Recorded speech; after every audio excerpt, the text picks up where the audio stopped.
around the world. We've got you covered on air, online, delivering balanced news and unbiased analysis. Today, 95.1 FM. 95.1 FM. Sports Hardcore. News.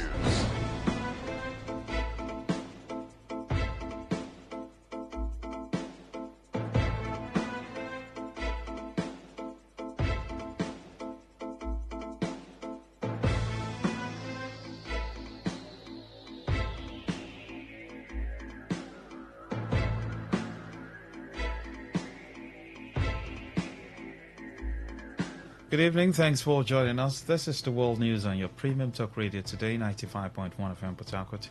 And the headlines: INEC urges National Assembly to expedite action on passing amendments to electoral legal framework. Rivers Court strikes out suit by members of State Service Commission over alleged unlawful sack by former sole administrator. Rivers State branch of Jusun dismisses chairman over alleged gross misconduct. On the foreign scene, Central African Republic President Faustin Todera officially submits candidacy ahead of the elections. I am Lucky Maxwell. The Independent National Electoral Commission, INEC, has appealed to the National Assembly to expedite action on passing amendments to the electoral legal framework. The chairman of INEC, Professor Mahmoud Yakubu, made the call in Abuja when he received the European Union Election Observation Follow-up Mission to Nigeria, led by Barry Andrews, who led the EU mission to the 2023 general election. Professor Yakubu said early passage of the law was critical to the Commission's planning for the next general election. He said the Commission had carefully considered all the 8 recommendations specifically addressed to the Commission by the EU Election Observation Report on 2023 general election. He recalled that in 2019, the EU EOM made 30 recommendations, out of which 11 were specifically addressed to INEC, noting that 3 of them were identified as priority recommendations, while 8 were categorized as general. Yakubu noted that EU recommendations, along similar reports from other national and international election observers, were the subject of wide-ranging consultations with critical institutions and stakeholders during INEC review of the 2023 general election. Yakubu assured the EU EOM that INEC would continue to engage with the mission and other observers, saying their recommendations had helped to improve the quality of elections and electoral activities. The Federal High Court in Abuja has dismissed a suit instituted against President Bola Tinubu challenging the March 18 proclamation of a state of emergency in Rivers State. The declaration of a state of emergency by Tinubu led to the suspension of the Rivers State Governor, Ismaila Fubara, his deputy and members of the State House of Assembly for 6 months. It also led to the appointment of an administrator who took charge of the running of the affairs for the period. Delivering judgment in the suit filed by Belema Briggs and 4 others against the emergency rule, Justice James Omotosho held that the 5 plaintiffs lacked the legal power to institute the case. The judge said such a case as constituted can only be determined by the Supreme Court. He said none of the 5 plaintiffs claimed to be members of the State Executive Committee, members of the House of Assembly, or suffered any injury greater than the rest of Rivers people. Justice Omotosho said the case was frivolous and baseless because the mandate of other Rivers people was not obtained before instituting it on their behalf.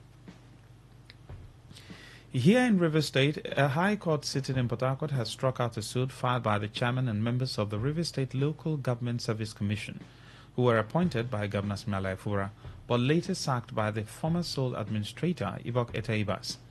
The claimants, Reverend Goodlife Idoku Ben, Amadi Christian Echele, Chimenem Jerome, and 3 others had approached the courts to challenge what they described as their illegal sack by the former sole administrator, who replaced them with another chairman and members of the commission. Today FM's Uchenda Joy reports that when the matter was mentioned in court for judgment, counsel to the claimant, Kelechi Ubani, informed the court about a notice of discontinuance of the suit by his client. Ubani, while requesting the court to strike out the suit, said his client had decided to take what he described as a painful decision for the interest of peace and progress of the state, but was opposed by counsel to the first to 12 defendants who asked the court to instead dismiss the matter. Delivering ruling on the application, the presiding judge, Justice Frank Onyiri, described the motion by defendant's counsel for dismissal as baseless, citing some authorities against the motion and in support of the application by claimant's counsel. Justice Onyiri, however, cited Order 25, Rule 1, and struck out the suit as prayed by the claimant's counsel, but declined to award costs or to dismiss the suit as requested by the defendant's counsel, describing the decision of the claimants to withdraw this suit as novel. Meanwhile, the chairman of the Judiciary Staff Union of Nigeria, JUSUN, Rivers State Branch, Goldin Ekpripo Spiff, has been removed as the branch chairman of the union over alleged gross misconduct. Goldin Ekpripo Spiff was first suspended by the branch, and the National Working Committee upheld the move in a letter dated 25 June 2025 and signed by the Assistant Secretary of the branch before his outright removal during their last Congress held sometime last month. According to the letter also signed by the acting president of JUSUN, Marwan Mustafa Adamu, the union directed its state vice chairman, Princess Fine Baku, to act in capacity, pending the outcome of an investigative panel put in place by the national president. The former state chairman of JUSUN, Anthony Nwachukwu, who confirmed the development in an interview with Today FM correspondent, narrated how the removed chairman neglected the panel set up to investigate allegations against him. Nwachukwu, who is also a member of the State Working Committee of the Nigeria Labour Congress, disclosed how the Congress of the Union unanimously voted to remove Goldin Ekpripo Spiff as the state chairman, saying since the vice chairman assumed office in acting capacity, some issues confronting the union had been resolved within the shortest period. And within the 1 year and 6 months he led, I'm sure you are aware that workers were having one or two issues, and the tempo of the union went very, very low. And as a result, workers said they can't fold their hands and watch things go low. And they decided to take action. The action they took was doing a letter to the national and asking that he be removed. And national ratified the letter, and then he has been suspended. And recently there was a congress on the 26th of September, and the congress had ratified that the acting chairman continued to be our chairman till the end of the tenure, and that is where we are. To my own surprise, since the acting chairman came into power, there are issues that have been lying. The women have swung into action, and those issues have been resolved. You're listening to the World News on Today 95.1 FM Port Harcourt. We'll be right back after this short break. Please do stay with us. Every day, every hour, when the big stories break, depend on our 24-hour news team to bring you the latest. Today, 95.1 FM. Thank you for staying with us. Now the rest of the news. Organic agricultural professionals in tertiary institutions across Nigeria have been brainstorming on how to improve human health through consumption of organic foods. Speaking to Today FM, Magnus Wawa, shortly after a 3-day 18th annual conference with the theme Advancing Organic Agriculture for Food Security and Environmental Sustainability held at the Ebitimi Banigo Hall. The Dean, Faculty of Agriculture, University of Port Harcourt, Professor Eke Udensi, said there was growing concern over total neglect of agricultural production leading to food insecurity in the country. Professor Udensi, who defined food security as a situation where quality food should be affordable and available in sufficient quantities at all times for healthy living, stressed the need for government at all levels to prioritize agriculture as backbone of the economy. See, I will always say that a country that makes agriculture an option will always starve to death. That's why we're having food security, insecurity and food security challenges. Because the government are not showing much interest in it. People are just showing interest maybe where they can benefit immediately on the short run and then go away. But like you rightly put it, food. If you remove food, then human beings will not be healthy. And all these drugs we take, also there are components of food that will give us that same healing those drugs give. But because of the way government is playing on underplaying agriculture, so people don't see it as that. But we know that without agriculture, human beings cannot survive. On his part, the chairman, Local Organizing Committee, Professor Joseph Oluchukwu, observed that the essence of the event was to return to traditional method of growing crops naturally for healthy living. He also observed that the use of genetically modified organisms to improve and expand crop yields had not been banned by World Health Organization until it is scientifically proven otherwise. We know of synthetic fertilizer, which is the use of NPK and other forms of fertilizer, and we know the adverse effects of those chemicals. So we are trying to see how we can now deviate or change from the traditional way. Our people know a traditional way, they don't normally, that is old, they don't use fertilizer. So I guess it's just a new thing, it's a modern thing. So we want to see how we can go back so we can avoid those adverse effects of those synthetic chemicals and go back and use the natural way of growing our crops, increasing our crops, giving us healthy living and all that. So that's just the basis of this. The youth of Akpo and executive members led by President Wali Azubike have congratulated as Senior Advocate of Nigeria, Oke Wali, on his appointment as Chairman of the Governing Council of Rivers State University, and Mabel Mweze Wabilo on her appointment as a member of the Rivers State Board of Internal Revenue. In a statement issued on behalf of Akpo Youth, Azubike described the appointment as a testament of hard work, dedication, and the trust reposed in the illustrious son and daughter of Akpo Kingdom. He noted that their appointments were proof of commitment to service, adding that Akpo people remain grateful to the Rivers State government for finding them worthy of the appointments. This appointment is a good one at the time of need. Even the Bible made us to understand that the appointed time is this time. This is the set time to favor Zion. We believe it is the set time that the poor people must be favored. We use this medium as a poor people, as a poor youth, to beckon on our brother, our father, to domesticate development in our locale, particularly the area of employment, empowerment. We know that to much whom is given, much is expected. Let him use his good office to see how to help our people, that poverty will leave our locale. We want to thank God for his appointment, and we believe that God will give him the wisdom, the courage, the tenacity to pilot the affairs of Rivers State University to an enviable height. Congratulations, sir. Congratulations, ma. While it further expressed satisfaction over the comeback of Governor Siminalayi Fubara to the Rivers State Government House following the end of the 6-month state of emergency in the state. We want to appreciate God Almighty for the return of the Executive Governor of Rivers State, His Excellency Dr. Joseph Siminalayi Fubara. He is a God-fearing man, a youth-friendly personality. We, the Akpo Youth Assembly, we want to say, welcome back our father, welcome back our dear governor. We pray that God will give you the wisdom to return back Rivers State to its identity and not a garbage city. Ask that your office will bring back contractors on site, citing the area of Obogoro, that of Moral. We pray the good Lord, whom we serve, to give you the wisdom, to give you the boldness. Welcome back, Mr. Governor, and happy belated Independence Day to you and the people of Rivers State. Also, the Akpo Youth Assembly Publicity Secretary Chinda Ihaichuku and the Public Relations Officer Henry Ajoku urged the appointees to make good use of their offices to bring development to Akpo Kingdom. As worthy ambassadors of Akpo Kingdom, we believe that they will deliver their duties diligently with integrity and utmost professionalism with the required skill set for the job.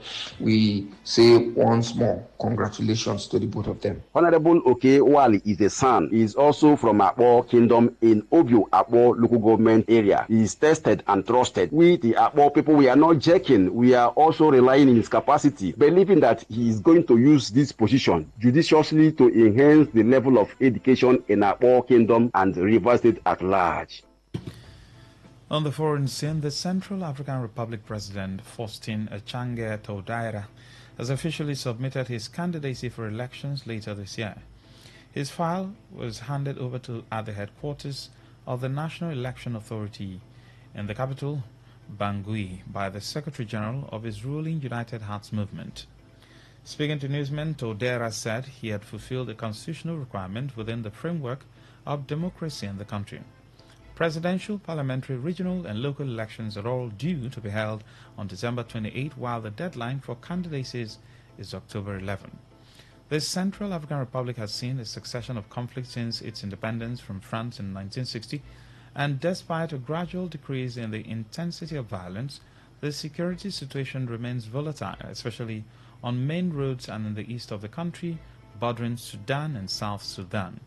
Touadéra, who was first elected in 2016, is seeking a third term, but his opponent accused him of wanting to be president for life.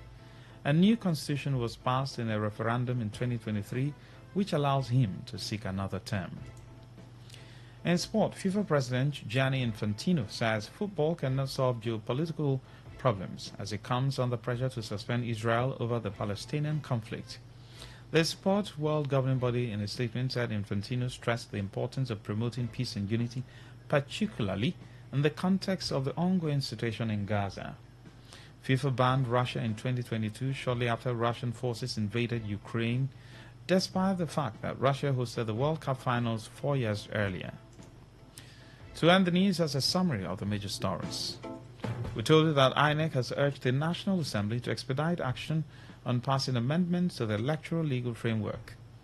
A high court in Rivers State has struck out a suit by the chairman and members of the State Civil Service Commission over alleged unlawful sack by the former sole administrator Ibok Eteibas. We told you that the Rivers State branch of Jusin has dismissed its chairman over alleged gross misconduct. On the foreign scene, you heard that the president of the Central African Republic, Faustin Todera, has officially submitted his candidacy ahead of elections. Stella Sasongu Okori edited the news. For comments and inquiries, please call 0818-389-2850. Send your emails to news@todayfmlive.com. Read our stories on todayfmlive.com. Good evening. I am Lucky Maxwell.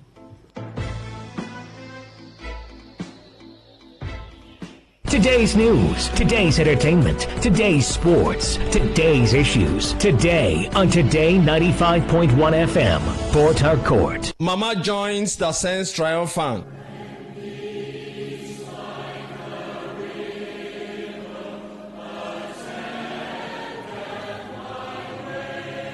With total submission to the will of God Almighty and a firm hope in the resurrection of the dead, the Ikeka family of Ehienwo group of houses, Mbuoke, the Ama family of Ayanwo group of houses, Rumekwaluku Imo, and the Osu family of Mbuhemen Mbadu, all of Rumorobakri, in Emowa local government area of Rivers State, announced the passing of our dear wife, mother, sister, aunt, cousin, and niece, Deaconess Roseline Nwayinta Ikeka Ni Ama, who joined the Saints triumphant on the 27th September 2024 after a protracted illness. She was 89 years old. Funeral arrangements Friday 3rd October 2025 7 p.m. service of songs at her residence Ikeka family Mbuoke Romoro Obakri. Saturday 4th October 2025 8 a.m. body leaves the light mortuary Obakri Junction to her hometown and received by a Hienwo group of houses. 9 a.m. lying in state. 10 a.m. funeral service at the Apostolic Church Romoro Obakri. 12 noon interment. May her gentle soul rest in the bosom of the Lord. This announcement is sponsored by Romo Ama.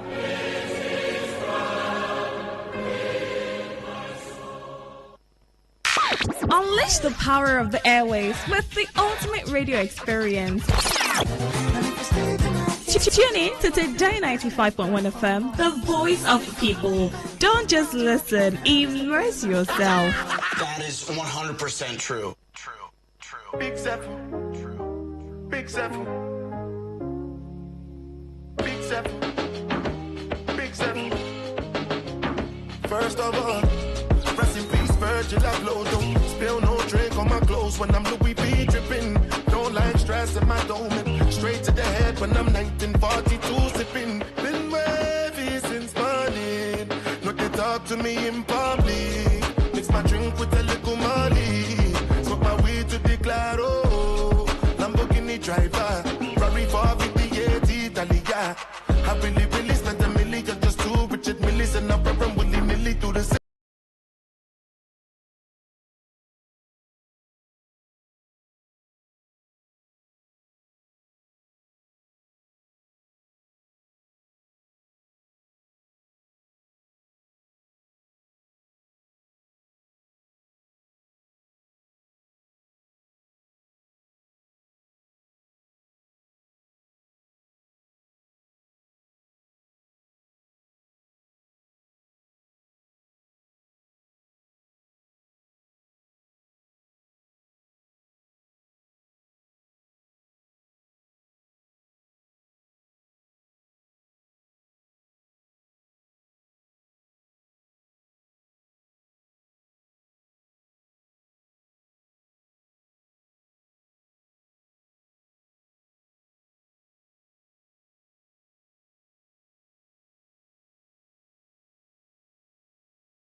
Where it's raining, and of course, you know those places where you have drainages, open dongs, open pit.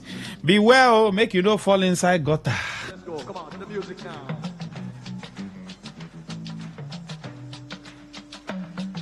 I woke up in the midnight to see America on fire.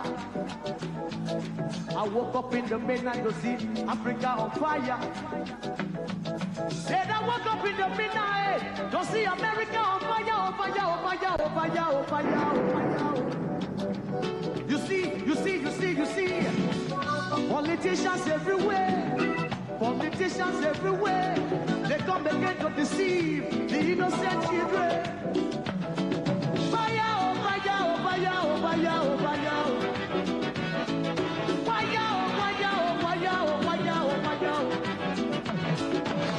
America the way, America the way now.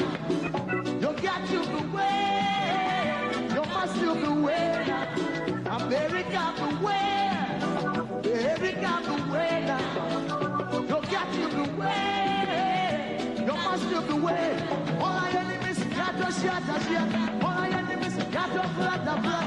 All our enemies got to shut us yet. All our enemies got to flood the blood. All our enemies.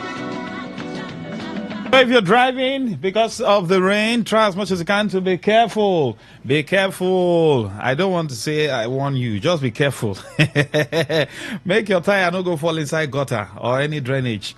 You know how our town is. I don't want to say much. Of course, you know better than I do. The commuters, the private drivers, the public commuters, the public drivers, please try as much as you can. You know, say spare parts they cost now. Very, very, very expensive. A friend of mine bought 2 thyroid for his car, 30-something thousand. You know what that means? How much is he making in a day that you buy thyroid for 30-something thousand? The shock, he needs to also change it to. Imagine changing your 4 shock absorber in your car. Imagine changing 4 of them. You know what that means? So please, as much as you're driving, try as much as you can to be careful. If you're also walking along NTA, all those environment, Majesty Estate, Dominion, anytime it's raining heavily like this, that place is usually something else. You see the water, coming out like a volcano from those open, those manholes. Yes, it will just be gushing up.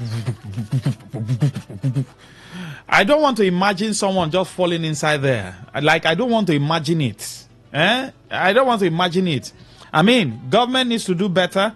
Local government needs to do better. State government needs to do better. Nigerians are not asking for too much. They are just asking you to do just these small, petty things. And leave politics a little bit. Most of the times, what these guys do is just playing up politics, plan for 2027, plan for 2031. I mean, if everybody jackpot finish and some can't die, who would you rule over? Who would you preside over? All right. So, Majek Fashek is saying, beware. Beware. Oh. He's talking about fire. Me, I'm talking about water, flood now.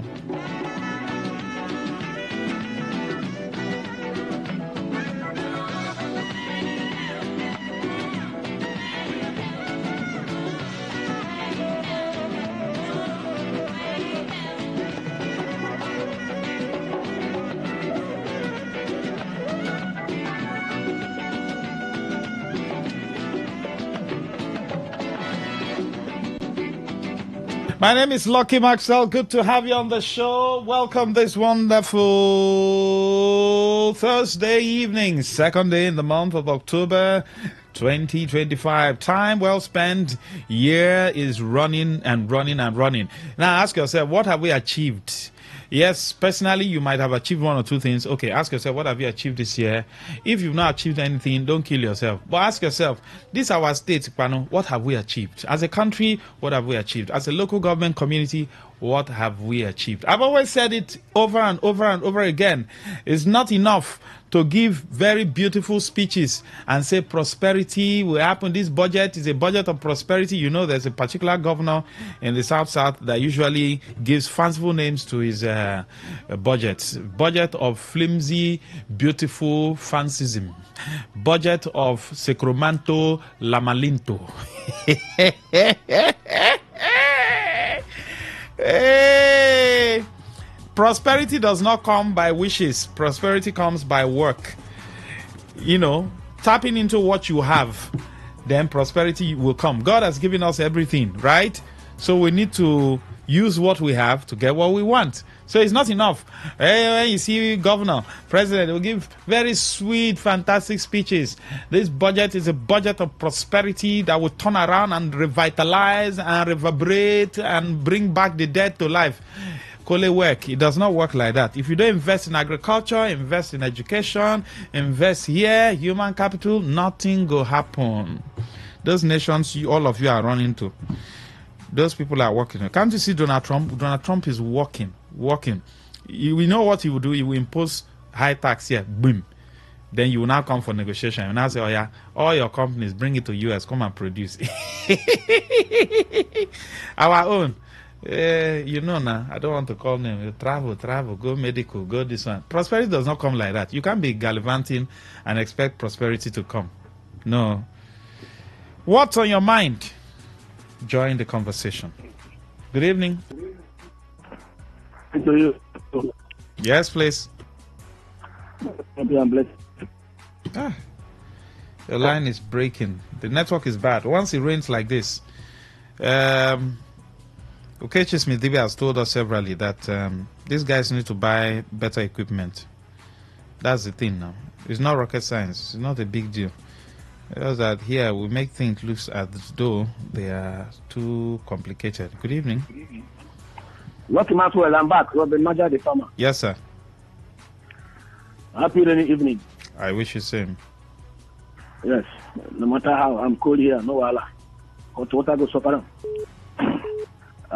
Lucky Maxwell, I want to again thank you. Each time you play that work of Magic Fashion, it reminds me that that man walked through this earth.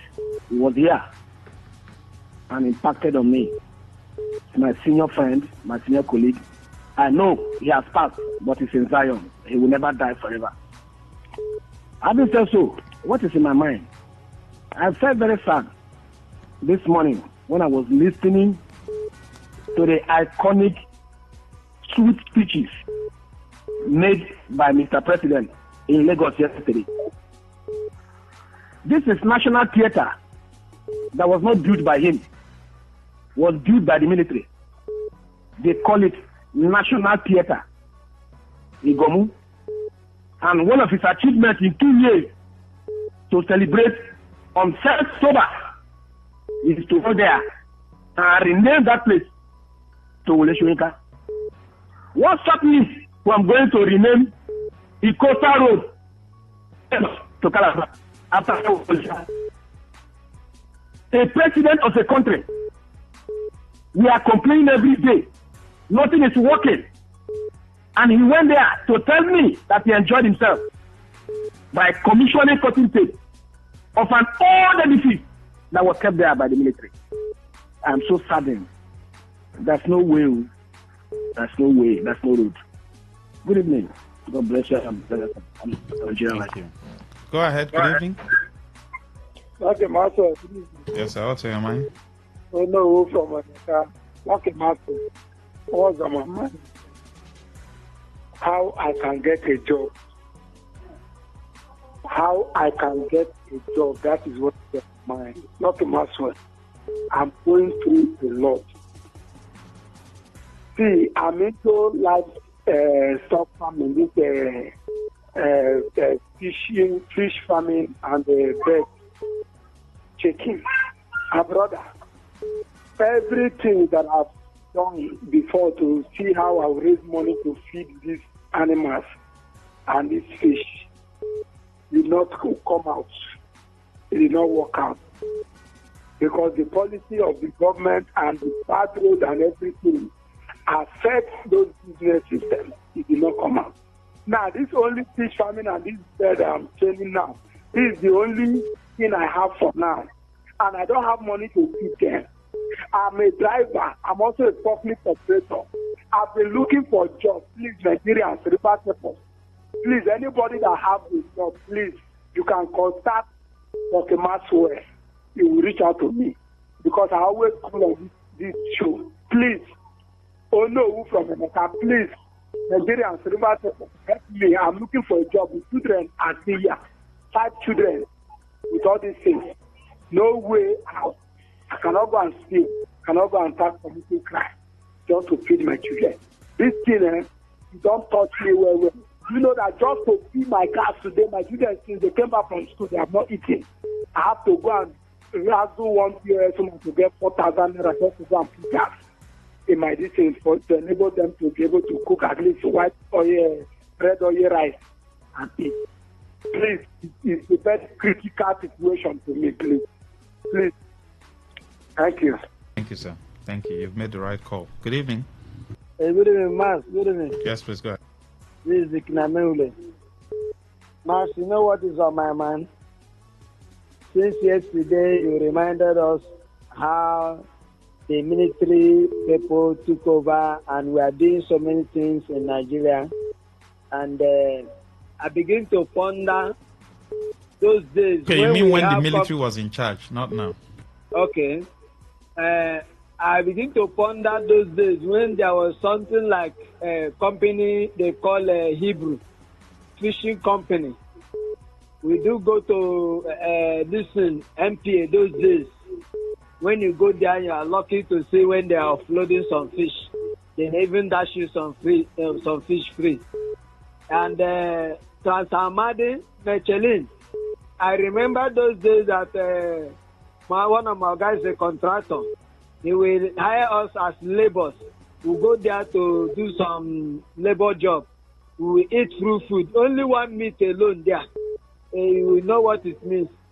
For free. And I wish River State will go back to that level again, whereby company will be booming. I'm a plumber by profession.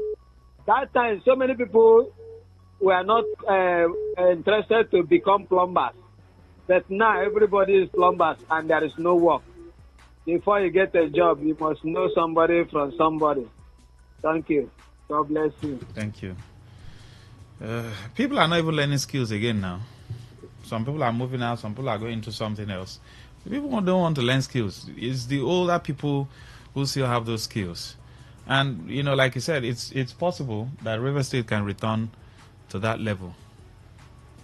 Our politicians just need to leave us alone and allow the person who wants to work to work. That's just it. No big deal. No big deal.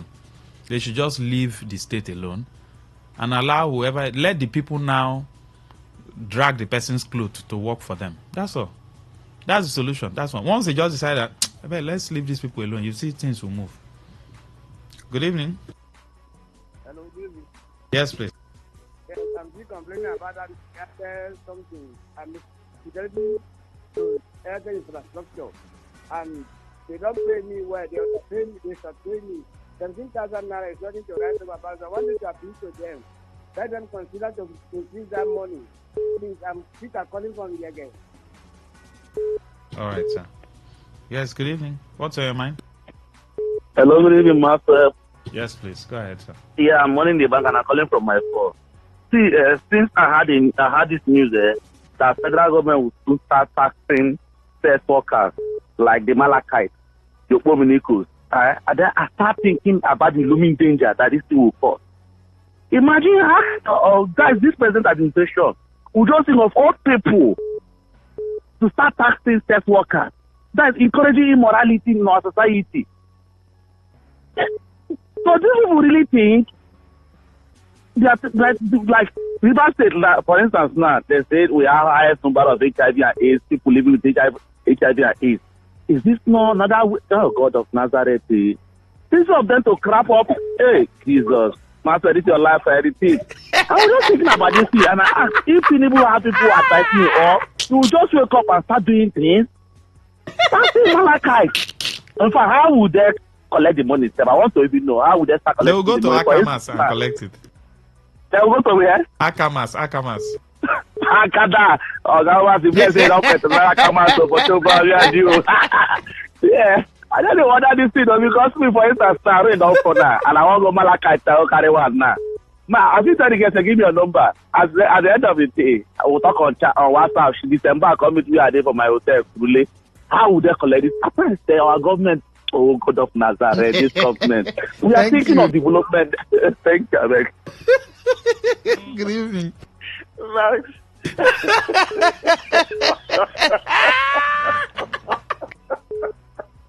And I never see this thing. I tell him, I said, that the beginning of this one. Very soon. Funny. Very soon, eh? Before you sleep with your wife, you go pay tax.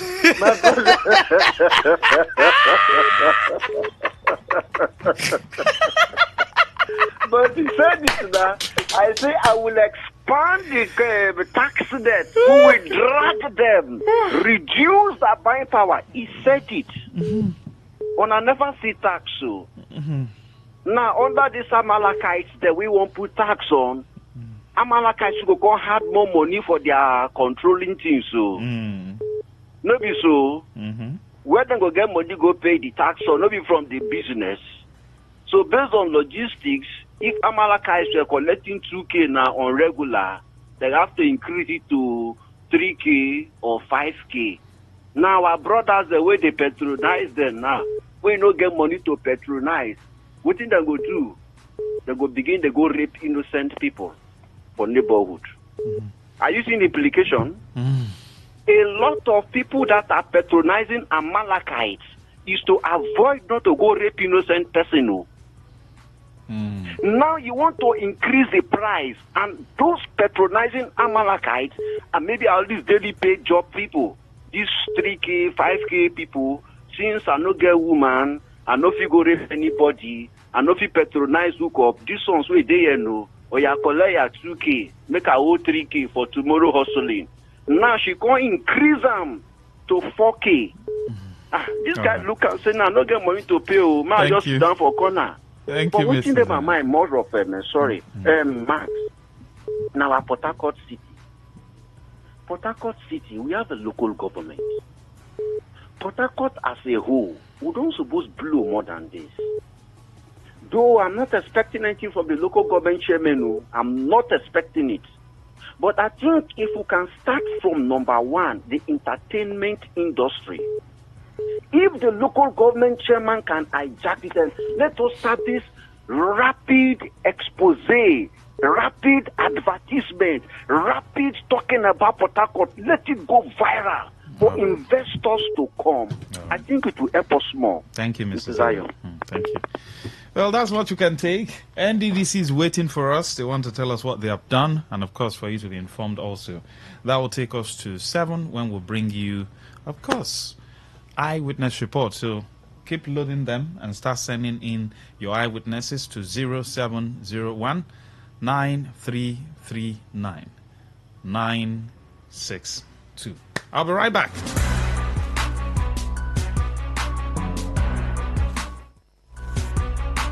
Is that 95.1 FM? Such a unique dial.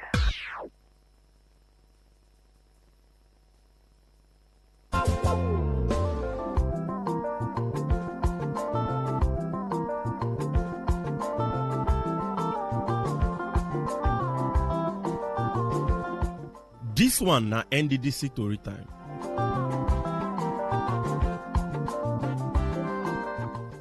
This week we bring on the talk program where them do for NDDC staff so that anything we concern magu they no go put their hand, and this one happen for inside Port Harcourt, Rivers State. We also carry come the training program where them do for about 180 women we get business, and the women come from all the Niger Delta states, and na NDDC we collaborate with Society of Women Accountants of Nigeria, SWAN, Port Harcourt, Rivers State. Now in this one happen. We dey come back, abeg make una no go anywhere.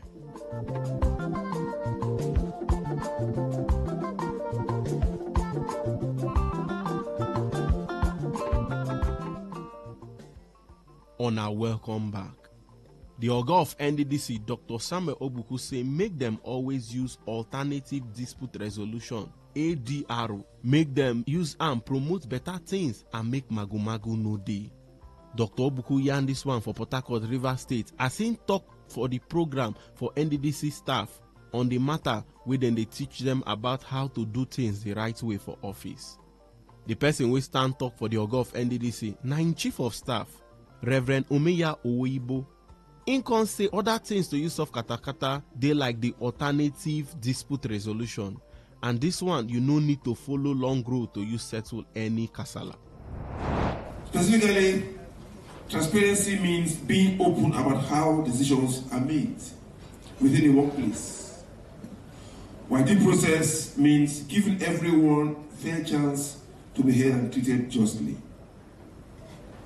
So for instance, if two employees in one department, one directorate, one unit disagree over responsibilities, being teammates, being working in the same team, on a program or in a project, due process ensures that appropriate things are done by both sides, explaining their case instead of one person's word being used against the other.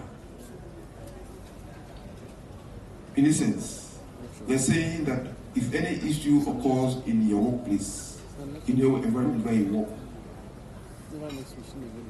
you can be the person to mediate. You can be the person that can blow the whistle about how best you can handle issues. Why do we have to use ADR in resolving issues in the workplace? The approach includes methods such as mediation. Each person can mediate. Remember, the Holy Book says, if you have anything against your brother, you go and meet him. And where he failed to agree with you, where you think adamant and carrying this, tell someone else. That is mediation. So then the Bible approves of somebody mediating amongst people when there is a conflict. So if it doesn't happen to you, it means that it can happen to somebody else. Two others. So you, who is on this program, can help to mediate to reduce tension in the workplace. So you mediate, you negotiate. Sometimes you are betrayed. These methods help people resolve conflicts without going through long or hostile processes of carrying grudges about and trying to undo each other or one another, or outsmart each other or one another. Sometimes breeding resentment in the workplace, more like them versus us. And if you continue with it, if you go to the point of saying, because we're not from the same state, you do me like this. Meanwhile, the other person doesn't have that kind of thing in his mind or her mind. A mediator can help both sides talk through their issues and guide them to a fair solution on how issues can be resolved. ADR encourages employees to take responsibility for their actions and decisions. For example, in mediation, each person must explain their role in the conflict, which builds a habit of accountability. Integrity is also reinforced because the process discourages favoritism, bias, or hidden agenda. For the person we talk for the lecture, na him get Center for Constitutionalism and Demilitarization, CENCOD, Professor Sylvester Odion Akin, say problem they always dey for labor stuff, cause some people go on oppose am. Professor Odion Akine na lecturer for Department of Political Science, Lagos State University. Income says some offices, dem sabi get good relationship with people them. Even the ones where they work for them and they enter agreements with them where they use white paper and pen do am. Instead say some of the policy na no magu-magu then do. Na Nigerian Extractive Industry Transparency Initiative, NEITI, the Public Procurement and Fiscal Responsibility Act 2009, and the Freedom of Information Act FOI 2011. Still on still, the acting director for Dispute and Conflict Resolution for NDDC, Ogedegbe Godwin, can say the thing where the lecture they about, not just to make sure say things go well, and to always make sure say everybody hand clean. A workplace where every action is expected to be guided by openness, fairness, and steadfast commitment to due process, where conflicts are not merely resolved, but prevented through structured, principled process, and where accountability and integrity are not aspirational ideal by everyday practice. As we embark on this program, I would like to highlight a few guideline principles that should shape our deliberation and actions. Transparency is a foundation. Transparency is not just a policy, it is a mindset. It means clear communication, accessible information, and decisions that can withstand scrutiny. It requires us to document processes, share rationales, and invite constructive feedback from all staff levels. Due process for all. Every staff member, irrespective of cadre or status, deserves fair procedure. Our ADRO, Alternative Dispute Resolution Mechanism, mediation, negotiation, facilitation, and other agreed upon tools must be accessible, impartial, timely, and confidential where appropriate. Through due process, we protect rights, uphold dignity, and foster trust in our institution. ADRO is a catalyst for culture. ADRO is more than a dispute handling technique. It's a strategic approach to build a culture of collaboration.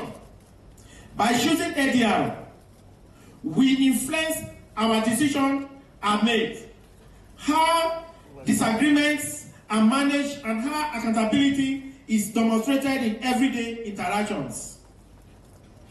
Accountability and integrity. Accountability means answering for our actions, acknowledge mistakes, and correcting course promptly. Integrity is the guide that binds transparency and due process, ensuring that our intentions align with our actions, even when no one is watching us. Inclusive participation. Our program is most effective when it engages diverse voice across cadre. Each perspective enriches our understanding and strengthens the process we put in place. Let today be a platform for candid dialogue, mutual learning, and practical commitments.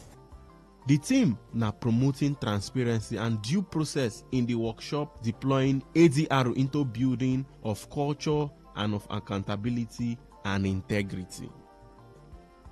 Up next, we can carry the training program we then do for about 180 women we get business, and the women come from all the Niger Delta states. And now NDDC we collaborate with Society of Women Accountants of Nigeria, SWAN, Port Harcourt, Rivers State. I beg me can no go anywhere. We dey come back.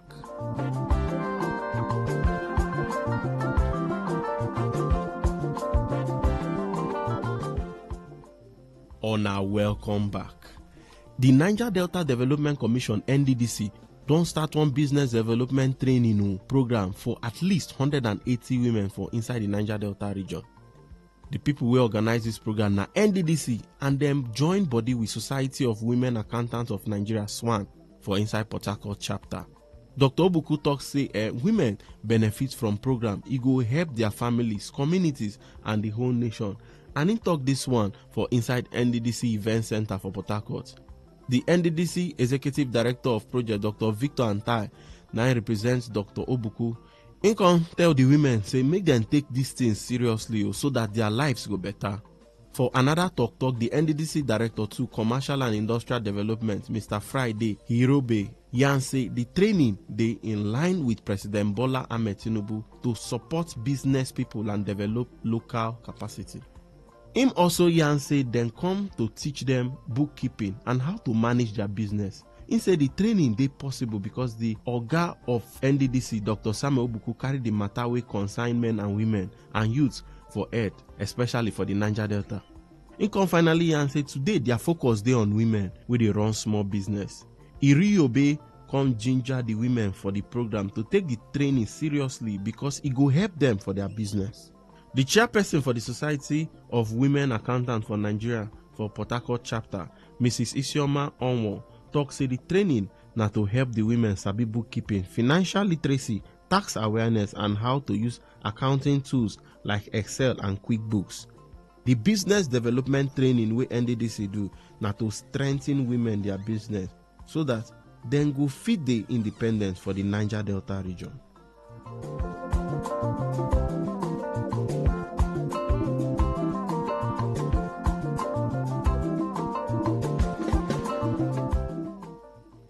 Country people, make una always dey remember say Niger Delta na we own. Make we continue to dey preach peace. Country people, we thank una wey sit down listen to all our yarnings this morning. Abeg, no forget to always listen to this ogbonge program wey dey happen every week by this time for this same station. My people, na still NDDC Tori time be this. Una well done.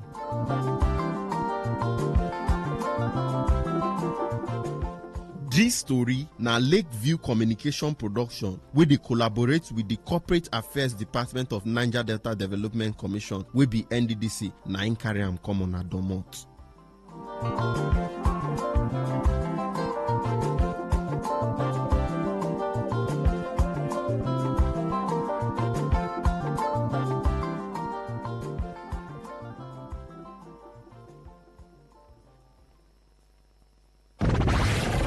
The station with the... As the voice of the people, we make sure that no one misses out. On Today 95.1 FM, there's something for everyone. Our tech show, because tech is new money. Our kids show, because we love the little ones. Our gospelration, because it's the moment of truth. Our High Life show, because High Life is vintage. Our sports show with the adrenaline. Our midnight show, because we care about your love life. Our nostalgia drive, because old is gold. Our show for young people, because Gen Z code is on. Our pidgin bit, because na Naija we dey. Our book review, because books are a mirror. Our big stories, because big things only. Our health shows with seasoned health experts, because we care that you're healthy. Our eyewitness report, because we want to hear from you. Our reggae show, because Rastafari. One love.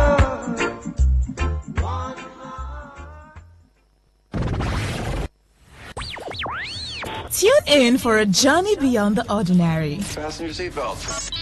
We are not just a station, we are the station. Today, 95.1 FM, the voice of the people.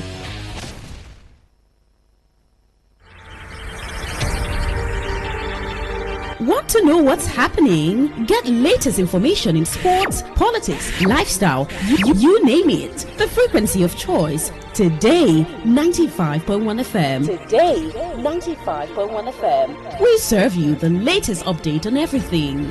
Today, 95.1 FM. We are the voice of the people. The voice of the people.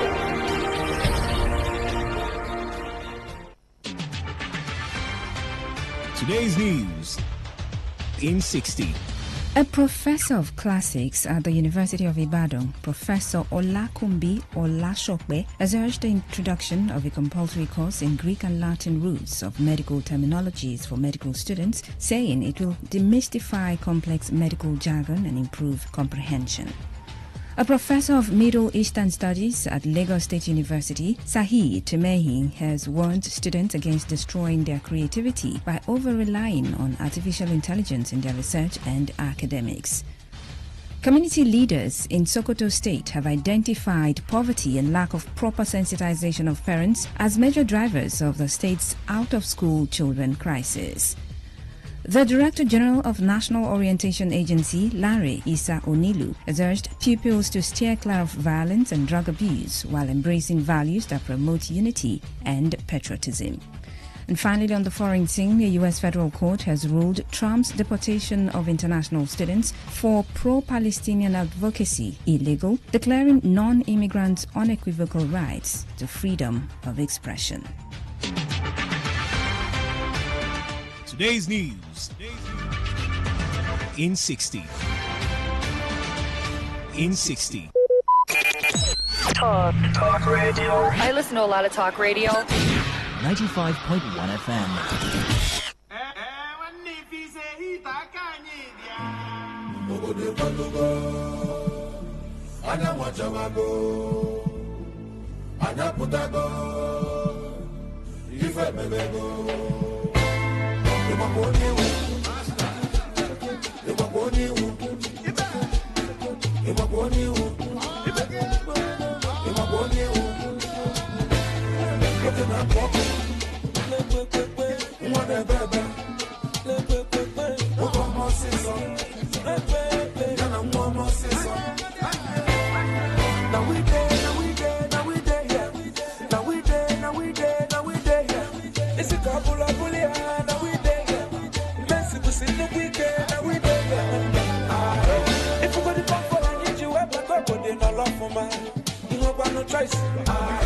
If you go to pocket, I need you ever to put the belly.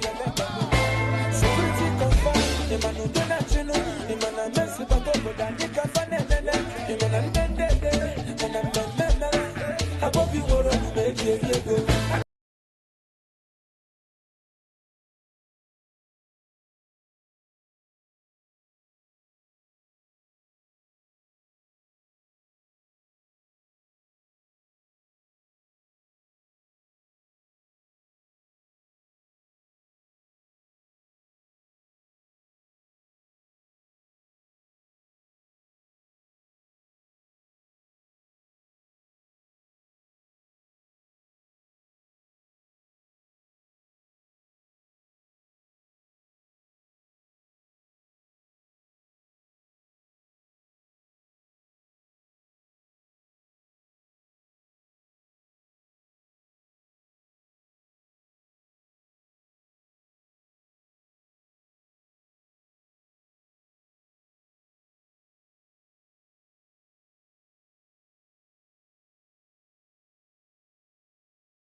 Abu, do you know who I am?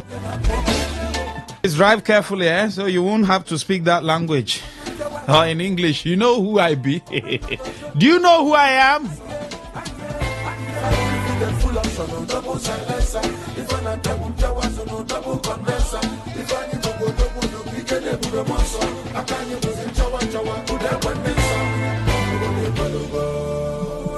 Do you know who I am? Who you be?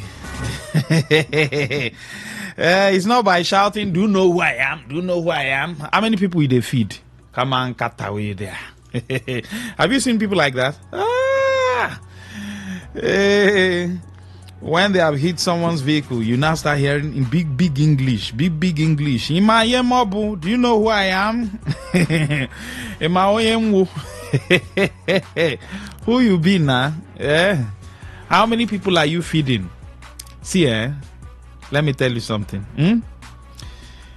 If you are not feeding up to 10, 20 people, as in when I mean feeding, steady feeding, and taking care of them, don't ever go anywhere to say, do you know who I am? You know, be anything, no. If the only people you're feeding is your family, my brother, don't go outside to go and say Imayemobu. No, don't do that. I beg you in the name of God. Don't go and tell somebody, you know who I be.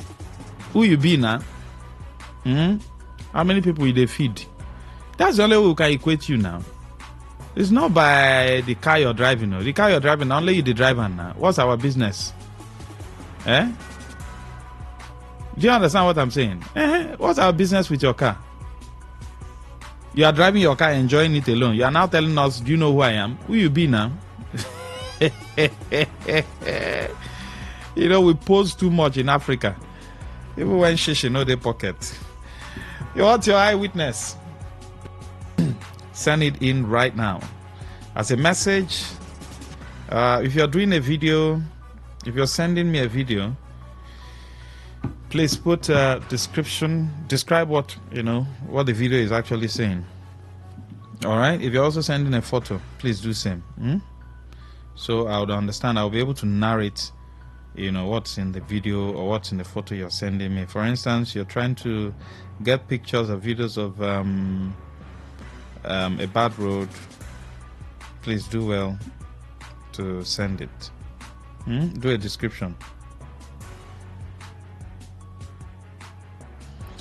0810-9510-951. Then send your messages to 0701-9339-962. Yes, good evening. Hello, Mr. Marcel, Mr. Lucky Marcel. Good evening. Good evening, sir. How are you doing this evening? I'm great. Well, thank God. Yeah, my name is Kinsley, calling from Obogoro. Yes, please, go ahead. Yes, so my brother, my eyewitness report is about the operation of Nigeria Drug Law Enforcement this evening at Obogoro. My brother, I was so happy. In fact, the operation sits, I don't even know how to put it, like the first time seeing these people act professionally like a trained personnel. That is what I was expecting them to do all this while, my brother. If you go for some of these communities, my brother, you will weep. The kind of things that happen. And it looks as if there are no law again in this country. So, I want to commend them. They should keep it up, because it looks as if they don't even exist in the first place. But today, they somehow tell me that they still, if they want to.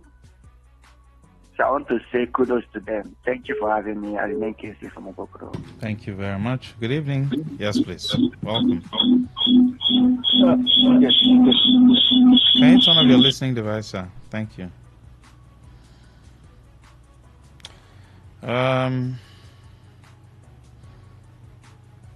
Send in your messages. Do a voice note, 60 seconds. I'll take them on the show. Okay. Good evening. Yeah, evening, Maxwell. Welcome, sir. Thank you. Expert, I'm calling from a very Maxwell, I want to commend Charles Mweke for awarding solar light for War 7, Omonchu, precisely, and Umunye, Omaleka, Umebie, and Umukbota, extending it to War 2. Being a Mokborough. So I want to commend him. 20 billion is too much. He's doing well. If you're buying Keke bus from Ward 1 to 10, buying Okada from Ward 1 to 10, empowering youth. So I want to commend him for that. 20 billion. May God help you and bless you. And remember today, FM, they are trying. Thank you, expert.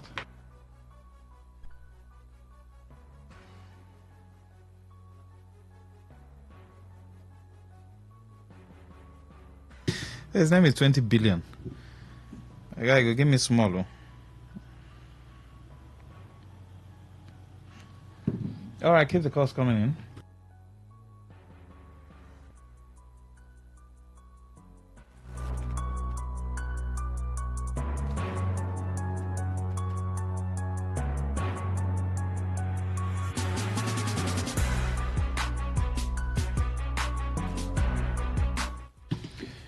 Good evening. Go ahead. Hello, sir. Good evening, sir. Yes, please go ahead. My name is Sam from Port Harcourt. All right, sir.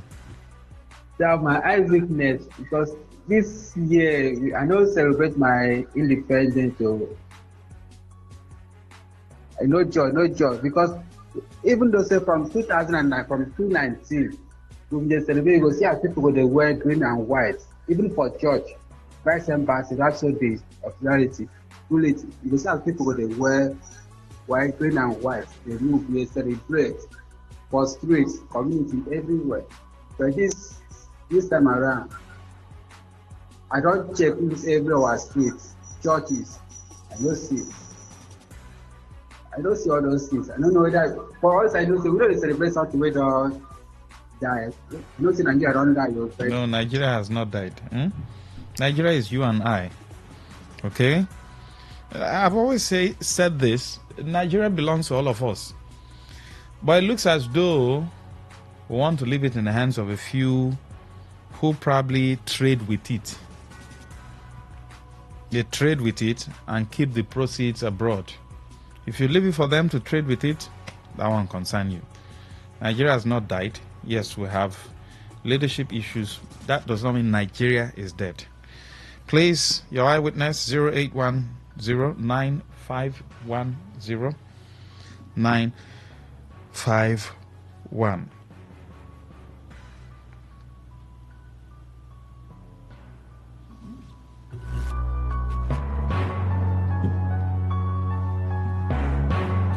Good evening, welcome. Brahman. I greet you, sir. I am friend for you. Good evening. Welcome, welcome. I tried to call you that first call, and you still not enter. Sorry. They said they want to tax our girls. Sorry. What on first show they do that thing? They do it in. Amalaka boys in there now. But they need to show face now. They need to show, but online in there. So government now want to get tax our girls, they call help us. Help our ministry. This is a laugh, Now every minute they start starting, They see the video they laugh and say, Maxwell, they are still enjoying. With the weekend and they see they laugh. Let's call this little enjoyment so they are body now. Because now what do they carry help from ourselves? So we just collect something, 1,015. You just feel free. Forget the word. Okay, then food for your side now. Zikwe now. Zikwe by Ojoto. Akamas Limited. And the rest. So they are 115, 1,000. But that's the less. When you don't think of Nigeria. You just go there. Even if you know home, you just sit down, they carry eye, they see their eyes. One of those things. Because if Nigeria happened to you, like what happened to that girl in Abuja, that journalist, Nigeria has happened to her. That is the country that we are. How is the flood around you? I will come there now. I'm coming there because as it stands now flying boats will meet for Ekwere Road. Try. I'm talking to you. Short. No, they are following one lane now. One lane. Yes. That's my own police station. That's why the thing don't turn to River Amechi. Sure. We call it River Amechi because it's Amechi that beat this road. That's why I call it River Amechi. And that is why I've been speaking on this radio that the local government chairman, what are they doing? Maxwell, now today I begin to talk about this thing.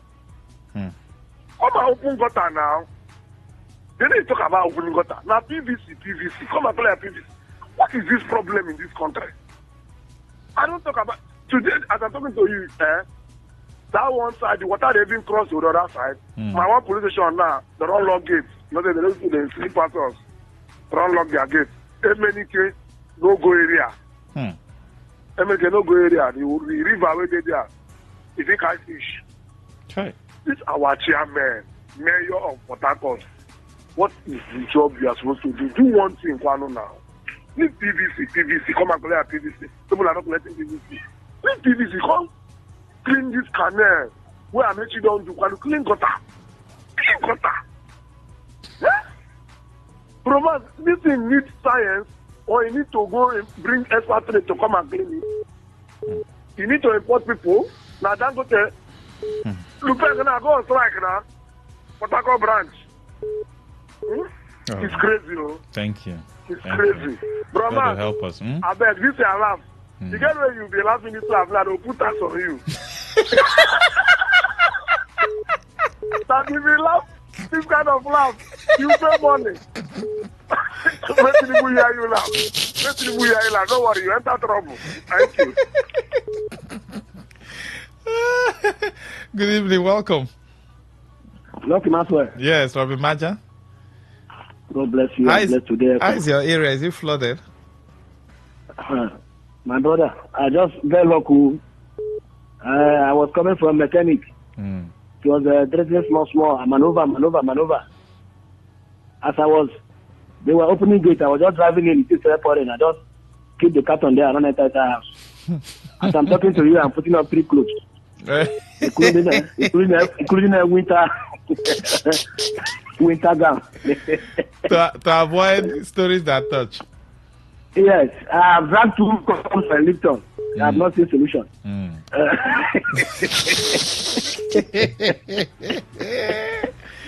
You can use the other one now to melembe now. Old age no day for that one, no. No old age for that. Man, no. Anyhow, man go see the climb the pantry. Of course. The bag must reach glass. Yes, sir. Lucky Maxwell, again, so God bless you and bless to the FM.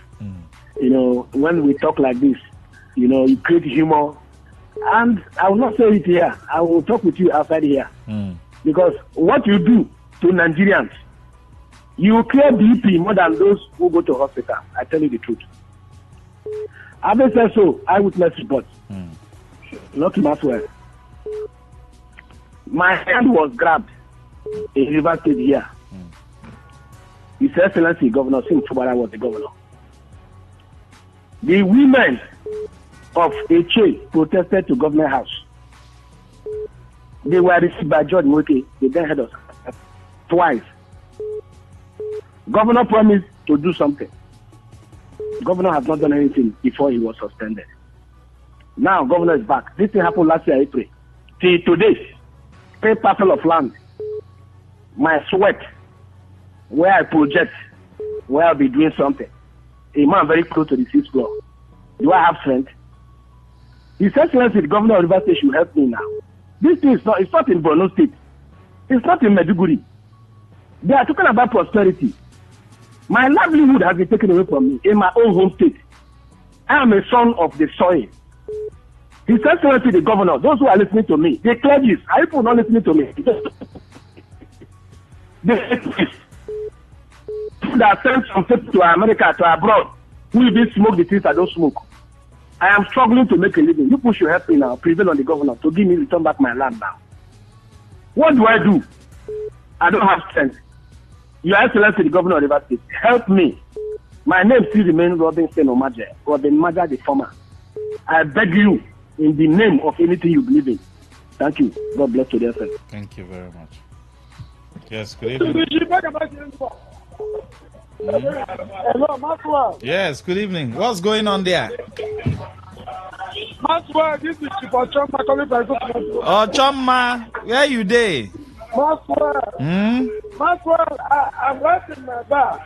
Ah. You know, the weather is very chill, so we have something here to warm our people. Some peppered something. Yes, some peppered something. Ochoma. Let me give you bell. Let me give you bell. Thank you very much. Thank you very much. Ochoma. Maxwell. Maxwell, I'm ready to see you tomorrow. Maxwell, I'm ready to see you tomorrow. Okay, no problem, sir. No problem. I can feel the energy. Make us, sir. Make us. Oh, Choma. Yes, good evening. Hello, Blocky Maxwell. I greet you, sir. Good evening, how are you? Good evening, I'm good. Blocky Maxwell, do you remember that they were doing, should I call it road patch or repairs within NTA road? I saw it. Before 18th of last month. Exactly. In fact, that repair started early last or mid last month. Early last month.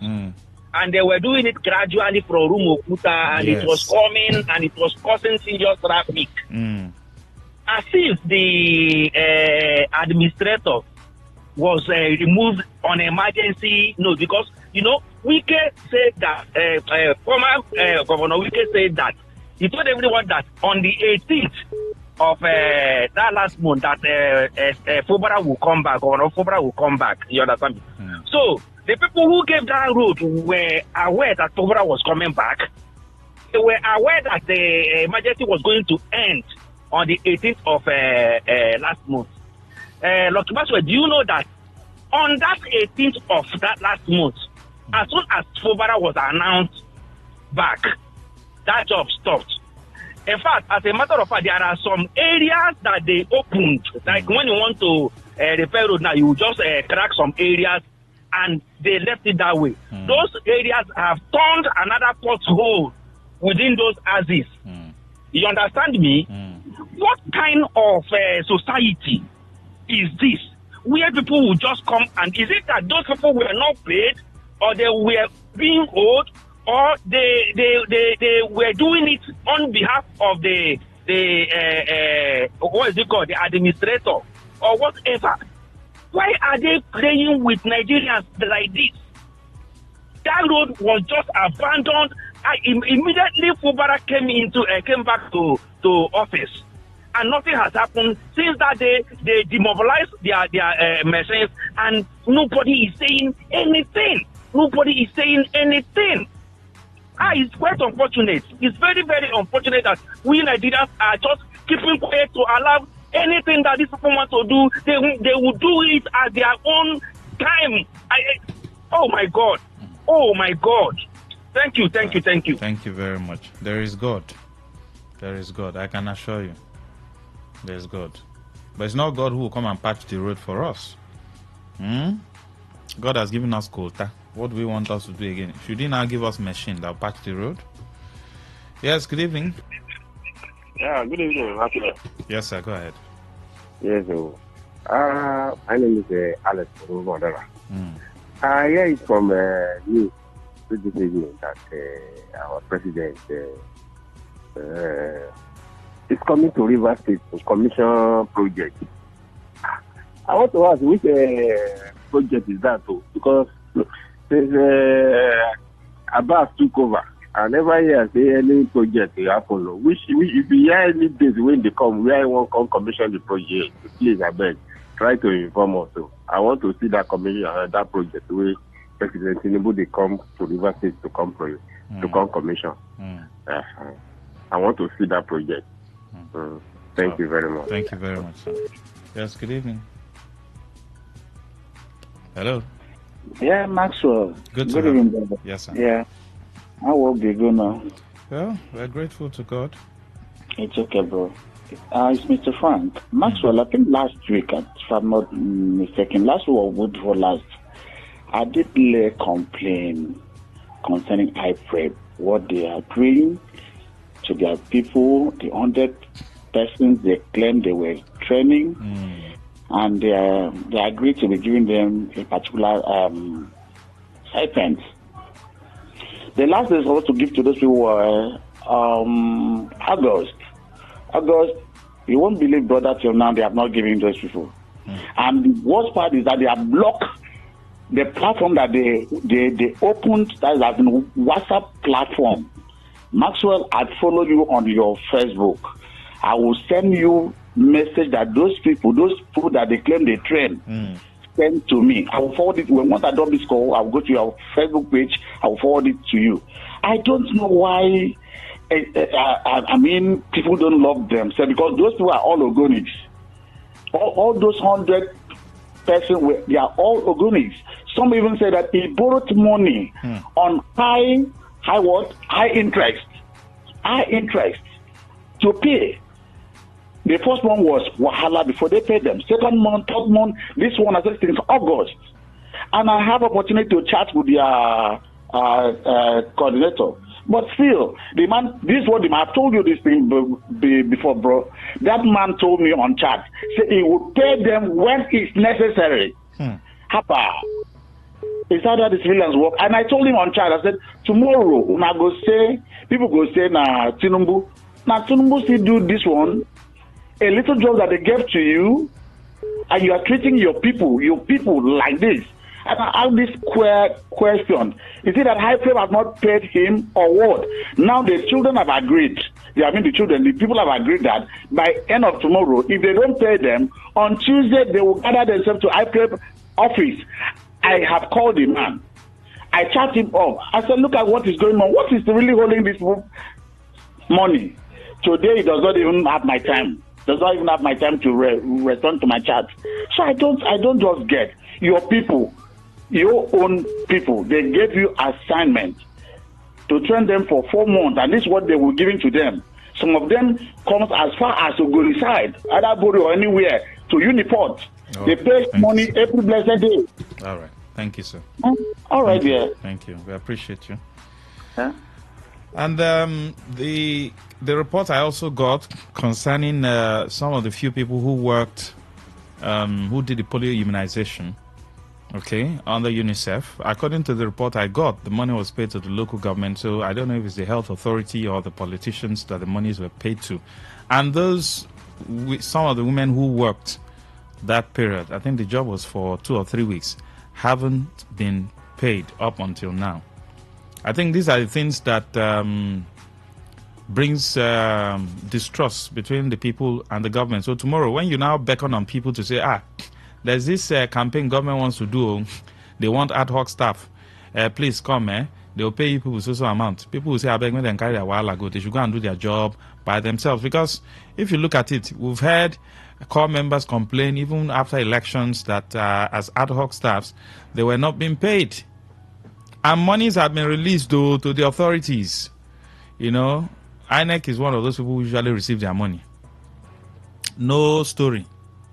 They will tell National Assembly, this is how much we want, and they will give them because they want elections conducted. So please, for those who are listening, if you are part of those who coordinated the UNICEF polio immunization and people who worked, please give them their money. Give them their money. Chop your own and leave other people's own. Don't chop their own and chop your own. Some money they hook for truth too. So please give them their money. I've been getting messages from some of them, messages upon messages upon messages upon messages. Tell people about government programs and activities. People don't trust the system. They don't trust. Even right now, there are some recruitments that are ongoing, in some parastatals, and then you tell somebody, say, have you registered for this? I beg me then carry that. It's better I continue to do my POS. I'm telling you, young people, you tell them, they say, I beg me then carry that a while ago. They don't choose the people they want finish. That's it. Good evening. Hello, good evening. Hello, good evening. Yes, please, Everest. My name is Everest. I'm calling from Yoba. Yes, please. Maxwell, what about the lady who work with you now? Why did they separate her from you now? We will protest. We, the men caller, we protest about this. Why should they leave you alone in the studio at this? Inside is cold, Abby. Oh, so sorry, Everest. Inside is cold, Abby. I needed something to be warming me up. Everest, thank you. You care about me. 0810-9510-951. All right? Please help your man or code deal. Don't be selfish. You go carry that and go heaven. Now here, then suppose enjoy more. Good evening. Good evening, my doing well brother. Maxwell. Doing well. Good to have you. Welcome. Yes, you are doing well. You are doing well. What up, Rona? She's fine. Okay, greet her for me, I beg. Sure, I will. You have some peppered something around you? Do you have any peppered something around you? Any peppered something? Peppered something. Peppered? Yeah. Like which kind now? Doing well. How come you need to understand this kind code? Yeah. Okay. No, I don't get it. But you know, me as the pastor of the ministry. Doing well, saying the pastor.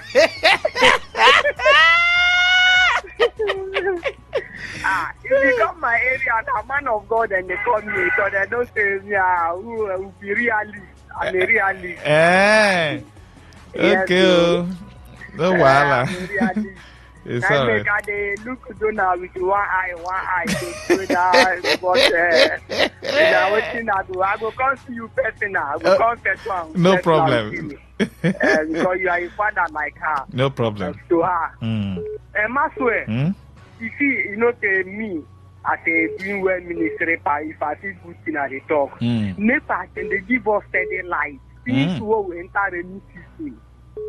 Would they get even this heavy railway for 2 hours today? Will get like now. Where's your area? Made it off. My area is close to Wike's house.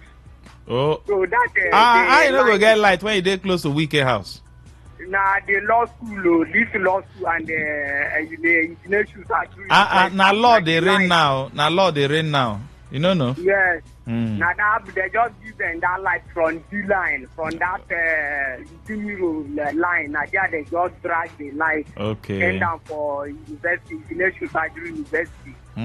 So they get steady light. Congratulations. I praise them. Make the people they say they ban. Then they really try. I praise them for that one. Maxwell, all the whole GRA, I don't know that na river, Casablanca, Abacha Road, Amechi Drive, this Tombia Extension, Mandela Car Wash, my brother, all there na river. Try. Make government do something about it. And the Quere Road from this thing, OCC Park to go at now, you see the kind hold up, even at that George Road, hold up. So make government know how them go to this issue. Okay. That is my eyes. Thank you very much. Take care. God bless you. Thank you. God bless you too. Doing well. Doing well. Good evening. Hello. Good evening. Welcome. Yes. Good evening. Welcome. Yes, sir. Welcome. Quick one, please. Check your Facebook Messenger. Okay. Quick one. All right. Thank you, sir.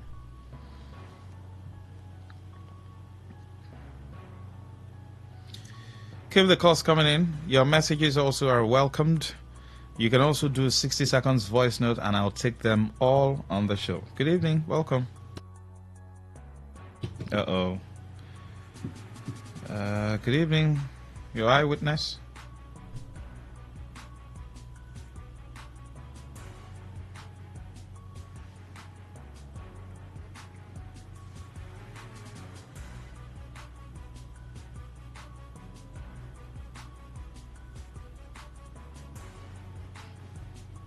Zero 951. Ooh, why is this?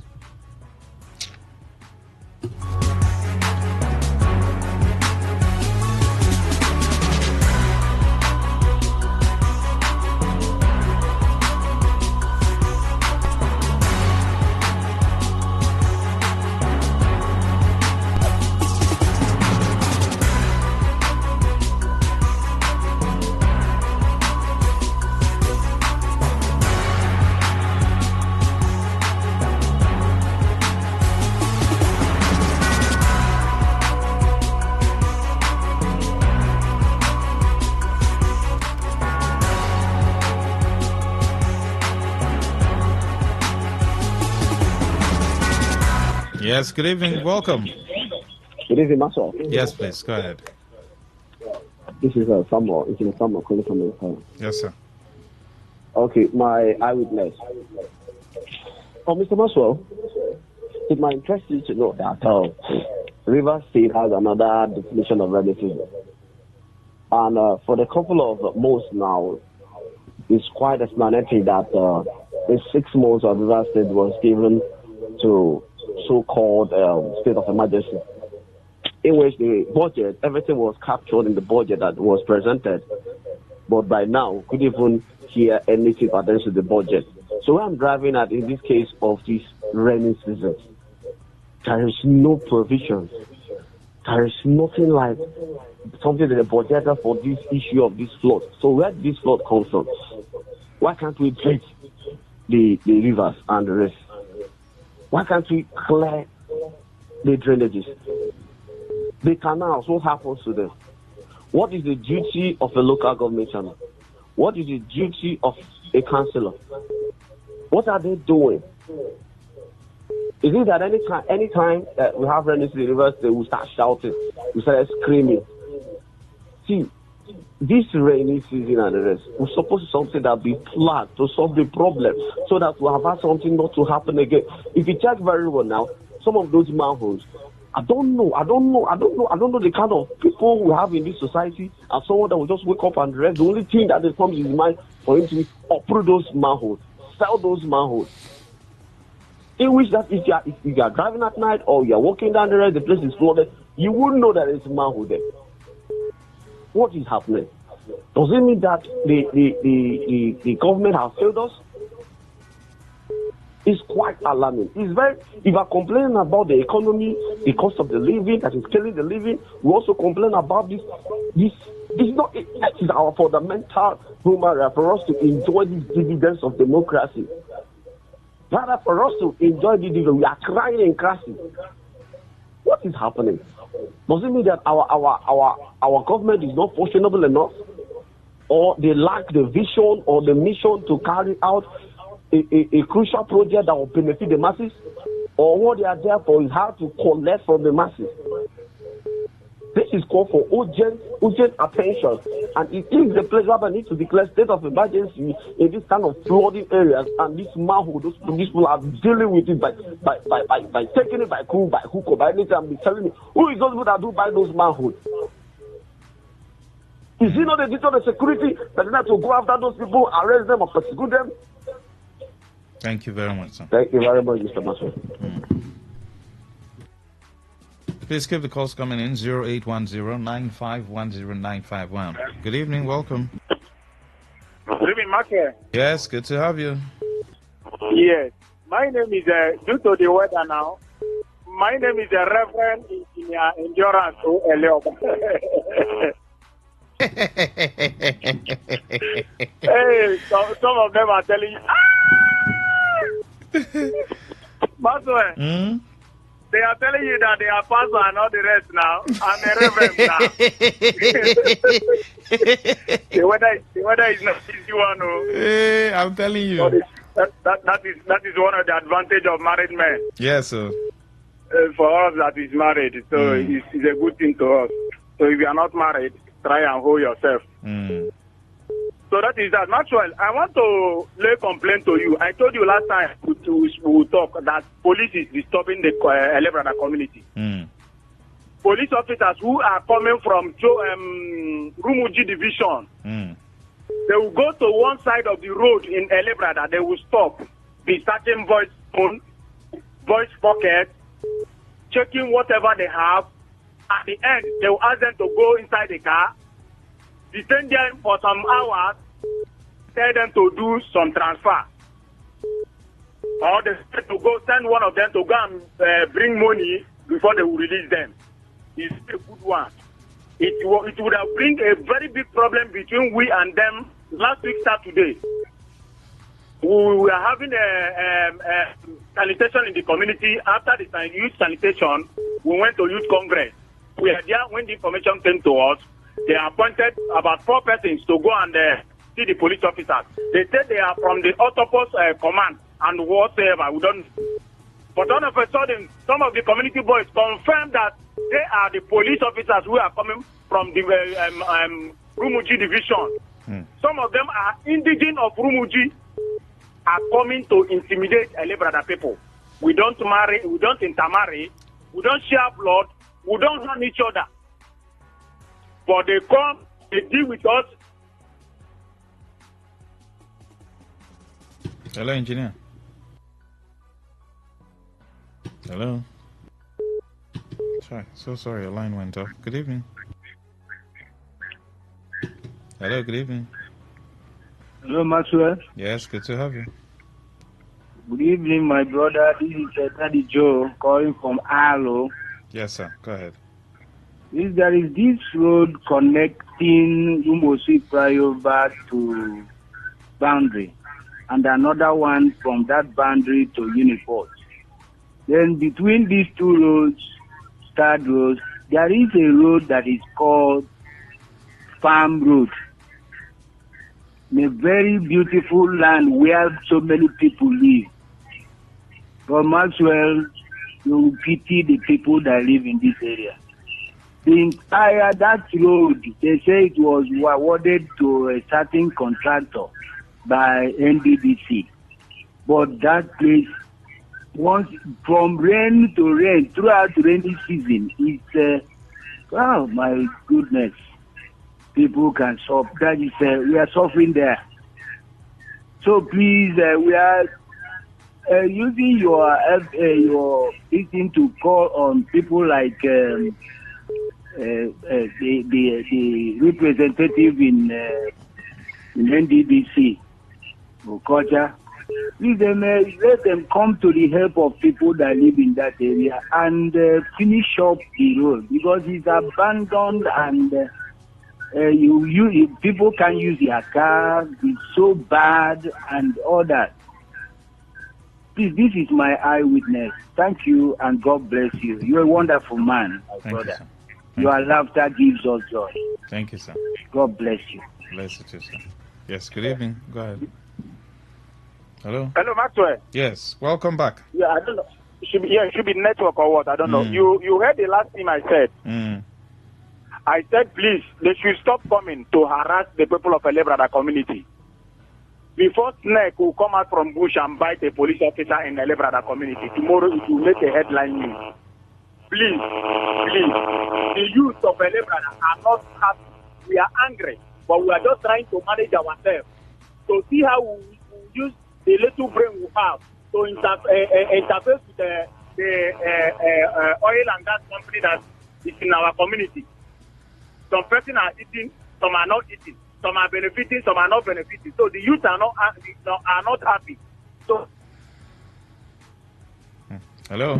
Police should leave us alone. Police should leave us alone in the Elebrada community. Let's just live our life the way we see it. That is the only area report I have to give you, Mr. Maxwell. Please help me and tell Rumuji DPO to tell one police officer that is popularly named is called Lighter, not to disturb Elebrada community. Again, we know them. We know all of them that are doing that nonsense in the Elebrada community, in the road there. They will park there. They will be collecting money from young boys. If you dress well, you are a suspect to them.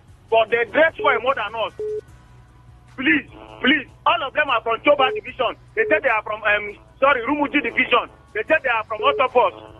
Help and tell the DPO of Rumuji to tell his men not to come to disturb us in Elebrada. Your thought is heard. Thank you and God bless you. Your thought is taken. Thank you very much. Wow. 0810 9510 951. Yes, good evening. Maxwell. Good evening. Welcome. This is Ochoma once again. Ochoma, you are enjoying Maxwell, you need to come to Eagle Cement Road.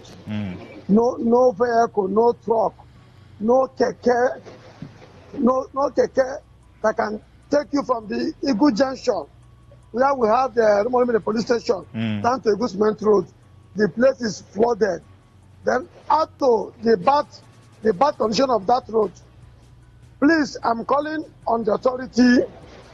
I'm calling on the state government, possible the commissioner for works, or let the contractor handling Transcarbon Road immediately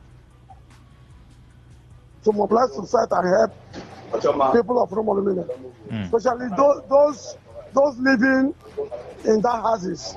So we cannot access our various homes. As I speak to you now. All right.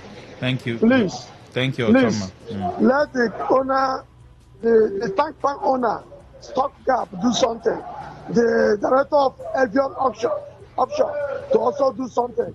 All the companies within the community, please, we are calling on them to come for our rescue. Thank you very much. Okay. Thank you very much.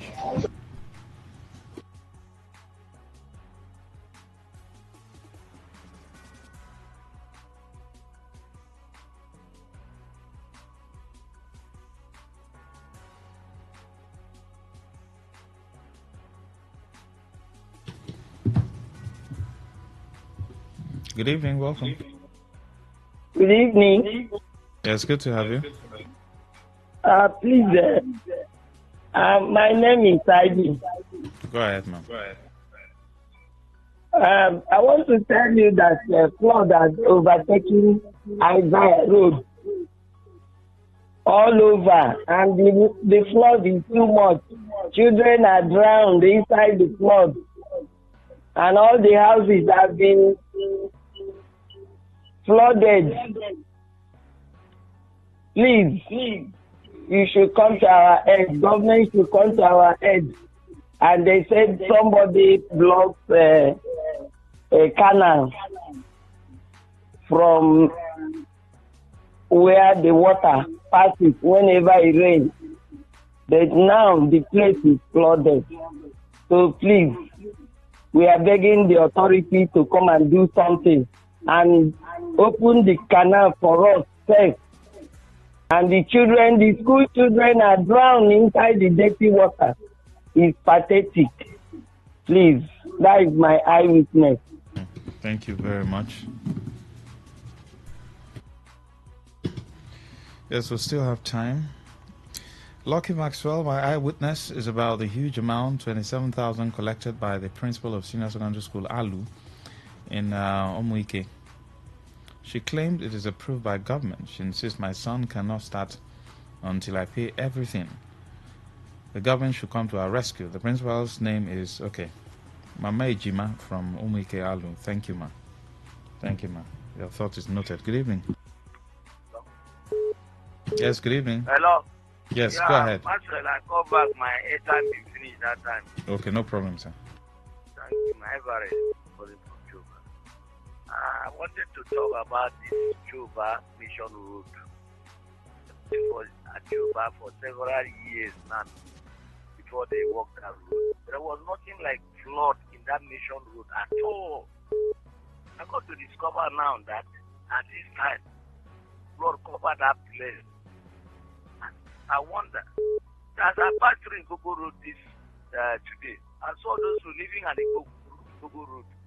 They are bringing debris from the gutter and paid all those boys use their truck and back them out, keep somewhere.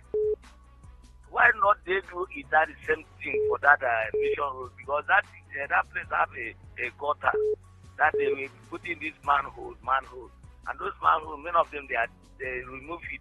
They can use that manhole, pay those boys to come and enter, remove those debris so that maybe the water block it. That is the reason why it come out to the main road. Whether it will work or not. It's not everything we should wait and fold our hand and wait for government. We can do all those things by ourselves to assist. After all of us are government people. I contribute for government, everybody. Even you, Maxwell, you know how many tax you pay every day, or every minute, every hour to federal government. So we should also do these things by ourselves. If they are not helping us, let them eat our tax money. It's God that will judge every one of us. Thank you, Maxwell. Thank you very much. Good evening. Go ahead. Hello, good evening. Yes, please. Maxwell, good evening. My investigation, I'm looking into things. I've discovered that, and also I find out that our refinery that is not working have fished out few or two people that are responsible of it. And I'll find out this according to come for Rumomo. And I'll find out that the money that is meant to this our own refinery, these people are using it to build up their refinery in other countries, like Malta, and also those people that invest also in Dangote business groups. Those are one of them. Now let's look into this, that the money that was out to fix our refinery, those men are our brother and our uncle. We know them all. If the only way to trace these people, we can trace them to find out how our money went to the people that gave it to, which they gave it to, from level 1 to level 2, the final contractor that do not deliver. Can they go after these people? Well, I know that to get them. Hello, Akonichi. A country like this, I know it is so difficult to get there because those people on top there are the people that are managing the resources of Nigeria and are doing all this thing badly. So for we to keep silent is so bad. Can we go after these people? They will have to bomb the money which they have stolen from us. Thank you. Because they are the ones suffering us. They are the ones keeping us in this condition. All right. Our youth that have not married, they are the cause. The way it is, they are cause. Thank you, so sir. they are enemy of progress. They are right. the Lucifer and the Satan we know of. So the time have come for we to go after these people. Thank you very much. Hi, a happy raining evening, Mr. Maxwell. Please help me to tell UNICEF to pay the mobilizer that worked in the second phase of the polio immunization in Obiakpo LGA. Mr. Maxwell, please warn whosoever that is supposed to pay to do so because it is sweet. All right, thank you very much.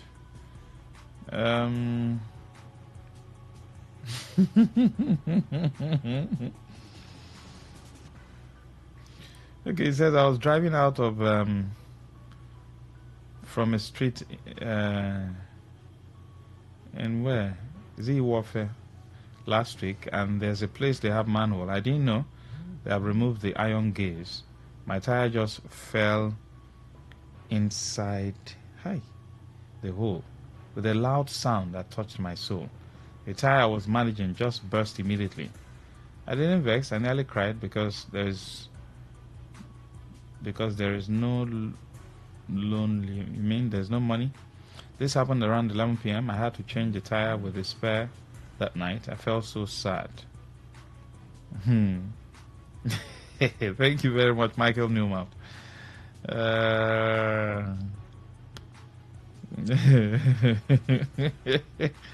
I saw your other messages. I've seen them, Michael. Thank you. Good evening. Welcome. Good evening. Go ahead. I'm calling from my book. Yes, please. Please, let me continue to talk now to see if one day our Messiah will come. This Amako Ebeke Ngoba Road. Please, I'm still calling for help. That road now is unpassable. And I also mentioned about this solar light. I don't know whether the other asked whether we are of River State or not. Please, let the NDDC come for our help now and give us light. Let us enjoy that one too, since it is one of the dividends of democracy, as you can see. Thank you, my brother. God bless you. Thank you very much. God bless you. Uncle Max, good evening. A special thanks to our able Senator Allwell Nyeso, who has provided solar light to Okomoko, Egwi, Umayago, Opiro, and Okorago communities to lighten up these areas. Maxwell, the physically challenged in Eche had not been finding life easy, as most of them are faced with penury, disease, and hunger, and nobody cares. Pastor Gotti, voice of the voiceless. Thank you. Good evening. Please, my eyewitness is Well, I mean, up to 3 years. It's been up to 3 years the UBA employed us with appointment letters and asked us to resign our job that we have been employed. As civil servant that we are, not expected to do any other job. Max, till now they have not posted us to schools, neither have we been paid. Max, lives have not been easy for us. Like me, I resigned from my job. Please help us and bring the UBA board chairman on air. Let's know what he's doing concerning this issue. Rivers youth are crying. Over 1,000 people are affected. Thank you, Innocent. We appreciate you. Let me take this. Good evening, my brother. Good evening, my brother in the studio. We, the people of Ogoni, especially Kana local government, Banga presiding, no electricity. So I want to know why, whether we are not entitled for that. They should let me know. From the local government, state government, federal government, but they are saying they want to come and drink oil. No light, no water, no school, no hospital in Banga. What is going on? I beg, we need explanation from government. Thank you. My name is Nigeria Good from Ogoniland. All right, thank you. Nigeria Good. That's a good name. Mr. Max, you need to see the traffic all over Port Harcourt now. Yes, I thought as much that there will be traffic. Once it rains, oh boy. So they need to open up all the drainages, Ntaoba River and Co. Open up all of them. Barrister Hudson. Oh, today's your birthday, Barrister Hudson. Oh, happy birthday to you. Happy birthday to you. Don't worry, Mr. President. The FCT Minister and the Governor of River State will send you a gift. Now then get money. Oh. Anybody who needs money now, go to FCT Minister. Go and meet Governor Sim. President Tinubu, Tony Okocha. Now then who Pepe. Now then who re Pepe. Those guys and who Pepe. They are listening to me now. They should come and tell me that I'm lying. See the kind of cars these guys are driving. No more, eh? That's why all of us now, I don't know. Like all of us now, we go and do politics. So that's where the money is now. We go leave doctor, leave nurse, leave accounting, leave this broadcast. All of us will go, they do, no be cha. We'll be dancing and be doing like this. We're doing two hand like this. And be carrying broom and umbrella. Since Nadia money day now, all of us will enter there. Hi, Max. Will this crop of oppressors also tax the Amalekites? Dr. Queen, he said they fly on their private jet to Buga outside the country. Make we rest, I beg. Omucholu Farm Road, Alu, is bad. NDDC, you are needed there. Comrade Unable Ewuli, thank you. State School Edoha in Ahoda East is bad. They need help from that end. Well, that's much we can take. We have to take this short break and come back for security and you. Some of us had questions last week that, because of the network, Mr. Smith was unable to attend to us. So you can ask those questions once we start, and then we'll go into something new. Independence up until now, security-wise, how is it like?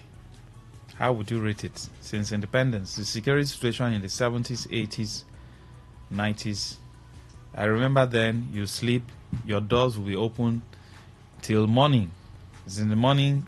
Then I say, close doors. But now we are all building burglary proof everywhere, building big fences. We'll be right back. Stay with us.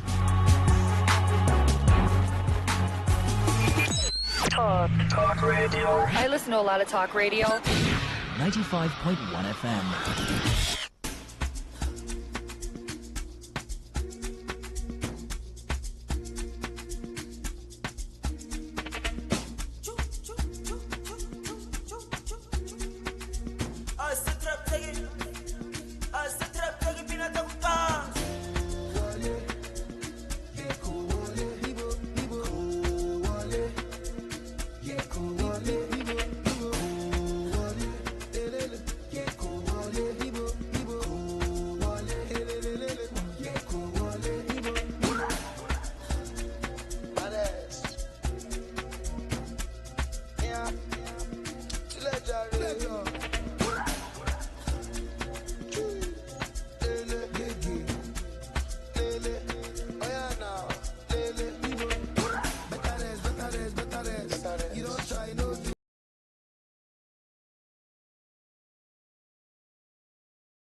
radio experience. Tune in to Today 95.1 FM, the voice of the people. Don't just listen, immerse yourself. That is 100% true.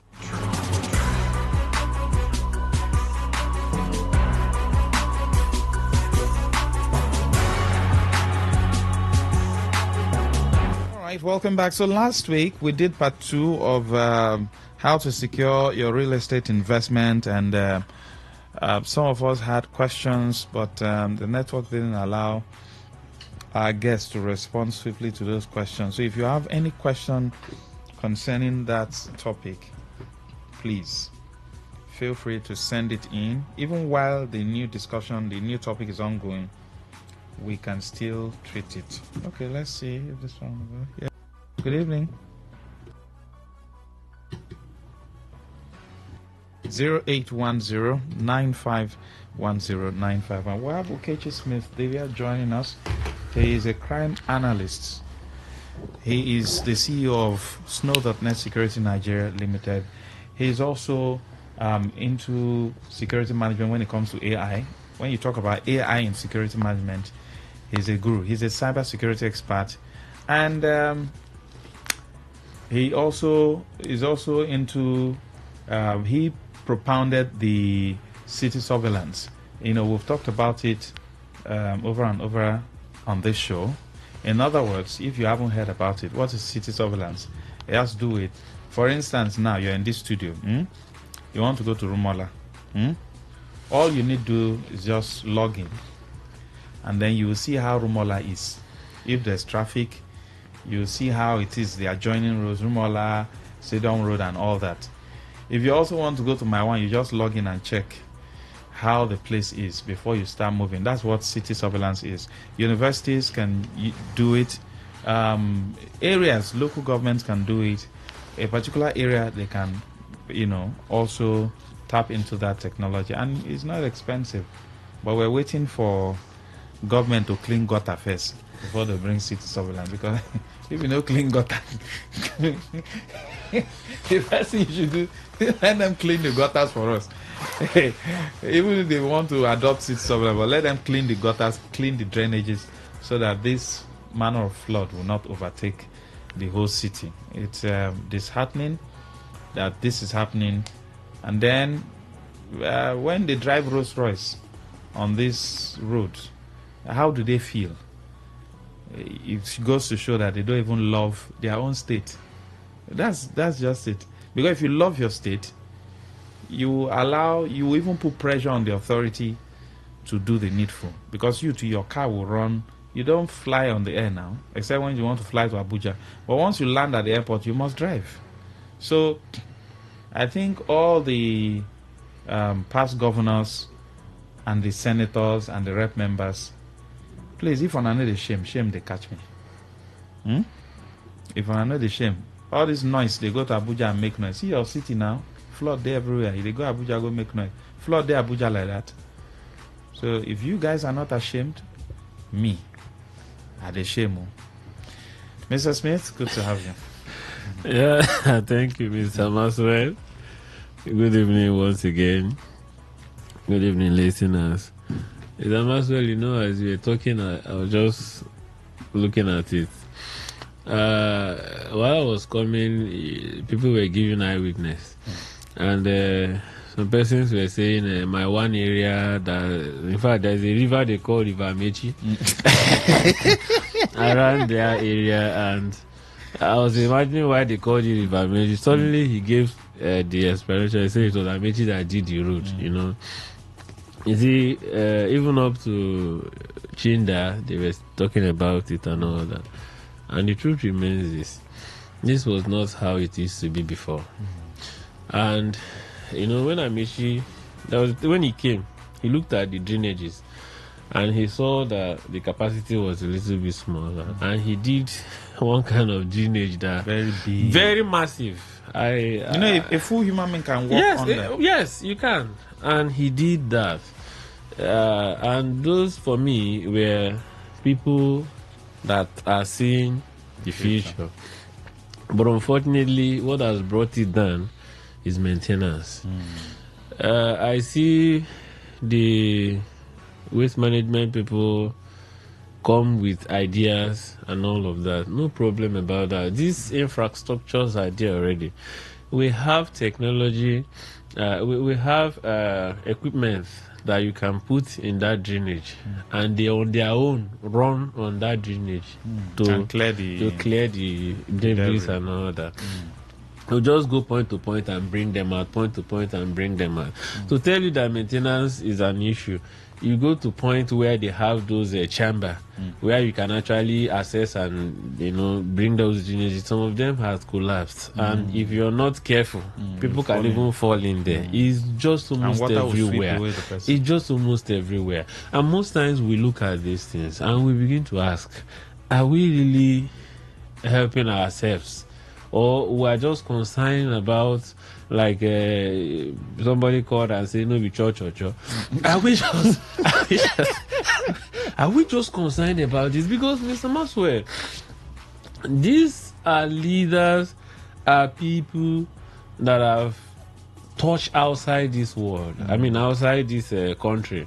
And they go to these places. You see, most times the reason why people run to this jackpot thing is not really the money per se. It's the environment and the security. Mr. Maxwell, because some of the job that people are doing there, they can't do it here. They cannot even try it here. I mean, some doctor, PhD holders, some of them are selling ice cream. Not just in a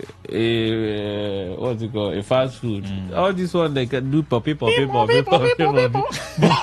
do you know that they still want to go there? They still feel good there because one, there is security. Two, the environment. Maxwell, you don't talk about who will break into your house. You don't talk about you parking your car and, in fact, your one leg is in the supermarket, another leg is in where you're checking the car. If it's still there, you see, these are environment. In fact, over there you see people in a fashion shop and all that. They dress and test check the clothes. Yeah, they go kind of clothes run. So what I'm trying to say, that's why you see our people running there. It's not mainly for the money. Yeah, that's why you can also see our politicians take their children there. Are they also looking for money? No. But it is the environment, it's the security. Now, why can't these people come here and also replicate these things for us? So we could also enjoy, because if you look at these things, it's something we need not to talk about. That's why we'll just see if we can look at Nigeria at 65. Looking at it from the civil war to the banditry and how security challenges evolved. You see, if you look at it, very critical, and that's why they say if you fail your history or what, this thing will repeat itself again. If you don't know your history, it will repeat itself again. I was just trying to look at Nigeria 65, and I was looking at how did we get this shift. We just got it within 6 years of independence. Yes, because if you look at it properly, you see that we gained independence on 1960 from the information, and 1966 there was coup. The first coup happened in 1966, I think, between Tafala, Belova and all that. And that was how, just within 6 years of independence, that was coup. And you know, when this coup happened, it toppled the government, Trump. And ordinarily, that was when guns were introduced as against ballot boxes. And that was how our election began to look like force instead of going to do the right thing. If you look at it very, very well, as in my background, I just said that Nigeria gained independence in 1960, but within 6 years, like I have said, Within 6 years, the first military coup in January 1966 toppled the government of Prime Minister Tafa Balewa. Yeah, the coup and the counter coup were driven by ethnic mistrust and political tension. This set a dangerous pattern. The gun, rather than the ballot boxes, became a tool for political change. Did you understand that? Now, this became a tool for political change. And now, in 1967 to 1970, the Biafra Association led by the Nigerian Civil War, one of the African deadliest conflict that we had just within that 6 years. Imagine what has happened. So we couldn't sustain what we inherited from our colonial masters. After 6 years, we had this problem. And the casualty estimated ranging from 5,000 to 2 million deaths, many from starvation. Underline, many of these deaths were from starvation, not from the ones we are getting recently, where the bandits will just come and slaughter people like, in fact, somebody called on radio station, they say even to kill the fowl itself, they're very difficult, let alone people just they die anyhow, So the thing is, then over 2 million deaths, but many of these deaths were starvation because, during the war, no food and all of that. The war ended in 1970 with no, like we used to say, no victor, no vanquish, but it left deep scar, mistrust, militarization of politics, and weak national cohesion. You see, these are the scar that is left, mistrust. And I can tell you that today, yet, that mistrust has grown to the point that people are beginning to lose interest in government thing. Like I was with somebody when a news broke and they said court has strike out some matter about this state of emergency and dismiss some matters and all that. So I told the person to just keep calm, increase the radio, let me actually hear what the news says. They come on there. I mean, who they go, where they go. Wait, before you think they expect. Do you understand? For me, it just hit me. I mean, this person is not also a small person to say that he's not interested in what is happening in the nation. But you can see the level of mistrust, that as serious as a matter that is breaking in the information system, and we're saying, calm down, let's listen. It's I beg, where could they go? This will not be break. What did you expect before? Do you see how the scar that 6 years issue had actually brought?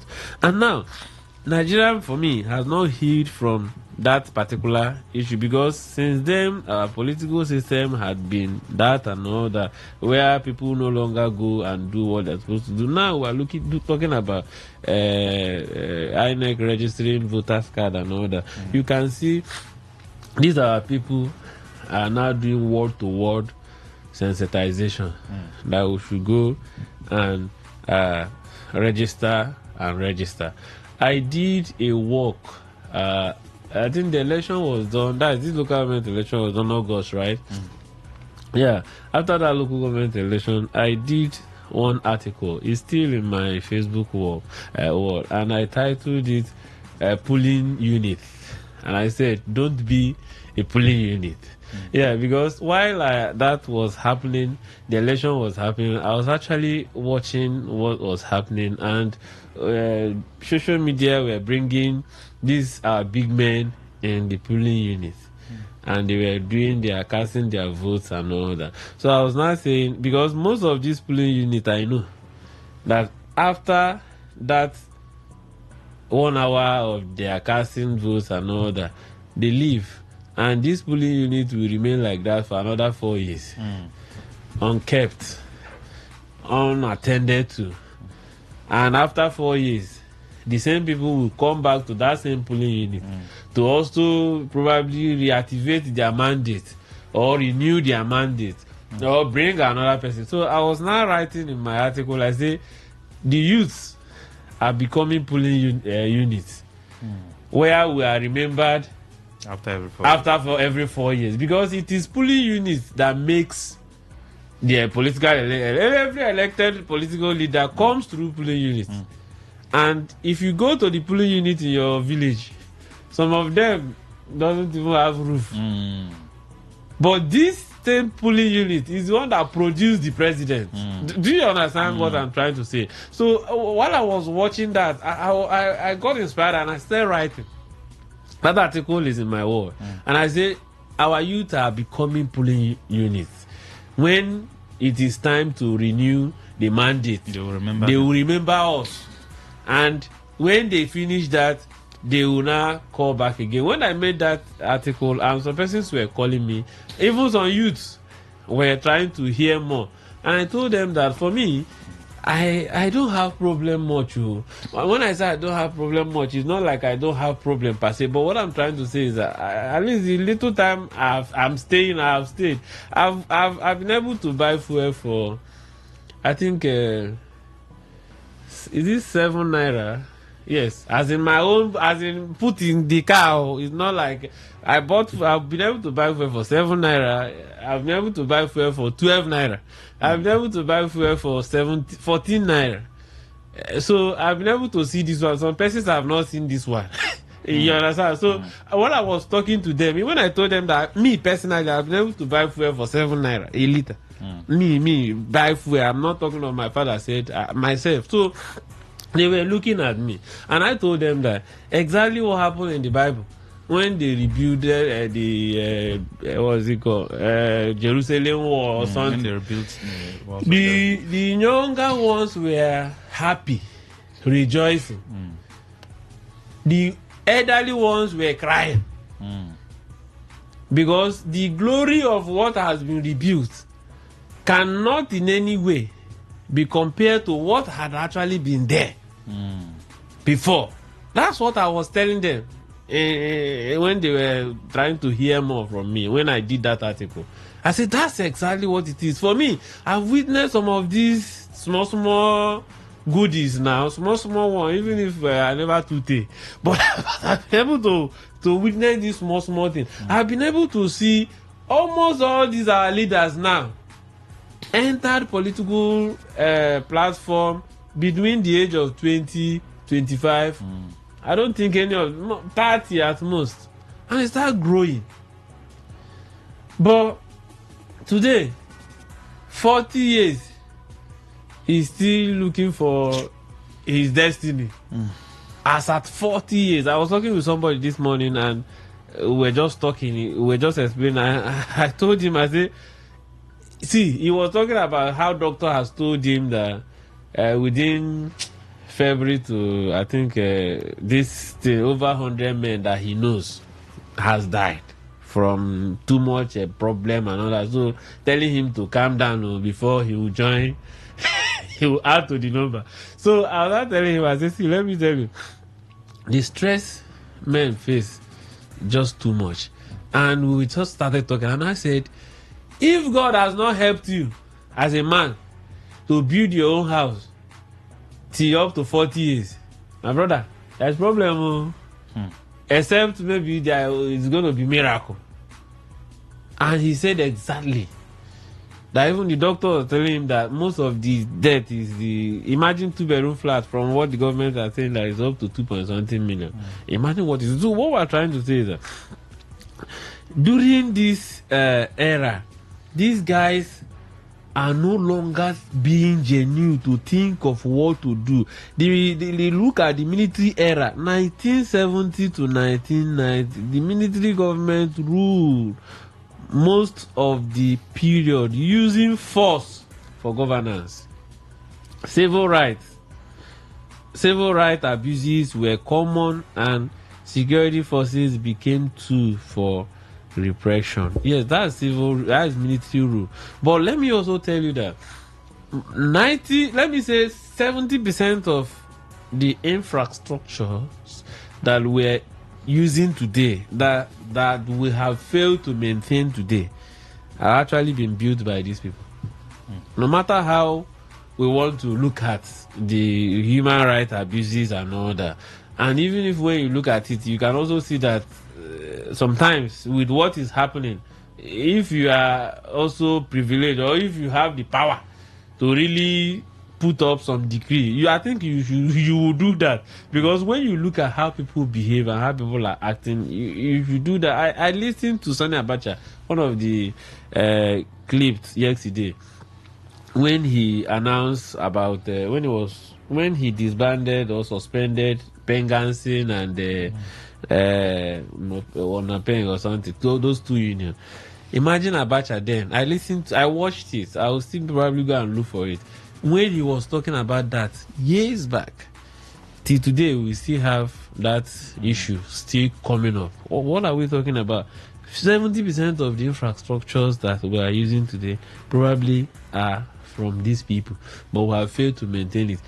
Each time I talk, I say, go to the secretariat. Go and see what is there. And what is the problem?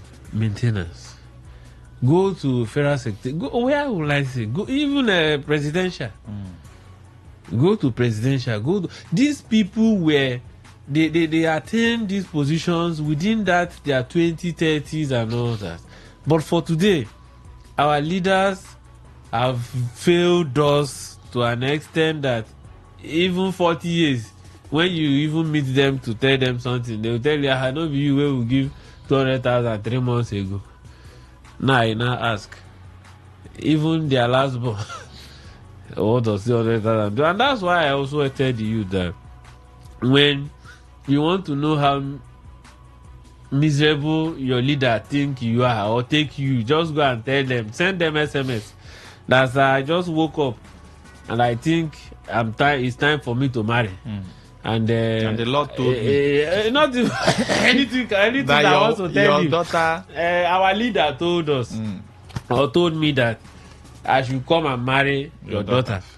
That's when you know how miserable and how good where the leader placed you, because from that day he might even stop you from coming to his house. So if you are actually good, probably he would have done that. So now return to democracy in 1999 to 2009. Let's look at what happened there. 1999, the civil role returned under Obasanjo. Militancy in the Niger Delta peaked, with groups like men kidnapping oil workers and all that.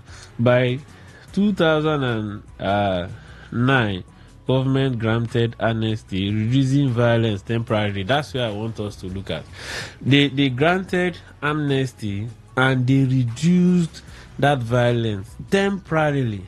But in the same year, Boko Haram launched its insurgency in the north. Now, every solution I think that has been provided or proposed for this whole thing, insecurity, for me, they are temporary solutions. Because when amnesty were being granted, there would have been a better structure. You don't just grant them, start paying them money. That's okay for temporary basis. But what are the structure? Now, some of them were sent to South Africa to learn and all of that and all of which they did. And by coming back, what is on ground? The industry. For them to practice. I know of a particular person that went to either South Africa to learn all this fish and all this agricultural thing, but basically for fish and all that.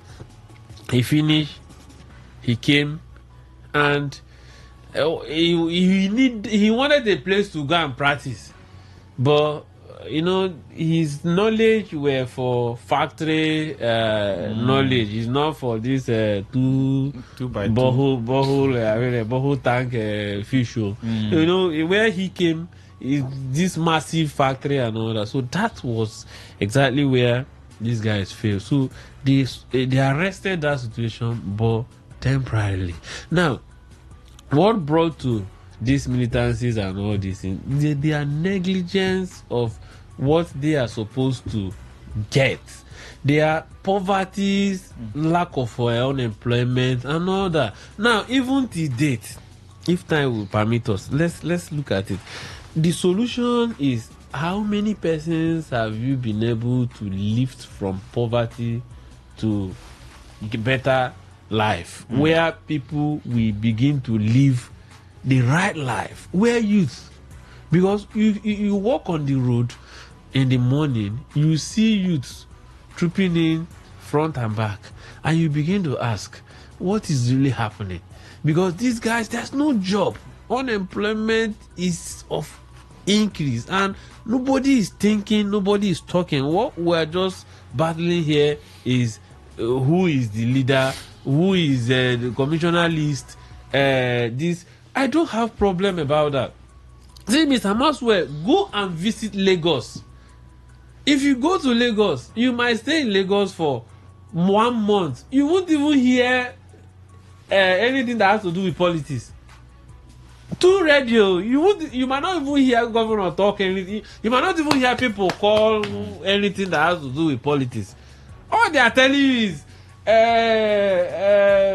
computer market, traffic is there because one container is dropped there. So please, you people should call these people to. That's exactly what they are reporting.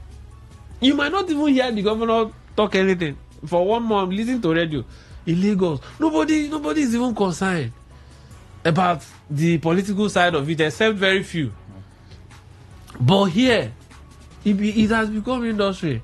We all of us, if you are not even there, it's like you are losing something. So it becomes the industry. So what we're trying to say is, the temporary solution, if you look at the security situation, from like what I read, about 2 million persons, and the deaths were just for starvation. But look at between January to today. Look at what is happening in Plateau.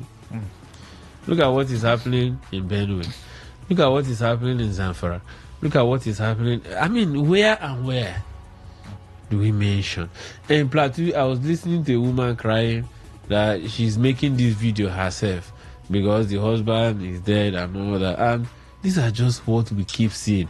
Every day you open radio in the morning, we pray. Like me personally, why news and all those paper reports are going on, I just be praying. I say, let them do and finish before they will announce where they've kidnapped or where they've killed somebody. And before you know, sometimes the thing will just, maybe it might escape your own station. Before you know, one station will just say, hey, I say, Kyle, the thing don't come. I say, no, the thing don't come. But the truth is this: the solution is what we are looking at. The security situation is not good if we look at Nigeria at 65. And I was talking to somebody, I said, even the managers of these nations are even not trusting themselves, because if you are a good manager and the day of your anniversary as a manager, you have to show working now. There should be celebration for you to be able to manage this studio that was opened 10 years ago, and look at your journey for 10 years, and after 10 years this is where you are, and you know where you're going to be in 15 years. You should call your staff, you should invite people for celebration. Doesn't that happen? Churches, every organization does that. So but when you tell yourself that this is going to be low key, your conscience your conscience, yourself, you know that you are not doing well. No parade at Eagle because Square. If you're managing well, for God's sake, you will want to celebrate your victory, your successes. You announce it. We should see them. You don't even need to read. In fact, when you are even talking, we will be telling you that he has forgotten this road he did here. He has forgotten that he paid this one, or he has forgotten, because you can't even remember this. That's why in organizations, when people want to do anniversaries, sometimes they form committee that we go and interview different persons, key persons in that organization, to get the successes of that organization, because one person alone cannot even remember. Exactly. But yeah, now even the managers, they just look at it. I say, no, do and low key. Because there's nothing for them, there's nothing to celebrate. But what we're saying, but they said they are going in the right direction.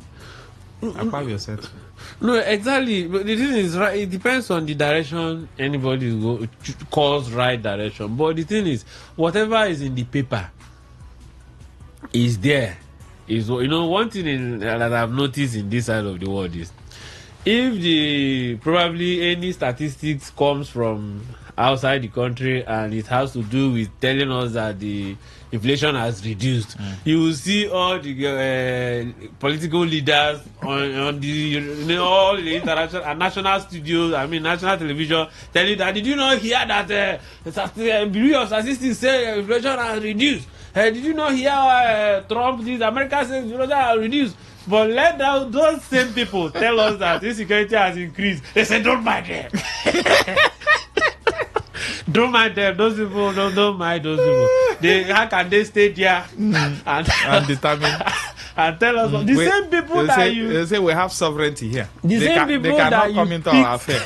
That you picked their statistics yesterday, remark. Now again, you say we shouldn't mind them. So that is what it is. But what we are trying to look at is bad. We cannot dispute that. We cannot also remove the fact that Nigeria has made progress. No doubt we've made progress. But whatever is in the paper is not what we're looking at. Let's take this. Yes, good evening. Hello, Mother. Yes, Dr. Patrick. Yeah, how are you? Great, sir. The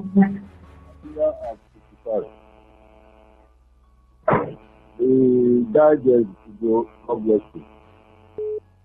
Your voice sounds so young, but what you said that you bought for attention 7 years ago, I don't think that you were around 80 years old. But your voice is so young. I wish I'm watching on YouTube now. Let me go to the point. Please. Answer. So God bless you, bless your children. All these things you are doing. The truth is that, you see, time is the security. The best way to stop security is to provide welfare. That is the Finland and some of these other countries, some of them don't even have army. They don't have gunboats. Because human existence is prioritized over other things that are priority for the leaders that have imposed themselves on us. So as far as I understand, they have imposed themselves on us. They have taken over all the institutions, and they feel that whether you vote or not, so that's the thing until the electoral thing is structured from party or whatever, even the amount to buy from, everything. That's the only way you can have credible or relatively credible persons to come on stage. And that's the thing, because you can't give what you don't have. If I'm a criminal and I'm in occupied position, I may pretend for a while. But that thing in me must come to play. Based on the actions speak louder than words. The president has listened to his speech yesterday. There was no substance. Saying everything is okay. And if everything is okay, why didn't you do parade? Just a few days ago, Arise all air personality or something died in a circumstance that is entirely avoidable. If we have emergency agencies like the police and all that come to play when they are called upon. All right, thank you, sir. So the truth is that this government we have to bring, I keep saying it, but from federal to wherever, they are impostors. Most of them don't know all. They are impostors. And they don't have anywhere for us, and that's why we are where we are. Until we go back to the electoral state, that's the only way we can resolve our problem. Thank you, Doc. Yes, please. Good evening. Go ahead. Hello? Yes, Robin Majo. Good evening. Go ahead, sir. I'm greeting to our guest. Okay, God will bless you and preserve you. Yes, real estate has to secure. My own case is like a broken record. To the extent that the communities in the Che, where I procure this parcel of land, we are not in. Hello, Robin Majo. Your line is breaking. Good evening. Hello. Good evening, sir. Yes, sir. Wellington. Okay, good evening, sir. Good evening. What kind of parade master are you expecting? To parade in a state that the level of insecurity is high, and the military men are not well paid, not well fed. Master, let me put it to you. People who do this parade, is it not those who are in constable rank and file? Hungry man, they do parade. We go march left, right in different dimensions. Then no. There are a report came that some of the men in Meduguri, anyway, they were driven out from their house, like the hall they stay, by a superior officer. Master, see, okay, did I tell you something? I don't want to say, listen to the message, not the word. There is a message in the word. Listen, he's telling you something. He says in an anniversary for your studio Today's FM to take an anniversary on, they will ask one or two questions. Are we doing well? Where are we doing well? Please let us know. Thank you. They don't have any question to ask. Wellington from Okrika. Thank you very much. We're out of time. let me answer that person that said maybe I'm 80 years or so. In 1994, a liter of fuel was sold for 5 naira. In 1998, 11 naira. 1999, 20 naira to 25 naira. So what I would say, it's just 1994. It's just day before yesterday. That's why I said Olympics was 96. Okay, Kano is alive. Okay, Guavo and Co. They're all there. So it's not like too much thing. But then this is actually where we are. What we are trying to say is our leaders, Nigeria at 65. We still need to do more. Most importantly, let's look at employment, how to create jobs, also for the local government, also for everybody. Like now, nobody's talking about the local government. What we're talking about is PVC and all of that. Yes, no problem. The PVC will buy tomato for you. The one local government chairman I can hit my chest for is that of Obi Akpo. I pray for him every day, and I wish that God should help him because there's a lot of work to do. Thank you very much. Ukechi Smith-Diva is a crime analyst, is a security expert, cyber security expert. He's the CEO of Snow.net Security Nigeria Limited. He's into AI in security management also. Thank you for coming. Follow him on Facebook, UKECHI Smith, SMITH, Dibia, DIBIA. Follow me on Facebook, LUCKYMAXWELL. Now, if you want to procure quality hardware security equipment, then just reach out to me and then I'll pass it on to him, or you can reach out to him also. All right? Don't go and buy all this in Yama or something. All right? Follow me on Facebook. Thank you very much. I'll see you tomorrow.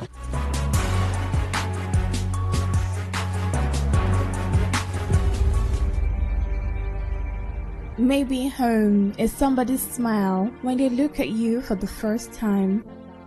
Maybe home is being a home to something you love and adore with all your heart, and that is what life, friendship, and love are all about.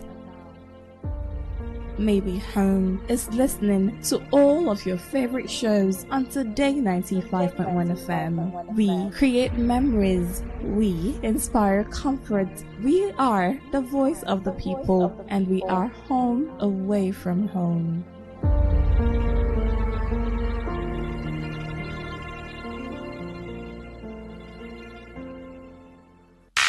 Unleash the power of the airwaves with the ultimate.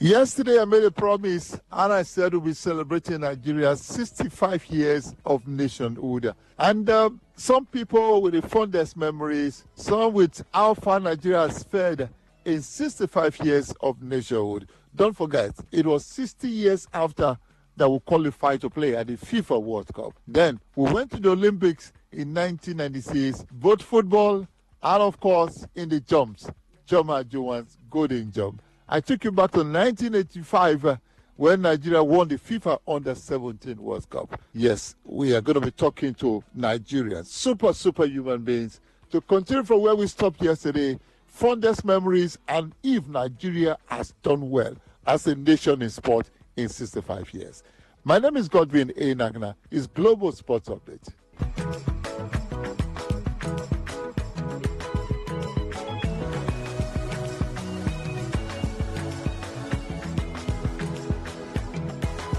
Welcome back, and of course, we are continuing from where we stopped yesterday, talking about Nigeria's independence, 65 years. How well are we fared as far as sport is concerned?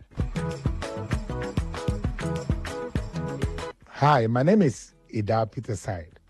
Former Super Eagles goalkeeper, played for some few clubs here in Nigeria before traveling out. 65 years. Nigeria is 65 years. Wow. Again, the question is how have we fared in sports in these 65 years? If you want to say totally, if you say in football, it's a different discussion. If you say in other sports, it's a different discussion. But in general, I think we've not done badly. Nigeria is highly rated in Africa. We're not a Mickey Mouse country.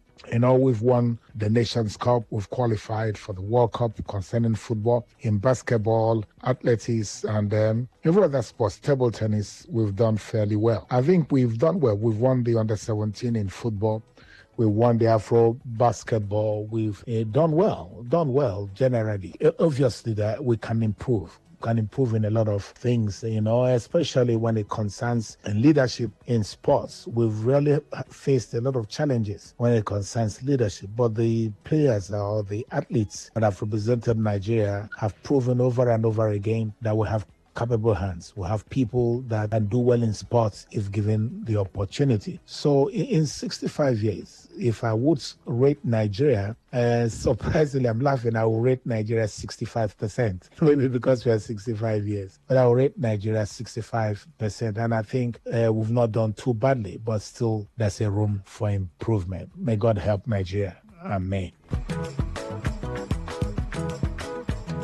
My name is Boyega Okedwenro, sports media professional and a practicing brand management and marketing communications entrepreneur. Nigeria has not fared too well in the last 65 years in sports, basically because we've been very inconsistent in terms of sports policy at the national level. We have also failed to invest adequately in the sports sector. The investment in infrastructure, administration and facilities over the years have been extremely poor. This has also led to inadequate competitions and a failure to integrate our school system into the educational development framework is also a major issue. Globally, the trend is to involve schools as a matter of national policy. The school system and education and sports development should be integrated to work pari passu so as to encourage grassroots development of sports. Altogether, as a nation, we have failed to realize the enormous power of sports as a catalyst for economic development, as a major tool of nationhood and nation building. And what that has led to is that over time, what we have had is a system whereby we are more competition driven than development driven as a policy of sports development. Going forward at 65, Nigeria should look left and right and leverage its natural resources. This we have failed to do. We are a nation of over 200 million people with diversity in terms of a natural environment, natural endowments, and what one would have expected for us to have researched, to have invested in research and look at areas where specific sports are very potentially productive in specific parts of the country and invest in all those places. So as a nation, we need to change our direction in terms of policy, in terms of investments. Thank you very much. Brian, and the publisher of Niger Times and Lagos Post, two leading online newspapers in Nigeria. We're celebrating Nigeria's 65 years of nationhood, and in terms of sports development, Nigeria has made significant strides over the years with notable achievements in various. The football remains Nigeria's most popular sport, with the Super Eagles winning the Africa Cup of Nations 3 times, but we failed to qualify for the last World Cup that held in Qatar in 2022. In athletics, Nigeria has produced talented, athletes like Blessing Okagbari, a world record holder in the 100 meters hurdles, and Tobi Amusan, who has also been flying very high. Even in Tokyo recently, she got a silver medal, specialist in the 100 meters hurdles. I also have other notable athletes like Ese Brome. Ese won gold medal and the long jump. Of course, there's also Nathan Ezekiel, who secured a spot in the 400 meters hurdles at the 2024 Olympics. Talking about football still, our Super Falcons have been flying very, very high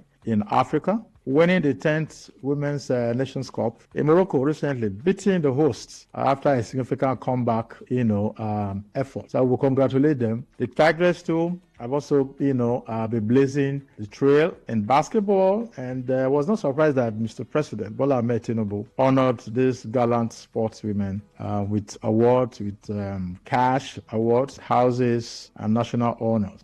In boxing, we produced great champions. The Tiger, the Hunger Kibasi, was Samuel Peter, and it is remarkable that even a weightlifter, Wild Ruth Ogbefo, won a silver medal at the Sydney 2000 Olympics. So Nigerians are really doing very, very well. Don't forget too that in basketball, we've had significant players like Hakeem Olajuwon, Nigeria winning the African Championship in 2015, and Emeka Okafor, who made a name for himself, also in sport. So overall, there's still room for improvement. Nigeria is the biggest sports house in Africa, no doubt about it. But I believe we can do much well in the area of funding and development of infrastructure. Congratulations, Nigeria, as we celebrate 65-year anniversary. Thank you.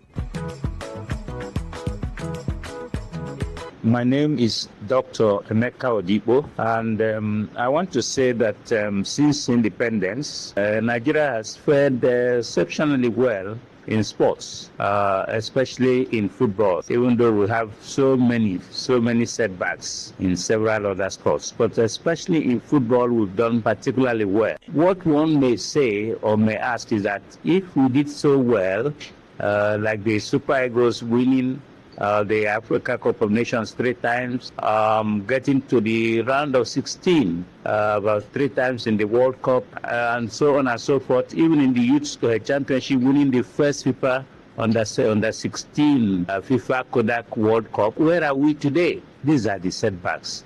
We've not been able to sustain our successes. The successes come and go. Even in the women competition, we've won the AFCON for the women for about 11 times, and have become ever regular in FIFA World Cup competitions. But where have we gone at the Mundial? And then what are we doing today? In the past 2 editions of the World Cup, we didn't qualify. Well, we didn't qualify for the past edition, and the coming edition in 2026, it looks bleak. So these are the issues. What are the issues?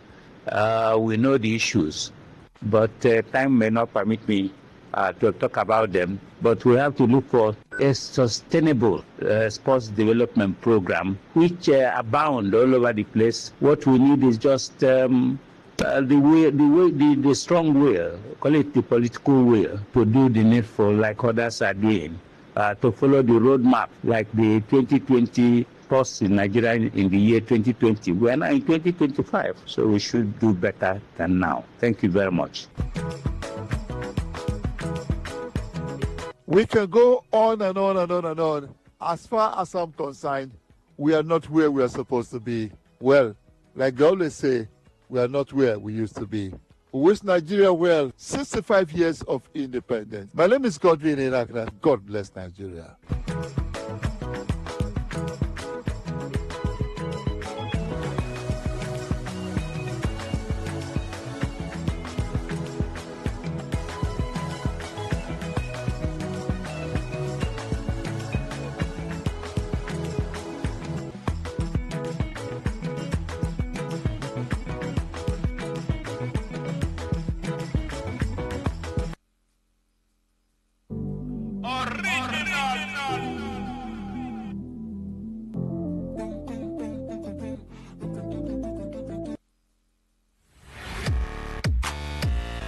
Turn the dial and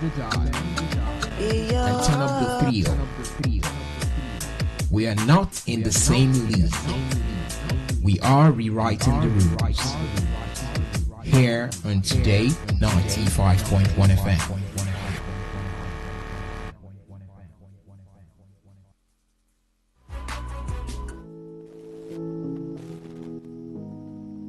More music on trendybeats.com. There's just one thing to say. Now how you dey move, Jaja, beautiful display.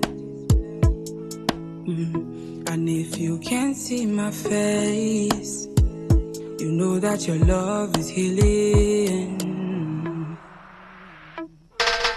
Beautifully wonderful love. Anywhere I follow, you no matter how far. If you like play me,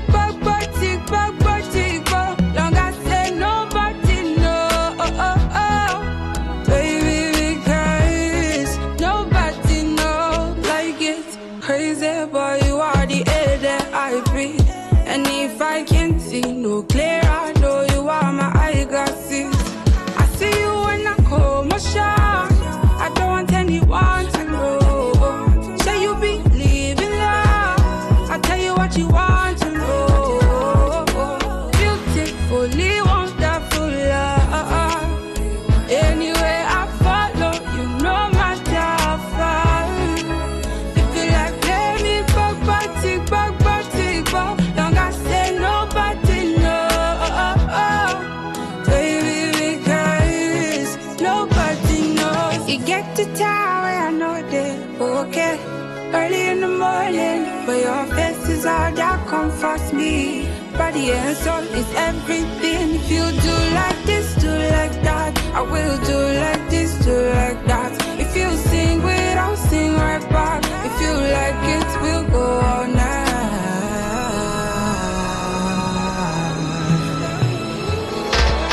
Beautifully wonderful love. Anywhere I follow, you no matter how far. If you like play me, long as say nobody know. Baby, because nobody knows.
sickness self sabi well we pass am. After all, monkey smart now because tree near tree inside forest. Heritage International go use the technology of computer testing machine to see and know before attacking that your health condition. We don't become ubaruba for your life with the correct treatment. Therefore, whether definition or without definition, make you visit Herbal Heritage International offices way near you. Herbal Heritage International. Now you.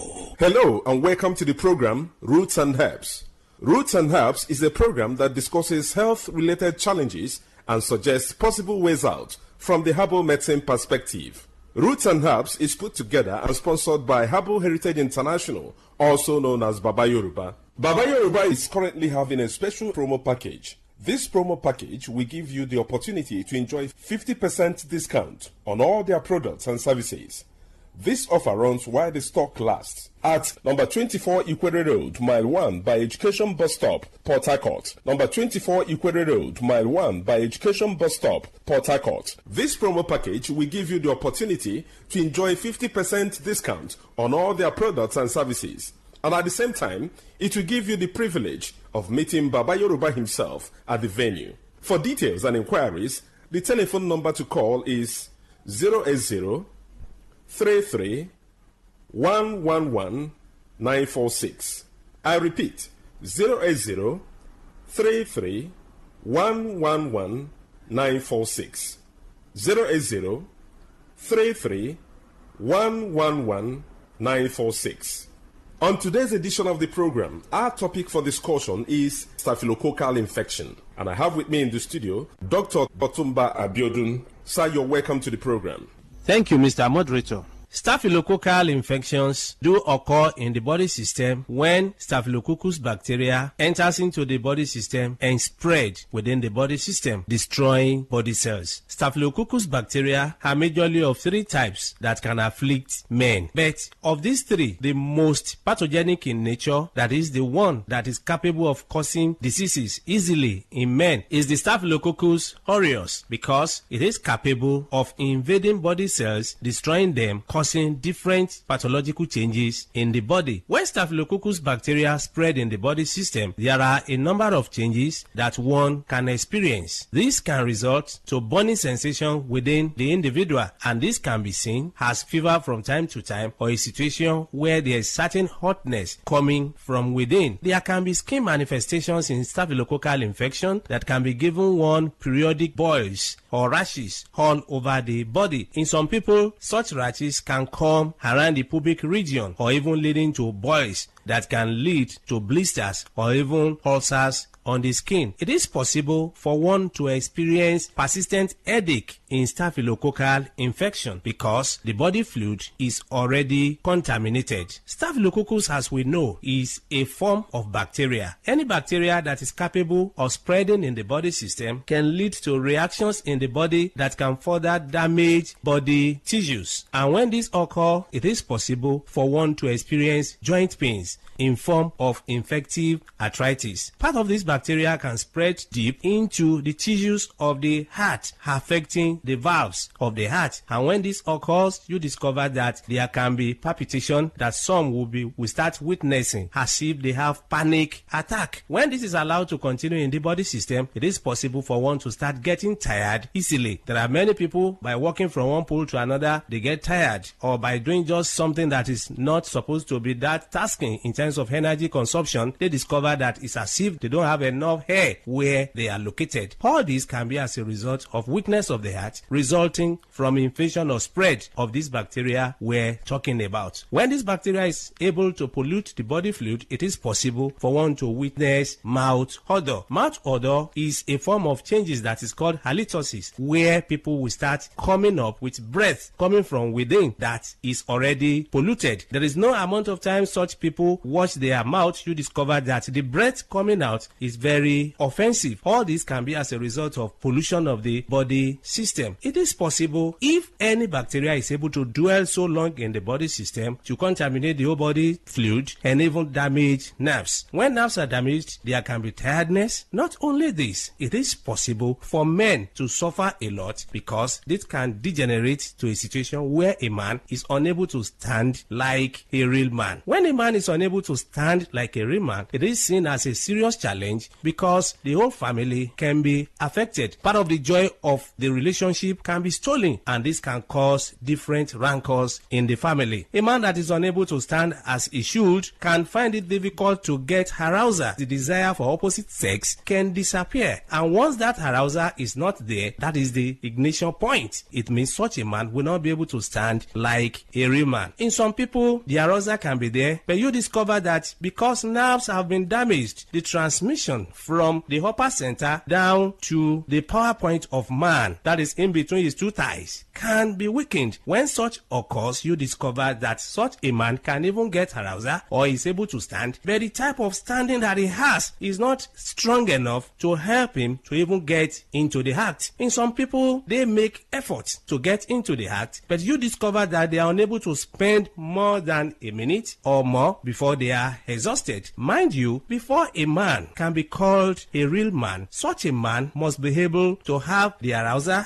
as desired and also be able to sustain the energy he has been able to gather for a considerable length of time. That is when such a man can be able to make his partner happy when it comes to man-to-woman interaction. So such men do suffer from this from time to time. It's after knowing the root cause of the challenge that one will be able to know the right step to take for one to be totally free. Whenever you experience anything that we have been able to mention or other things, it's very important for one to visit a competent healthcare giver who will be able to run tests on one and pinpoint where the problem lies and provide solution. For more enlightenment and advice, the number to call is 080-33-111-946. I repeat, 080-33-111-946. Thank you all. All right, you've been listening to the program Roots and Herbs. Roots and Herbs is a program that discusses health-related challenges and suggests possible ways out from the herbal medicine perspective. Roots and Herbs is put together and sponsored by Herbal Heritage International, also known as Baba Yoruba. Baba Yoruba is currently having a special promo package. This promo package will give you the opportunity to enjoy 50% discount on all their products and services.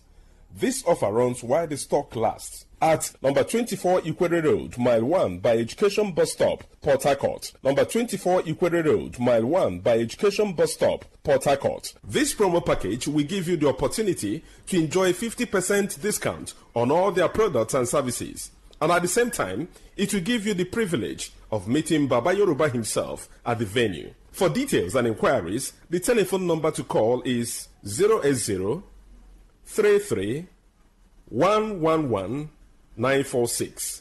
I repeat, 080-33-111-946.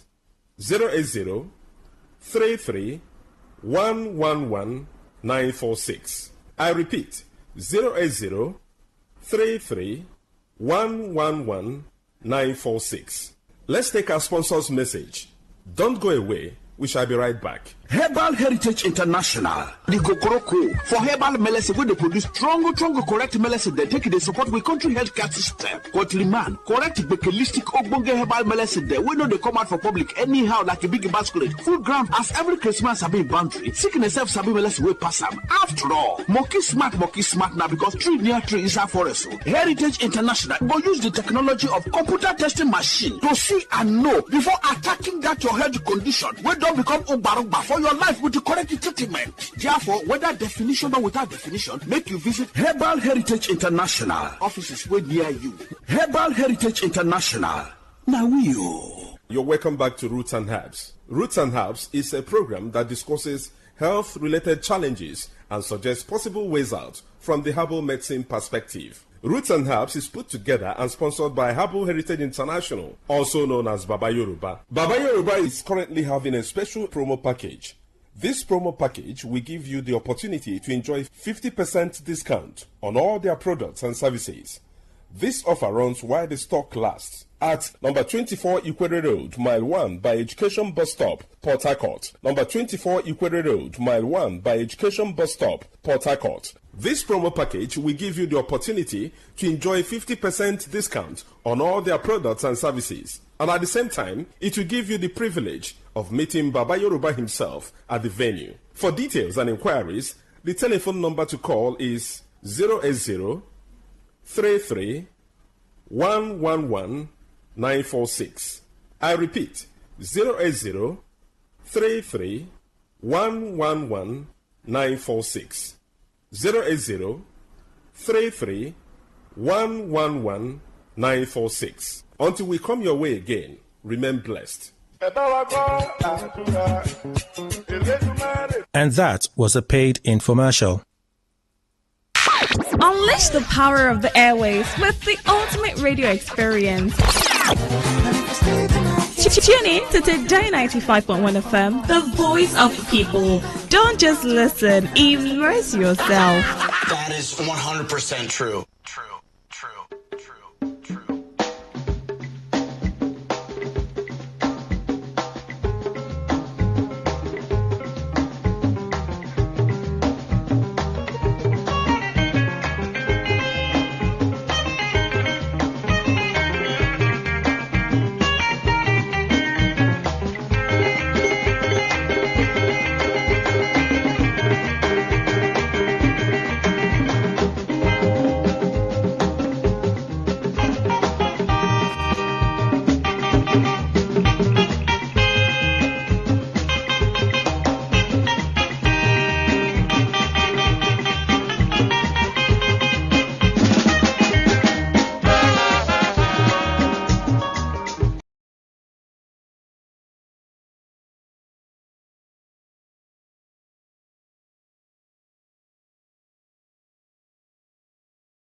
evening. Welcome to this dial Today 95.1 FM.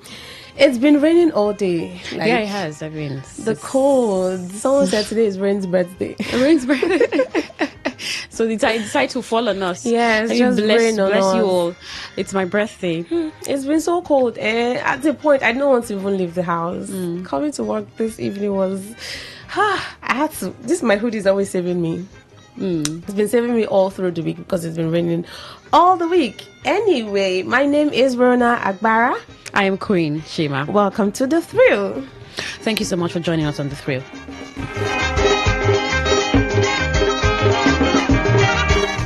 How is the weather at your end? How is the weather treating you? Are you cold? Are you covered? Have you been out in the rain, hustling and, trying to put things together and make ends meet? Anyway, my word for you tonight is that you will be fine. You'll be all right. Okay, let's get into what we have tonight. What is on the table? What are we analyzing or dissecting tonight? This one is coming from...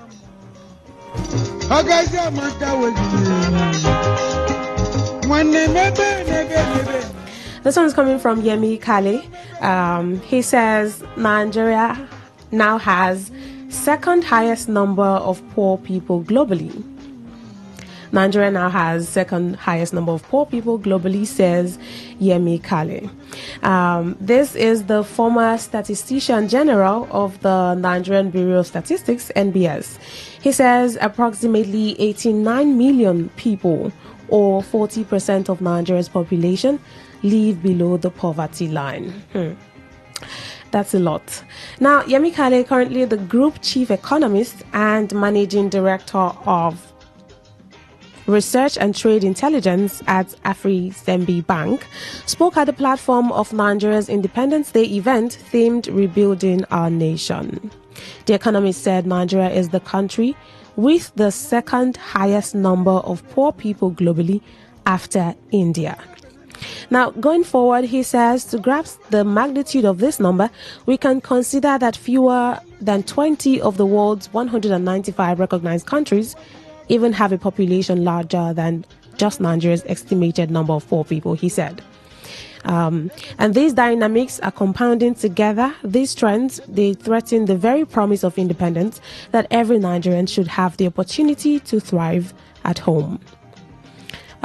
Some finally on the way should have begun over a decade ago when warning signs were already evident. He says acting sooner would have significantly softened the impact on households and businesses, sparing the economy years of compounding fiscal and inflationary pressures. Furthermore, he said that series of reforms recently introduced are challenging and painful, but are absolutely necessary, noting that there is really no credible alternatives. The former NBS boss said consistent and integrity-driven execution of the reforms will turn Nigeria's potentials into real broadly shared prosperity,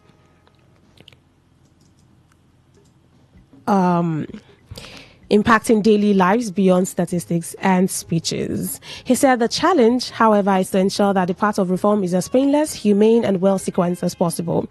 But too often in Nigeria, this has been overlooked or maybe poorly implemented, resulting in what I think is avoidable hardships. Kale added that the government's role is not to avoid these reforms, which he said are inevitable. Rather, he said that government's role is to sustain the policies while urgently strengthening social protections, ensuring transformation journey is both economically sound and socially just. Now, looking at this rating, right, the former MBS boss says that Nigeria now has the second highest number of poor people globally. It's very sad that we are being ranked in this level, or this is the rating we're at right now. And you might want to ask the question, what is Nigeria's population? If approximately 89 million people are living below poverty line, what is the population of the Nigerian people or Nigeria's population?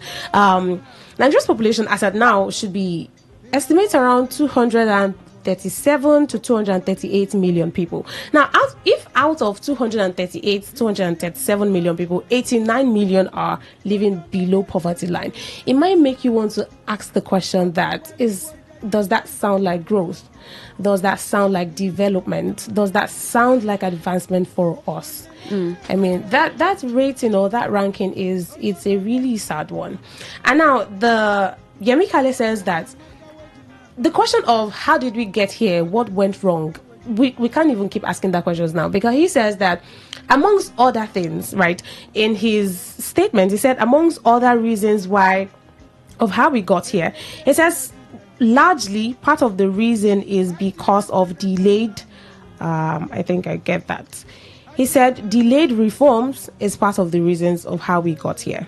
And he also says that there is really no credible alternative, meaning that we are already here. This is where we are. We are being ranked as, second highest globally, living below poverty level. Yeah. He was citing some of the reforms that the president had brought on board. Yeah.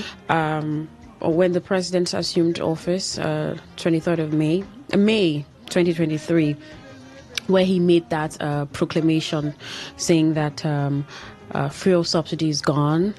And I think after that, sometime in June, there was the devaluation of the Naira, one that a lot of people have questioned. Now, yesterday we were just reading the reforms of this administration, speech, right?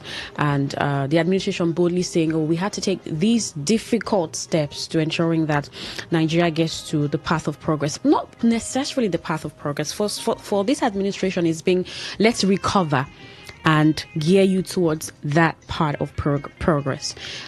So these statistics right now for a lot of people, is not under-expected. Considering what happened with some of the reforms that the president did bring on board, like I said clearly, the removal of fuel subsidy, the way it came. Someone said something that no president was going to come and start enjoying honeymoon. I mean, you come and there's so much work to be done to be done already, because this administration at some point was saying that where they started off from was a bad place. Right, a very bad place, and that's why the president had to take some of the decisions that he took. While that didn't come up nicely on Nigerians, I mean, it hit so hard from the removal of fuel subsidy. We already saw that the cost of transportation skyrocketed. We started seeing headline inflation increase. The devaluation of the naira had to battle with other currencies, floating, and was dependent on supply and demand in the market and all of that. And for some people, they had said, okay, wait, before all of this would have happened, maybe there should have been something to boost local production, so we don't get affected. Yes, we don't get affected. Right, and Yemi Kale had this to say about how we got here. Like when you ask Nigerians, 10 Nigerians, when you ask them, how are you doing? How is everything? How is life with you? I think like 7 out of 10 of them will be lamenting how that everything is tough, how that life is hard, how that they cannot even afford their basics. In a family of 4, you hear people say they can hardly even afford 3 square meals because, the economy is hard on them and tight. Yeah. Right.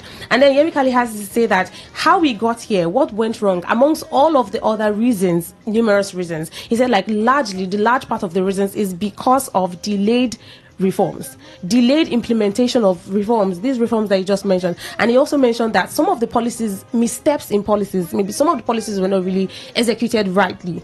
And then he also says that as much as we know that things are hard, he says this is also inevitable, that it is something that we must do to get out of there's no alternative. Yes, in his words, he said there is no credible alternative, no other credible alternative. Where we have to go through this process. Where we have to go through this process. And now this make you want to ask the question, because during the President's Day speech, right, on Independence Day speech, he said that the worst is over. In his words, the worst is over, things will get better and everything. And now this rating is coming that Nigeria is now like the second highest poor country or poor people globally. You might not want to ask, is the worst really over? Are things about to get better, or it's going to still get very hard before we get into the phase where things will get better and the economy will get better? And now the challenge is this: how would this administration be able to make these reforms and not make life harder than it is, or the economy harder than it is now? Because we know that things are already very hard.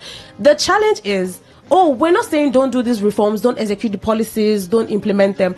But is there a way for the government to implement these tough policies in a very seamless manner, in a very painless manner, that it will not get harder than it already is? We want to ask the question. They can actually implement these policies since that is the way forward, that's the only credible alternative. But how can they do this without things getting tighter than it already is? So we can get into better ratings and rankings than being ranked as the second poorest, the country with poorest people globally. I mean, that ranking will not even come if things are literally happening the way Nigerians want to see them. Exactly. So the president clearly stated when the administration came with what he came with, its reforms and its plan, his agenda for the development of the country. And the president has consistently, even last year's independence, he did say that it's going to be a pass through a tunnel kind of situation. We go through the tunnel and then there's light at the end of the tunnel. Today's third, right? Today is second. Okay, today's second. Yeah, today's second, yes. Yesterday the president said, the worst is over. And that means that we have had to stifle the economy so that we can get to a point where there is a balance. Like the fuel subsidy is not today's conversation. It's just that this administration had to take that bold step. As at 2022, billions of dollars was already spent on fuel subsidy, right? And so the removal, for some people, it's been over 2 years. We've seen the removal of fuel subsidy, and the monies that are supposed to come from these, the administration said will trickle into health, will trickle into the education sector, will trickle into infrastructure. So we want to begin to see some of these things play out the way it's supposed to. Exactly. But like The Economist has said, no credible alternative. We're here. We have to go through this. But the question is, the president said yesterday, the worst is over. So how long will this worst be for? And well, for some people, it's like, oh, the worst is over, but it's not. It doesn't seem like it's really we don't feel over. we don't feel like the worst is over. Yes. You hear prices of things, they triple the price, double the price. You buy something last month, you're going to get that same thing, and I tell you it's times 10 of that amount. And here we are hearing that, oh, the president has told us that the worst is over, we're out of this, we're getting to a better place. And then there's this ranking that, oh, 89 million people, approximately 89 million people are living below poverty line. Although this administration has also stated that the GDP has increased, this last quarter of 2025 with a 2.86% increase. And for some people, economies are, that's good. That's progress. That's progress, especially considering that the number of goods are increasing, which is one of the things you use to judge the an economy of any nation. But how fast, really? That's the thing, Rona. The person listening to you now say, Rona, can I start buying gari for the price? Can I start buying rice for? Will I go to the market now? And I want to buy tomatoes, a bowl of tomatoes, and they're not telling me 5 seeds for how much the amount.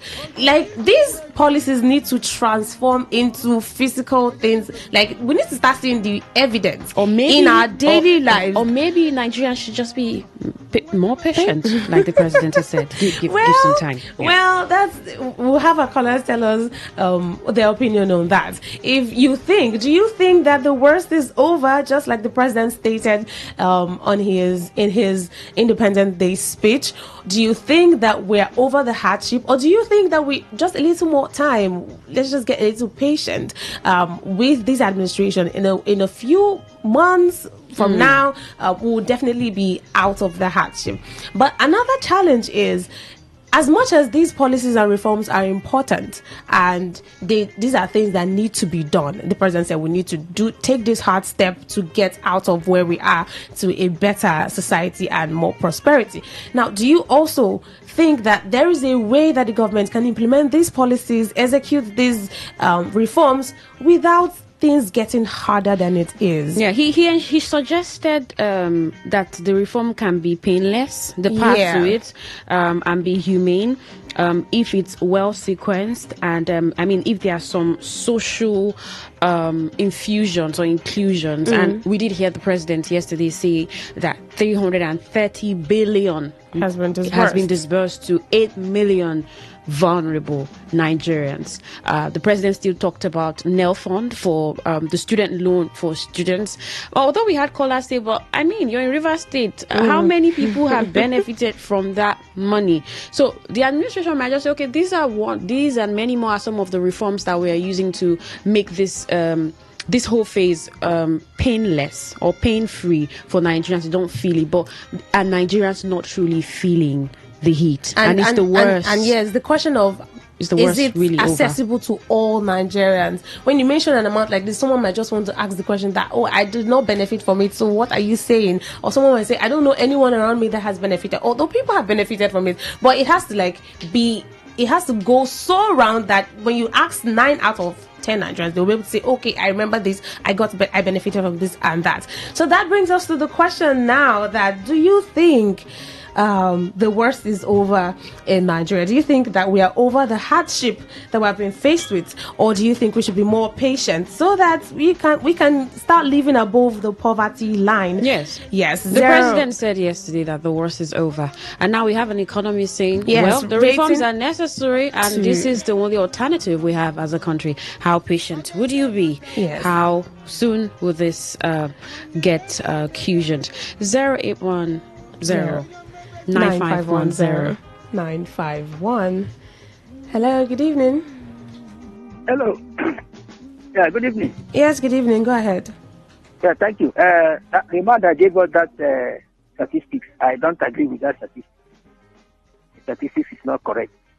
He's giving it as let me say, under a biased mind.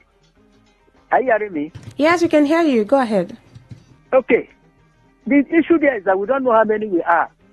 Say Nigeria is 150 million. All those things are just drama.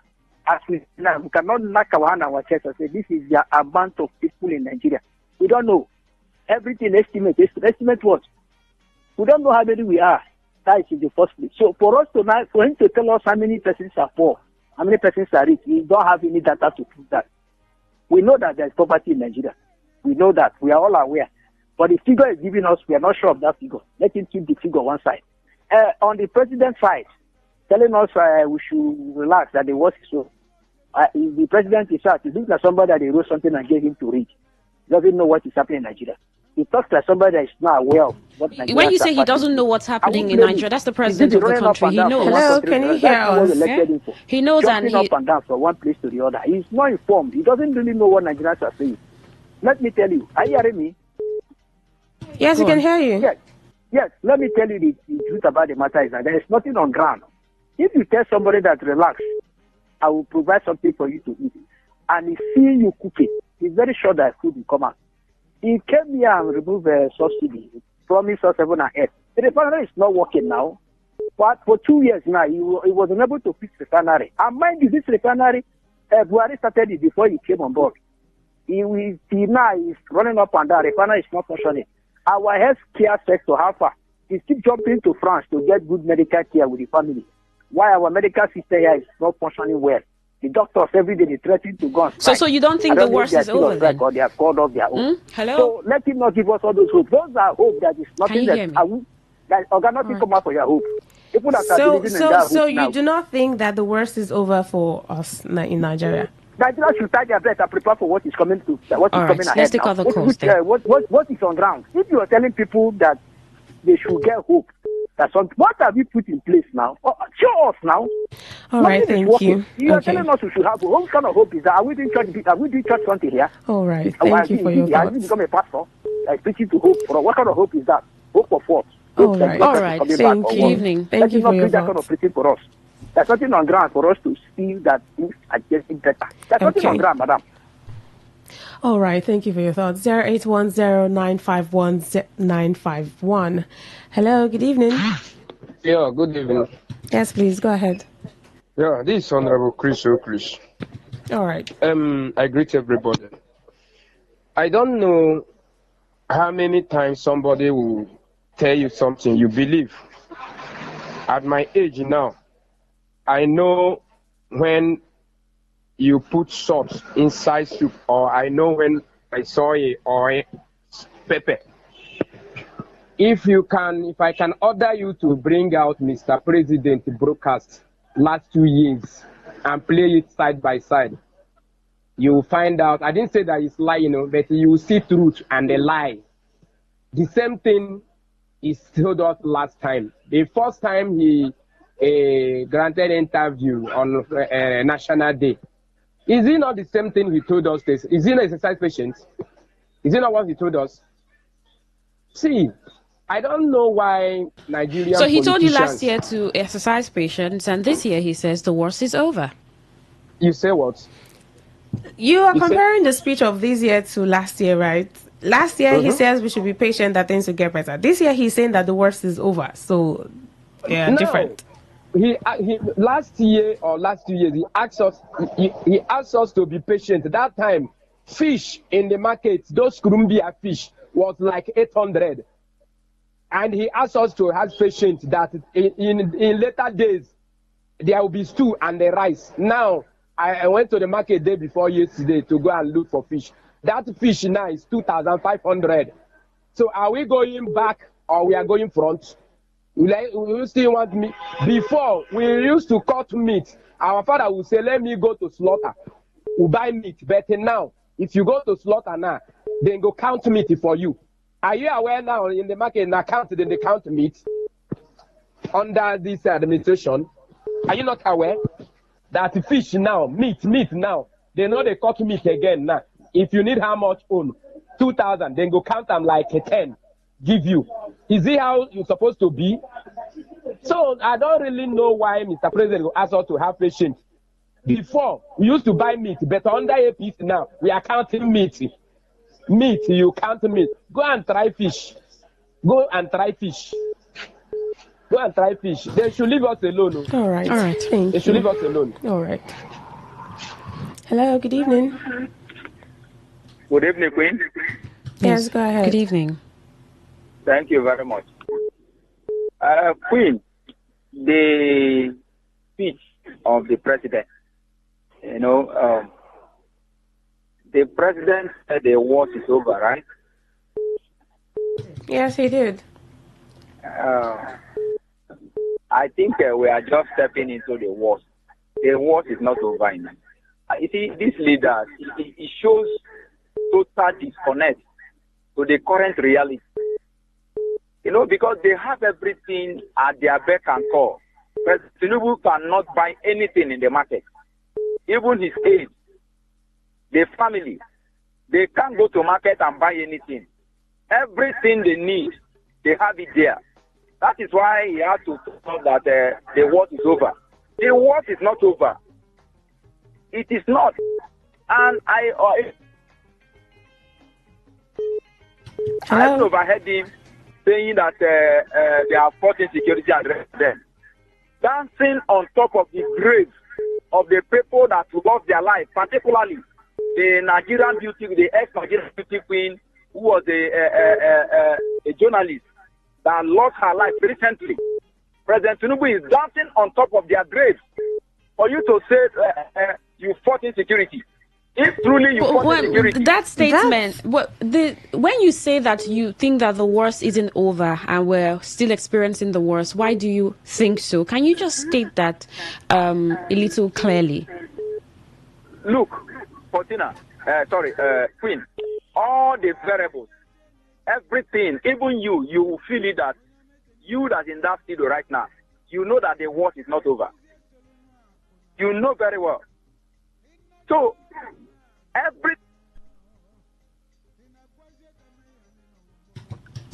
we can't even hear you again. Maybe you try dialing. So if you say that the worst isn't over, why do you think so? Yeah, you can state that. Yeah, hello, good evening. Hi, Queen and Rona. How are you guys? Yeah, we're doing well. Go ahead. I'm going to be very brief, and I'm just going to hit the nail on the head. Here, there are two indices. The indices to just get this thing right is this. When Tinubu came to power, fuel was about, I believe, 160, the neighborhood of 160. Presently, fuel is about 1,000 naira. The fuel controls the internal economy, transportation from the farm, from the one state to the other state and all of that. The second thing is the dollar. When he came, the dollar was about 400. Now the dollar is about 1,500, I believe. And the dollar controls importation. And we import here. Predominantly, all the things we have here is being imported. You understand? So the economy is controlled by importation and what happens locally. And the two things that drive these two, I think I mentioned to you, it's still very much high. So until the dollar comes down to like 300, 200, the worst is not over. It's only getting worse. Until fuel goes from 1,000 naira to about maybe 150, 200 or so, 100 naira. All right. But don't you think? Hello, are you there? Can you hear me? Hello. Can you hear me? Is he responding? The call dropped. The call dropped. All right. Good evening. Your name and location. Hello. Hello, Madam Queen. Good evening. Good evening. We can hear you. Good evening. My name is John Afric, one of Popo Man. All right, go ahead. All right.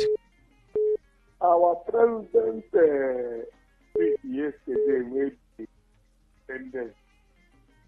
He's very, very alarming. He's saying everything. Hello? Yes, we can hear you. Go ahead. By saying everything has walked over.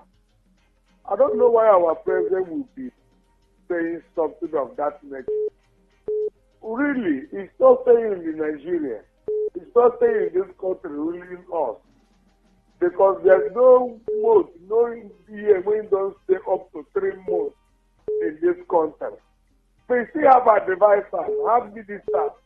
We're supposed to be feeding him with what is happening in Nigeria. So if our president that is saying his things have walked over, better have come. I don't know why he would say so. Because if we say what happened last week or even this week in Abuja, because of criminals for Abuja, where the capital of Nigeria, criminals make a journalist or a presenter fell down from upstairs and fell down. That at a date to that day, President tell us that everything is over in Nigeria. Maybe in the election of 2007, now he don't walk over. Because they don't tell us he will be in office until 2031. Let's know to him and with advice, but I know God is God that to survive his people. All right, thank you. Okay. We've been looking at the reason from Yemi Kale, who says that Nigeria has now has second highest number of poor people globally. He says Yemi Kale. The former statistician general of the Nigerian Bureau of Statistics, NBS, says approximately 89 million people, or 40% of Nigeria's population, live below poverty level. So we'll be analyzing how that, poverty level in Nigeria, the statistics, and how that our president on Independence Day speech said that the worst is over. We also analyzed how that Kale said that series of reforms that were recently introduced by this present administration are challenging. Yeah, he's not disputing the fact that the policies and the reforms are challenging and painful, but he says that they are absolutely necessary, while also noting that there is really no credible alternative but to make sure that these reforms are implemented and the policies are executed. And then that brought us to the question of, with these rates or with this ranking, do you think that the worst is over? Do you think the hardship is over? Or do you think we need to be more patient, saying that in a few months or in a while, the hardship will be over? And do you also think that there is a way the government can, do these reforms without making things harder than it already is? 08109510951. Hello, good evening. Hello. Good evening, the one and only beautiful queen of the radio and my beautiful sister, Rona. Yes, good evening. Yeah. A Good blessed evening. evening to you all, and a bad one to all the bad politicians and so-called leaders who be speaking from both sides of their mouth. My sister Rona and my sister Queen, you see, the truth is that maybe you people sometimes you want to protect your profession and your organization. But the truth here is that the man who is telling you that the war is over, so they have already piled up taxes that they will start taking from January 2026. Are you there? I'm hearing you. Yes, but there's There's a glitch. Please try from dialing your again. end. So please try to call back. No, my end is free. It's from your this thing is on. I'm hearing you clear. So let me continue. It's still very bad. I think you have to call us back. I'm sorry. No, the noise is still from your end. So please try to redial, okay? Thank you. Yes, please. Hello, good evening. Please try to redial. Hello. Hello, good evening. Yes, please. Go ahead. Yeah. Matthias calling you from Norway University. Yeah, the president says everything is over. I want to agree with him this night. In the sense that if we say everything is over, it can be possible. Because if the president wants to do the right thing in this country, it won't take him 2 minutes to do it. When he removes subsidy, how many minutes did it take him? And look at what the subsidy have done to us. So if he's telling us that it's over, he can still do it. But how long will that take him? So let's watch and see how it comes out. Because if he say it's over, let's say, okay, thank God though. And he should put in action. It's not about Nigeria government, they just do the talking and leave the work. They are doing as if to rule people is to go and cut bush. Just thing is to sit in the office and use their pen and do the paperwork. If we are saying to carry house. Let's watch now. It's all right. Thank you. Right. Thank you. Hello. Good evening.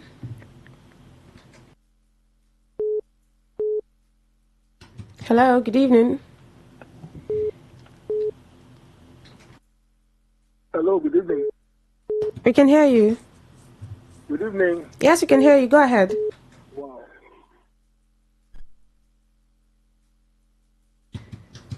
Oh, hello. Good evening.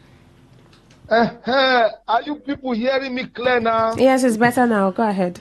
Okay, that's good. But this your system, they are not like before. But let me not say much now. Before this network people. So my sisters, you see, this man who is telling us that the worst is over, did you know they have already piled up taxes that they will begin to effect from January you mean the president, 2026? not this man. The president. Are you people hearing me? Yes, we can hear you. The president, not this man. Oh, Jagaban, sorry, Jagaban. Now, he has already piled up taxes that they will start implementing from 1st of January. Now, if one who is sincere to the people and he said the wars are over, they have double electricity times what? They name it in the name of band A, band B. If the wars is over, why don't you bring it back to the way it used to be so that every Nigerian will be enjoying electricity? Did you know to register your vehicle now, they have increased times what? Not too long, 2 months ago, they said your visa now is from 50 to 100,000, 100,000 to 200,000, and he's telling you the worst is over. And the food price, the subsidy that they say they are saving 400 billion every month. Now, if the worst is over, why don't you revise it in the way that fuel price will go down? But rather, they are using Stupen and Sengasin, son, to fight Dangote, who is trying to beat down the fuel price, and they are telling you the war is over, and they have not told you what is the state of our refinery, that they came with one kind of boju 419 way to tell us that refinery has been fixed, but they are telling you the war is over. Food price, we know what is the cost of why food increment is. It's transportation, and insecurity is there on the eve for we to mark the so-called independence that they are saying. They gave us a lady, all right, that were promising young future. He died a kind of terrible death in Abuja, the federal capital city. Thank you for your thoughts. What are they telling us? Bandits are busy killing people everywhere, and he said the wars are over. See, don't mind this man. You mean the president? Don't mind Jagaban, sorry. Yes, don't mind Jagaban and his people who are writing script for him to read, and he comes out and he reads it. I don't blame them anyway. They are in the season of 40 years whiskey, I mean 60 years whiskey now. All right. Let's take some messages. This person says, good evening to you all. I am Iberi Up Jesus from Port Harcourt. Let the truth be told. Mr. President's speech and the report about Nigeria being second poorest nation in the world, they are all false in reality. The truth of the matter is that Nigeria's resources in wrong hands. Simple. God help us all. Dear Queen, please humor me. There's an Anambra Enugu High Life track you played last week, Igumbuti. The lyrics of that song is a warning to a whole lot of people, especially the Gen Zs. Please play it for us again. Okay, we'll try that Monday. Yeah. This person says, good evening to beautiful ladies. So I totally agree with Yemi Kali that Nigeria is the second poorest country in the world. The major problem that is affecting our economy today is subsidy removal without putting measures. So after removing subsidy, President Bola Ahmed Tinubu is still borrowing. My question is, where is all the money this APC government generated after subsidy removal? A country with high rate employment, insecurity, almost all the whole state. For me, the worst is not yet over. According to me, President Bola Ahmed Tinubu's independent speech is an empty speech, allegedly. All right. I don't know if we'll have some comment on Facebook. Or maybe check. It's a lot of analysis. I mean, yesterday the president did reel out some of the reforms and why he thinks that the worst is over. And there were some visible growth for some people. The GDP increasing on a 2.68%. This last quarter of 2025, the president saying that the resources from the fuel subsidy are going to trickle into the health sector, trickle into infrastructure and other sectors of the economy, health and all that you have. Well, if production has increased, citing the GDP, so one is looking at how that influences also the economy. Importing has dropped. So for some people, this is what they are analyzing, and that's why we saw Yemi Kale say it's there's no alternative. The president had to take some of these measures. It was last month that Ngozi Okonjo-Iweala says that the president has been able to stabilize the economy. Maybe the president saying the worst is over may just be Rona. Some of you just giving him some time and seeing how all of this turns out.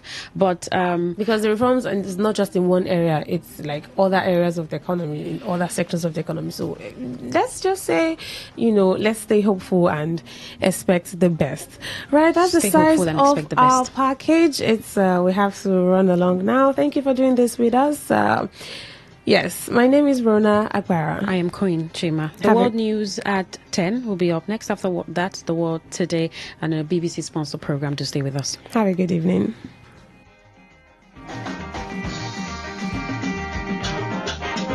Please listen to this infomercial. Good day, my lovely people of Rivers State and the environs. The voice wey you dey hear so na the voice of Mama Oni. Mama Oni, that Yoruba woman wey sabi only about man matter. I dey always treat you, my people. They greet you, say God no go let us stay disease, stay spend the whole of our lifetime. If you be man, wey be say you dey notice say something dey happen inside your body, but the thing no dey there before. maybe in a long time toilet infection na cause your own. Abi you be man wey be say you know they take care of yourself. Abi you be man wey you like to dey take cocoa thing. Abi you be man wey be say you get different thing where you contact from river. Abi from where you dey make intercourse. If all these things enter inside your body as a man, if you gather themselves together, wey be say no go let you feel stand gidigba as a real man. No forget Yoruba proverb dey talk say anybody wey laugh last, na him dey laugh the best. Na him make Mama Honey come tell na for Port Harcourt town say for Mama Honey place we dey take off man matter. Man wey know say many things dey do am inside him body. Whether you be man wey be say you no even get the opportunity to sleep well, abi you dey get inch inside your body, abi you be man wey be say you no fit stand gidigba say yes I'm a real perfect man. My brother, you need to take 1-2 step come meet Mama Honey inside the ongoing Aba Trade Fair for inside Iziboro Park. You need to go meet experts, the people wey God give the knowledge, wey sabi about natural medicine. One of them na him be Mama Honey. If you be man wey be say you dey notice say to waka from one pole to the other na wahala. Abi if you dey waka you go dey feel like say somebody dey push you. Abi if you dey waka you go dey feel like say dem put something inside your leg. Abi you be man wey be say your waist dey pain you all the time. Your waist dey pain you all the time. No forget say na waist gone na him man dey o. Man wey waist dey pain, you no go fit talk say I'm a real man. Abi you be man wey be say all the time if you dey talk among people, you then go dey perceive odor from your mouth. Abi your body go dey inch you like say you take yam water take rub body. Abi make your body dey pepper you like say you take yam water take rub body. Who tell you say na only woman na dem dey put blame for the happiness of the home? Anything wey concern woman, anything wey concern the happiness of the marriage, then go carry all the wahala put for woman head. Man gone na him be the giver. Na him dey give us wetin we go carry. And no forget say Mama Honey, I dey always dey tell you say when you visit our stand for more information and enlightenment, we go tell you many things about man matter. You no forget say na we be una wife, na we be una mama, na we be una sister. Anything wey concern man, e dey inside Mama Honey brain. Use the opportunity wey dey happen now for inside Iziboro Park. Come visit Mama Honey for information and enlightenment about your health related matter, about your health related problems. No forget say God na him dey do everything, but God no go come from heaven. Now God go direct angels to us human being. Anything wey you dey do, just believe say you go do am well, because Oyinbo people say anything worth doing at all is worth doing well. Now I make Mama Honey dey always dey talk and say I no be God o, I only understand the efficacy of natural medicine. As you sabi your daily activity, now so Mama Honey sabi natural medicine about man problem. No forget na stand 17 I dey, stand number 17. If you be man wey be say until you take all these strong drugs, if you be man where you dey think say until you take all this strong medicine before you go fit stand gidigba as a man, na im be say something don damage inside your body, something don happen inside your body. God don create man the way wey be say na easy way. Even though you dey think wetin you like, you must to fit stand gidigba as a man. But if you don reach the stage wey be say you go dey take many dangerous medicine, e fit give you stroke, e give you heart attack, e fit give you many problem inside your vein wey be say the vein go die patapata. But because of the power of God inside natural medicine, if it be say na because of you na him God create me, na him God make me understand the efficacy of roots and herbs. This work na the work wey I inherit from my father. My father na him be the abore of the whole of Egba land, and na this work wey I dey do since the day wey dem born me till as I grow rich like this. No forget Mama Honey Aba Medicine, Mama Honey Aba Home is a division of Abeokuta Woman Aba Care Center. So just use the opportunity. You lovely people wey na don sabi Abeokuta Woman Medicine as e be, na in this one still be. Use the opportunity make come meet Mama Honey inside the ongoing Aba Trade Fair. Only about man matter. If you be woman, just come purposely because of your papa, be your brother, be your husband. If na woman own, I go direct you to person where they do am. But man matter, na I carry on this trade fair. I go dey expect all of now. God no go let us stay disease, stay spend the whole of our lifetime. You fit call me on 080 39 71 6022, 080 39 71 6022, or 090 27 74 6737 09027746737. God no go let us stay disease, stay spend the whole of our lifetime. I go dey expect you. Bye for now. And that was a paid infomercial. Talk radio. I listen to a lot of talk radio. 95.1 FM. Whether it's happening in Port Harcourt, South South, Nigeria, or around the world, we've got you covered. On air, online, delivering balanced news and unbiased analysis. Today, 95.1 FM. This is Today, 95.1 FM, Port Harcourt. News.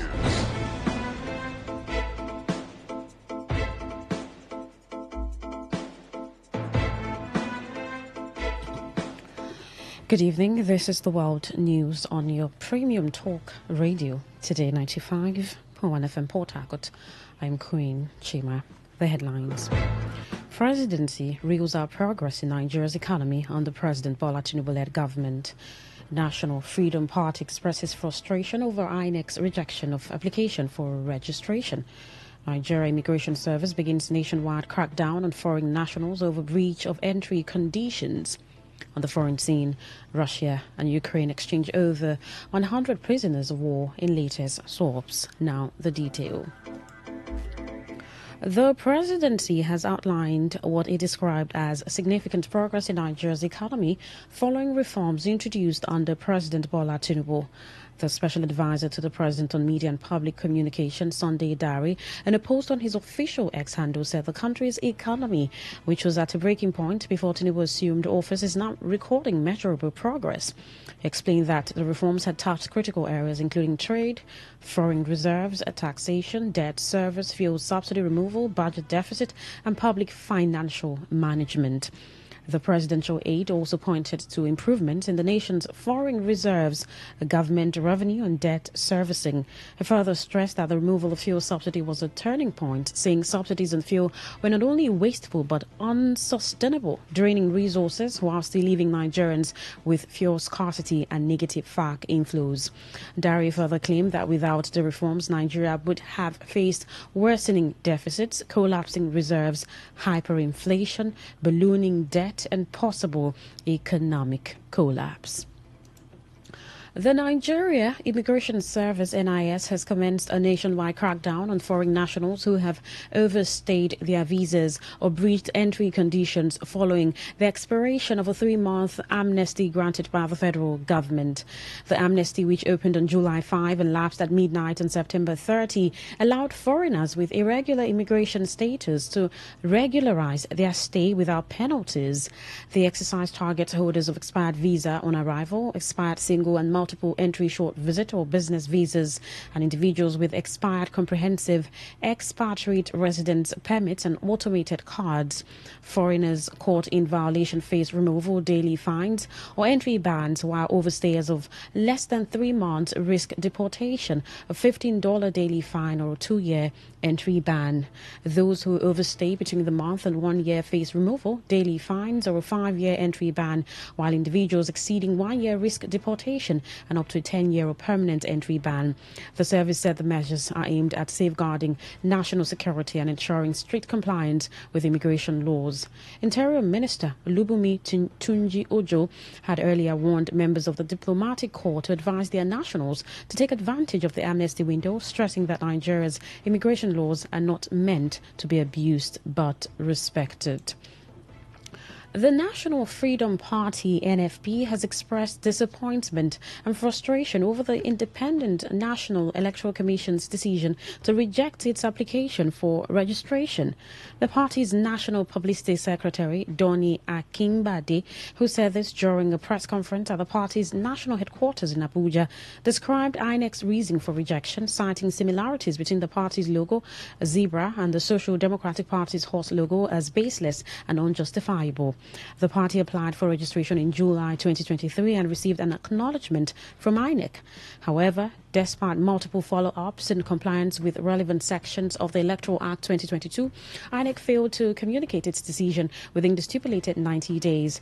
Instead, over 2 years later, INEC notified the party of its rejection, citing the logo similarity.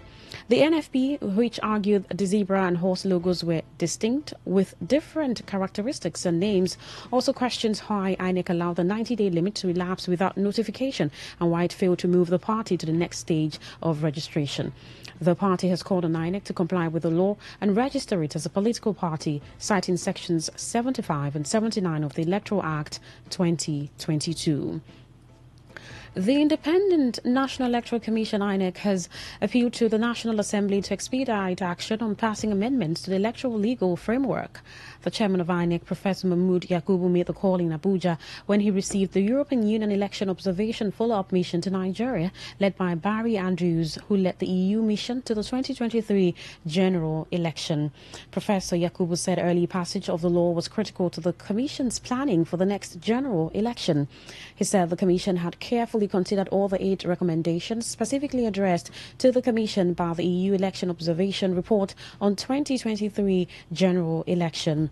He recalled that in 2019, the EU EOM made 30 recommendations, out of which 11 were specifically addressed to INEC, noting that 3 of them were identified as priority recommendations, while 8 were categorized as general. Yakubu noted that EU recommendations, along similar reports from other national and international election observers, were the subject of wide-ranging consultations with critical institutions and stakeholders during INEC review of the 2023 general election. Yakubu assured the EU that INEC would continue to engage with the mission and other observers, saying their recommendations had helped to improve the quality of elections and electoral activities. The Federal High Court in Abuja has dismissed a suit instituted against President Bola Tinubu challenging the March 18 proclamation of a state of emergency in Rivers State. The declaration of the state of emergency by Tinubu led to the suspension of the Rivers State Governor Siminalayi Fubara, his deputy, and members of the State House of Assembly for 6 months. It also led to the appointment of an administrator who took charge of the running of the affairs for that period. Delivering judgment in the suit filed by Belema Briggs and 4 others against the emergency rule, Justice James Omotosho held that the 5 plaintiffs lacked the legal power to institute the case. The judge said such a case as constituted can only be determined by the Supreme Court. He said none of the 5 plaintiffs claimed to be members of the State Executive Committee, members of the House of Assembly, or suffered any injury greater than the rest of Rivers people. Justice Omotosho said the case was frivolous and baseless because the mandate of other Rivers people was not obtained before instituting it on their behalf. But the Rivers State High Court sitting in Port Harcourt has struck out a suit filed by the chairman and members of the Rivers State Local Government Service Commission, who were appointed by Governor Siminalayi Fubara but later sacked by the former sole administrator Ibokete Ibas. The claimants, Reverend Goodlife Idokuben, Amadi Christian Chile, Chimenim Jerome, and 3 others, had approached the court to challenge what they described as their illegal sack by the former sole administrator, who replaced them with another chairman and members of the commission. Today FM's Uchende Joe reports that when the matter was mentioned in court for judgment, counsel to the claimants, Kelechi Ubani, informed the court about a notice of discontinuance of the suit by his clients. Ubani, while requesting the court to strike out the suit, said his clients had decided to take what he described as a painful decision for the interest of peace and progress of the state, but was opposed by counsel to the first to 12 defendants, who asked the court to instead dismiss the matter. Delivering the ruling on the application, the presiding judge, Justice Frank Onyiri, described the motion by defendants' counsel for dismissal as baseless, citing some authorities against the motion and in support of the application by claimants' counsel.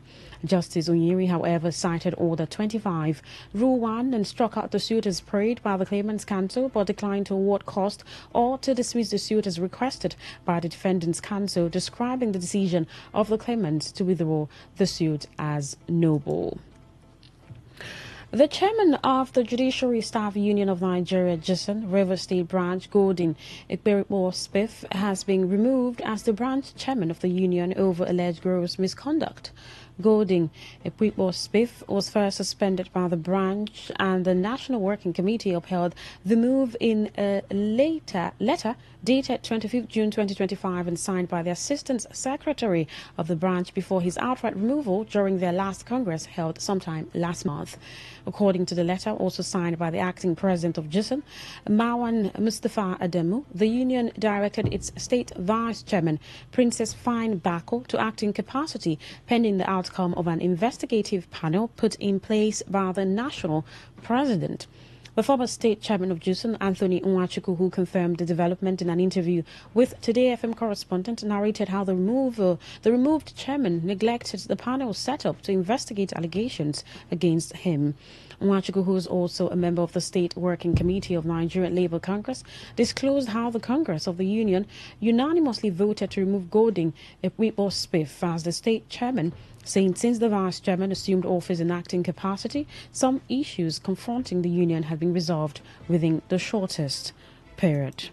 Within the 1 year and 6 months elect, I'm sure you are aware that workers were having one or two issues, and the tempo of the union went very, very low. And as a result, workers said they can't fold their hands and watch things go low. And they decided to take action. The action they took was doing a letter to the national and asking that he be removed. And national ratified the letter, and then he has been suspended. And recently there was a congress on the 26th of September, and the congress has ratified that the acting chairman continue to be our chairman till the end of the tenure. And that is where we are. To my own surprise, since the acting chairman came into power, there are issues that have been lying. The women have swung into action, and those issues have been resolved. You're listening to the World News on Today 95.1 FM, Voice of the People. After the break, more news, foreign and sports stories. Do stay with us. Every day, every hour, when the big stories break, depend on our 24-hour news team to bring you the latest. Today, 95.1 FM.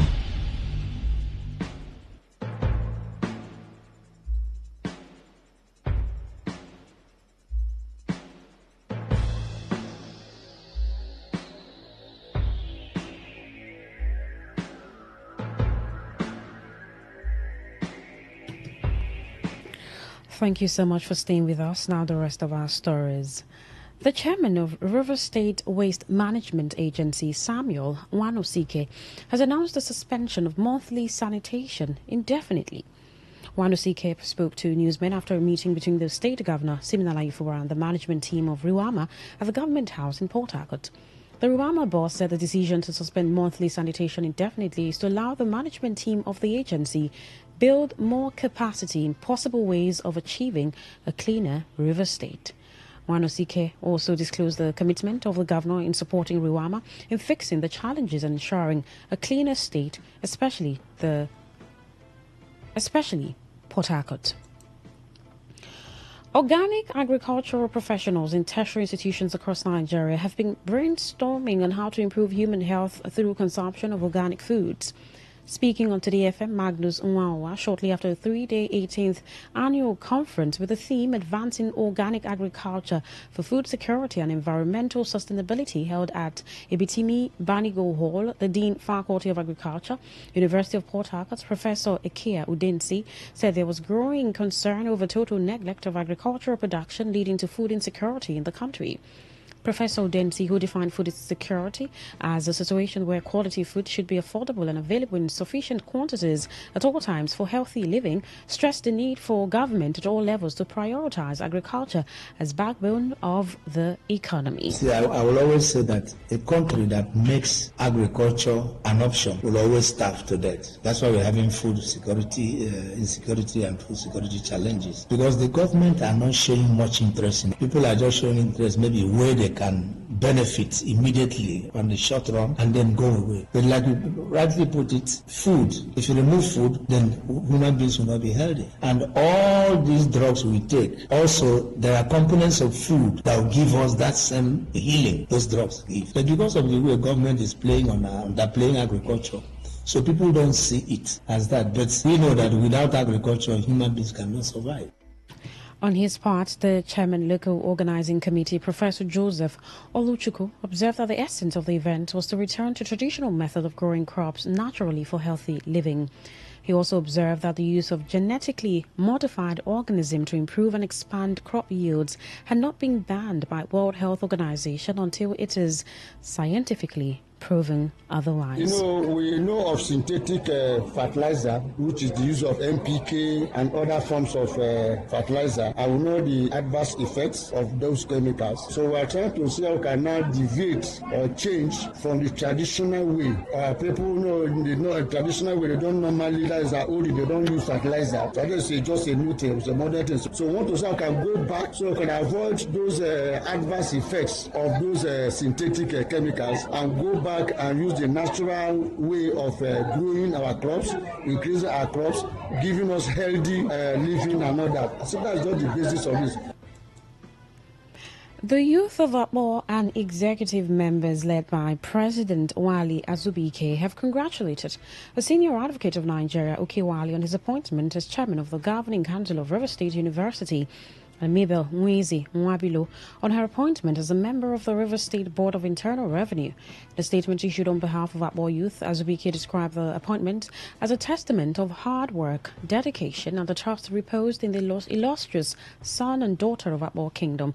He noted that their appointments were proof of commitment to service, adding that Akpo people remain grateful to the River State government for finding them worthy of the appointment. This appointment is a good one at the time of need. Even the Bible made us to understand that the appointed time is this time. This is the set time to favor Zion. We believe it is the set time that the poor people must be favored. We use this medium as a poor people, as a poor youth, to beckon on our brother, our father, to domesticate development in our locale, particularly the area of employment, empowerment. We know that to much whom is given, much is expected. Let him use his good office to see how to help our people, that poverty will leave our locale. We want to thank God for his appointment, and we believe that God will give him the wisdom, the courage, the tenacity to pilot the affairs of River State University to an enviable height. Congratulations, sir. Congratulations, ma. Wali further expressed satisfaction over the comeback of Governor Siminalayi Fubara to the River State Government House following the end of the 6-month state of emergency in the state. We want to appreciate God Almighty for the return of the Executive Governor of River State, His Excellency Dr. Joseph Siminalayi Fubara. He is a God-fearing man, a youth-friendly personality. We, the Akpo Youth Assembly, we want to say, welcome back our father, welcome back our dear governor. We pray that God will give you the wisdom to return back River State to its identity and not a garbage city. Ask that your office will bring back contractors on site, citing the area of Obogoro, that of Moranali. We pray the good Lord whom we serve to give you the wisdom, to give you the boldness. Welcome back, Mr. Governor, and happy belated Independence Day to you and the people of River State. Also, the Akpo Youth Assembly Publicity Secretary Chinda Ihanyichuku and the Public Relations Officer Henry Njoku urged the appointees to make good use of their offices to bring development to Akpo Kingdom. As worthy ambassadors of Akpo Kingdom, we believe that they will deliver their duties diligently with integrity and utmost professionalism with the required skill set for the job. We say once more, congratulations to the both of them. Honorable Okewali is a son. He is also from Akpo Kingdom in Obio, Akpo local government area. He is tested and trusted. We, the Akpo people, we are not joking. We are also relying on his capacity, believing that he is going to use this position judiciously to enhance the level of education in Akpo Kingdom and River State at large. On the foreign scene, Russia and Ukraine have exchanged 185 prisoners of war each. This is the latest in a series of swaps that have continued despite the lack of progress towards ending the conflict. Russia's defense ministry said 185 Russian servicemen have been returned by Ukraine, adding that 20 civilians were also released as part of the swap. Ukrainian President Volodymyr Zelensky confirmed the exchange, posting pictures of the released Ukrainians wrapped in national flags. Large-scale prisoner exchanges were the only tangible result of 3 rounds of peace talks between Russian and Ukrainian delegations in Istanbul between May and July. The two sides have also conducted several rounds of repatriation of fallen soldiers, the exchanges being the only areas of cooperation between Ukraine and Russia amid the war. To end this news, here is a summary of the major stories. The presidency has outlined significant progress in Nigeria's economy under President Bola Tinubu-led government. The National Freedom Party has expressed frustration over INEC's rejection of its application for registration. We told you that the Nigeria Immigration Service has commenced a nationwide crackdown on foreign nationals over breach of entry conditions.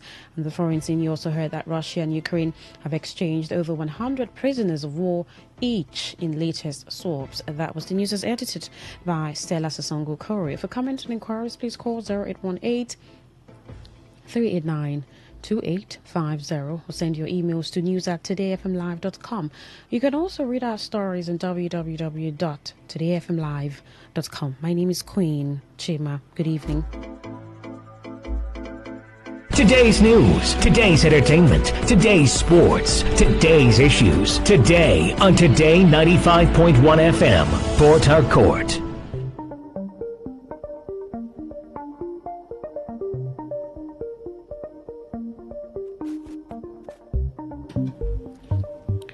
Good evening. This is Today 95.1 FM, Port Harcourt, Voice of the People, and it's time again for a rundown of the foreign news stories that make the headlines on the world today. I'm Queen Shima. In the headlines, a death toll rises to 72 after powerful earthquake hits central Philippines.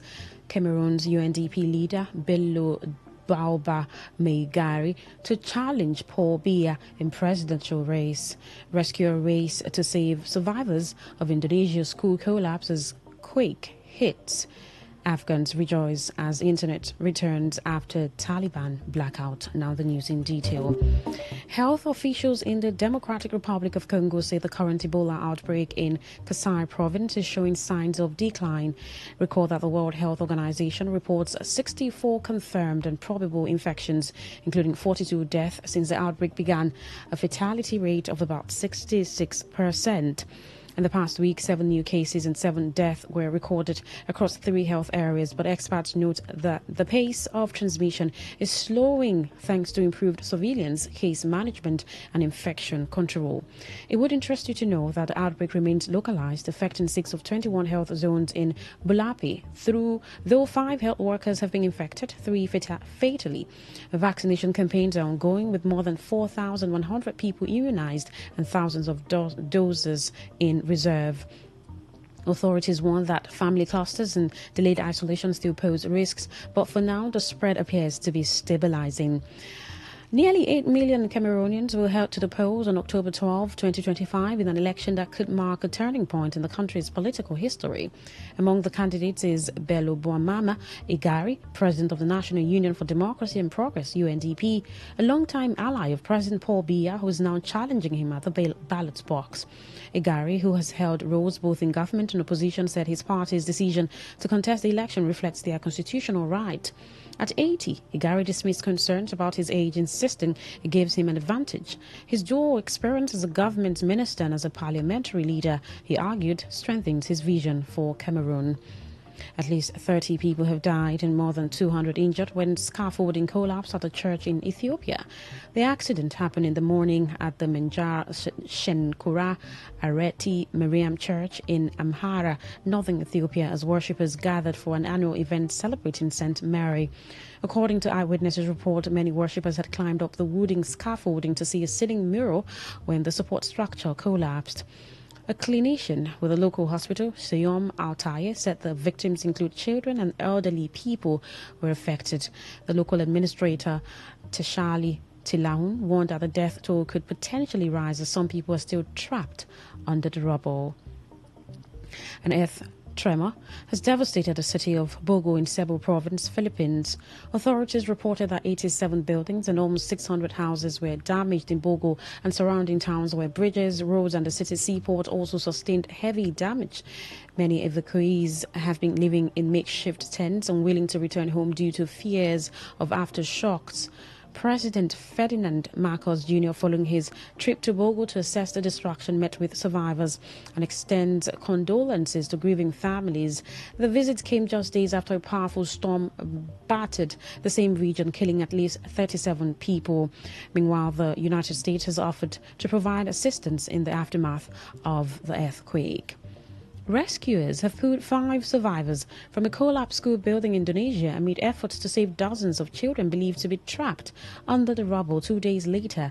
Part of the multi-story Al-Kozini Islamic boarding school in Sidoarjo on the island of Java gave way as students gathered for afternoon prayers. According to Operational Director of the Search and Rescue Services, Yudi Bramantio, revealed that they were able to evacuate 7 victims, 5 of them rescued alive and 2 found dead. When in South Korea, where the president has apologized for a notorious foreign adoption scheme set up after the 1950 to 53 Korean War that caused anxiety, pain and confusion to more than 14 children sent abroad. President Lee Jae-myung said in a Facebook post that he was offering heartfelt apology and words of comfort to South Koreans adopted abroad and their adoptive and birth families 7 months after Truth and Reconciliation Commission said the program violated the human rights of adoptees. The commission, which investigated complaints from 367 adoptees in Europe, the United States and Australia, held the government accountable for facilitating adoptions through fraudulent practices, including falsifying records to portray children as abandoned, orphans, and switching identities. Lee said he felt heavy-hearted when he thought about the anxiety, pain, and confusion that South Korean adoptees would have suffered when they were sent abroad as children, and asked officials to formulate systems to safeguard the human rights of adoptees and support their efforts to find their birth parents. Mass international adoptions began after the Korean War as a way to remove mixed-race children born to local mothers and American GI fathers from a society that emphasized ethnic homogeneity, with more than 140,000 children sent overseas between 1955 and 1999. Well, U.S. government is reportedly shut down after Senate fails to pass spending bill. The United States government has partially shut down after last-ditch efforts by lawmakers to pass a spending bill failed. Funding to keep the federal government running expired after Democrats and Republicans in the U.S. Senate rejected rival stopgap proposals, while the U.S. government has partially ceased operations more than a dozen times since 1980. President Donald Trump's threat to use the funding lapse to dramatically reduce the size of the public sector have raised the prospect of greater disruption than in past shutdowns. President Donald Trump is set to move matches for the 2026 FIFA World Cup if he deems any of the United States cities planning to serve as hosts to be unsafe. Speaking about the football event, which will be co-hosted by the US, Canada, and Mexico from June 11th to July 19th, Trump was asked by reporters in the Oval Office specifically about games in Seattle and San Francisco. 6 matches are scheduled to be played at Seattle's Lumet Field, and 6 are set for Levi Stadium in Santa Clara, California, about an hour's drive from San Francisco. Trump cited his policies as helping make the country safer ahead of the World Cup, revealing how he sent the National Guard into Washington, D.C. last month to deal with what he called a crime emergency, and he subsequently said that the move resulted in the city having no crime. Well, Afghans have taken to the streets to rejoice in the restoration of internet and telecom services after the Taliban government shut them down.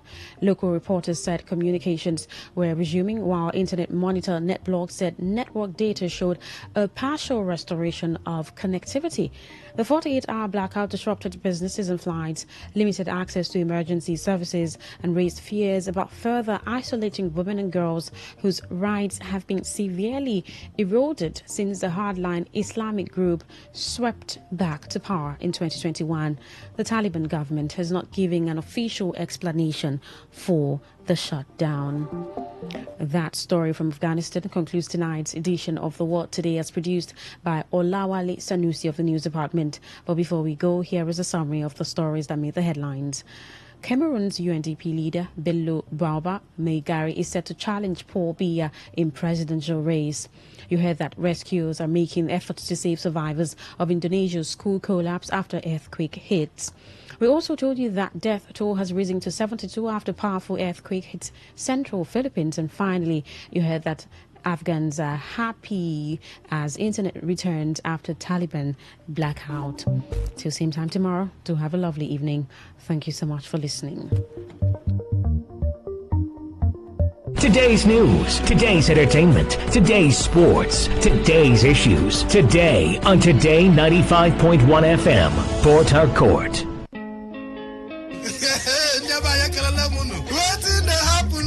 They say wahala this one wahala be like bicycle. They just waiting they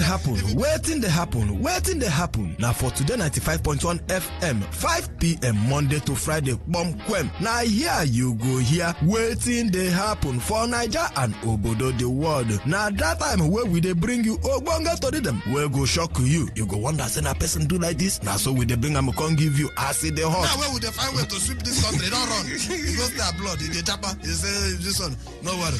When time I reach, I'll say I want to take them. I see where they go. Homeland is homeland. Me, I go punket for them. I no go be get man at that time for airport. Waiting they happen. Make you no miss Mazi Ike God Ike Machuku and MC Kuro for waiting they happen. You go enjoy yourself. No forget to say woman they chop our recharge card woto. I don't tell you say this place na education center. As you sit down here with us from Monday to Friday, you go enjoy waiting they happen. Waiting they happen. Make you no miss them at all.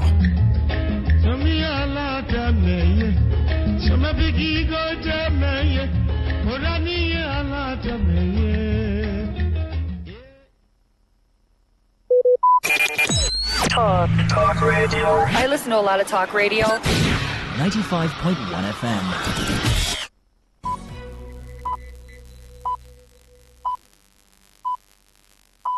BBC World Service. I'm Nyasha Michelle in London with Focus on Africa.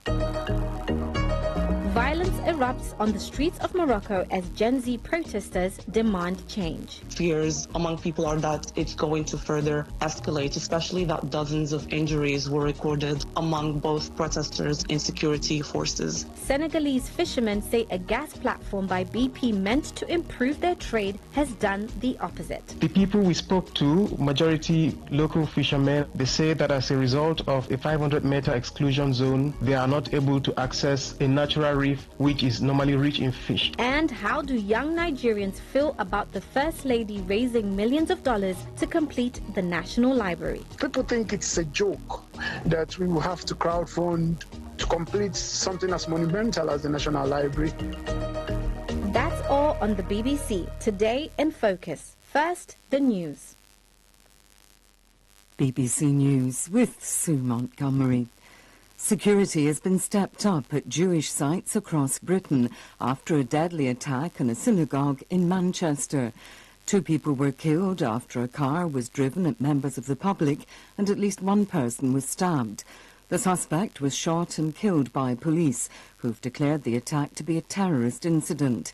In the last hour, Counter-Terrorism Police Assistant Commissioner Lawrence Taylor gave this update. Those who've been killed and injured are at the forefront of our minds, as are their families, friends, and all of those who love them. An attack on our Jewish community today, on Yom Kippur, is devastating. Communities across the UK would normally be marking this holy day are now grieving and worried about their safety. At Counter-Terrorism Police, we're deploying all of our capabilities in response to what has happened. A number of countries have expressed their concern over Israel's interception of a flotilla trying to carry aid to Gaza. The South African President Cyril Ramaphosa called it a grave offence against global solidarity.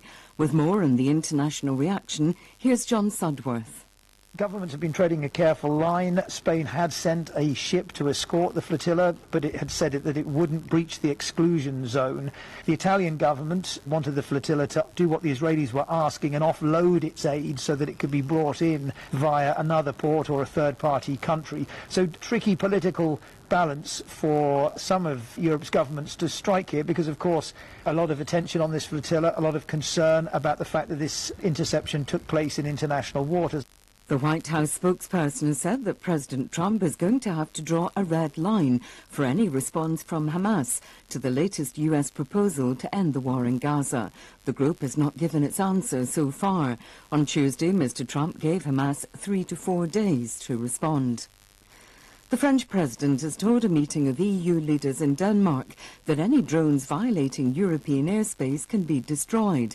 Emmanuel Macron's comments come after recent airspace intrusions by Russia and after drones targeted Danish airports in recent weeks, forcing the temporary shutdown.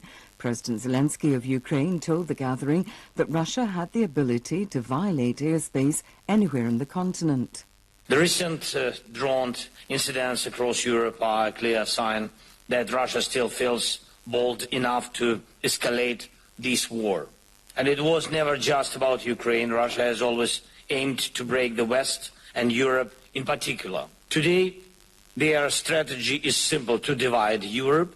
And I believe we must do the exact opposite of what Russia expects. World News from the BBC. UN agencies say 16,000 people have been killed in Haiti in the past 3 years, with more than 1.3 million displaced. This comes, they say, as violence by armed groups spreads to previously unaffected areas. The capital, Port-au-Prince, has been pushed further into food insecurity. French authorities have charged the captain of an oil tanker travelling from Russia with refusing to follow instructions. The captain, a Chinese national, is said to have been unable to give a coherent answer about which country's flag it was sailing under. His vessel is suspected of carrying Russian oil for export. The president of South Korea, Lee Jae-myung, has apologized for the suffering caused by his country's historical program of international adoption. A major inquiry concluded earlier this year that a lack of oversight had enabled the mass exportation of children by private agencies that were driven by profit. The final and oldest sections of ice cores that were extracted from Antarctica earlier this year are being melted by scientists at the British Antarctic Survey in England.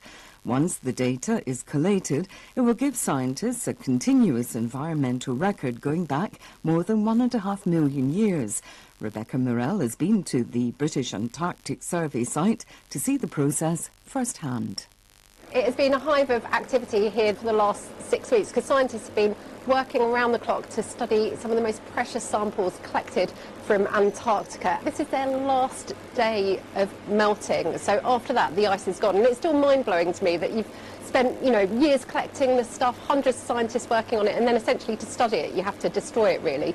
But there is still going to be months, even years worth of research to continue after the ice has turned to liquid. BBC News.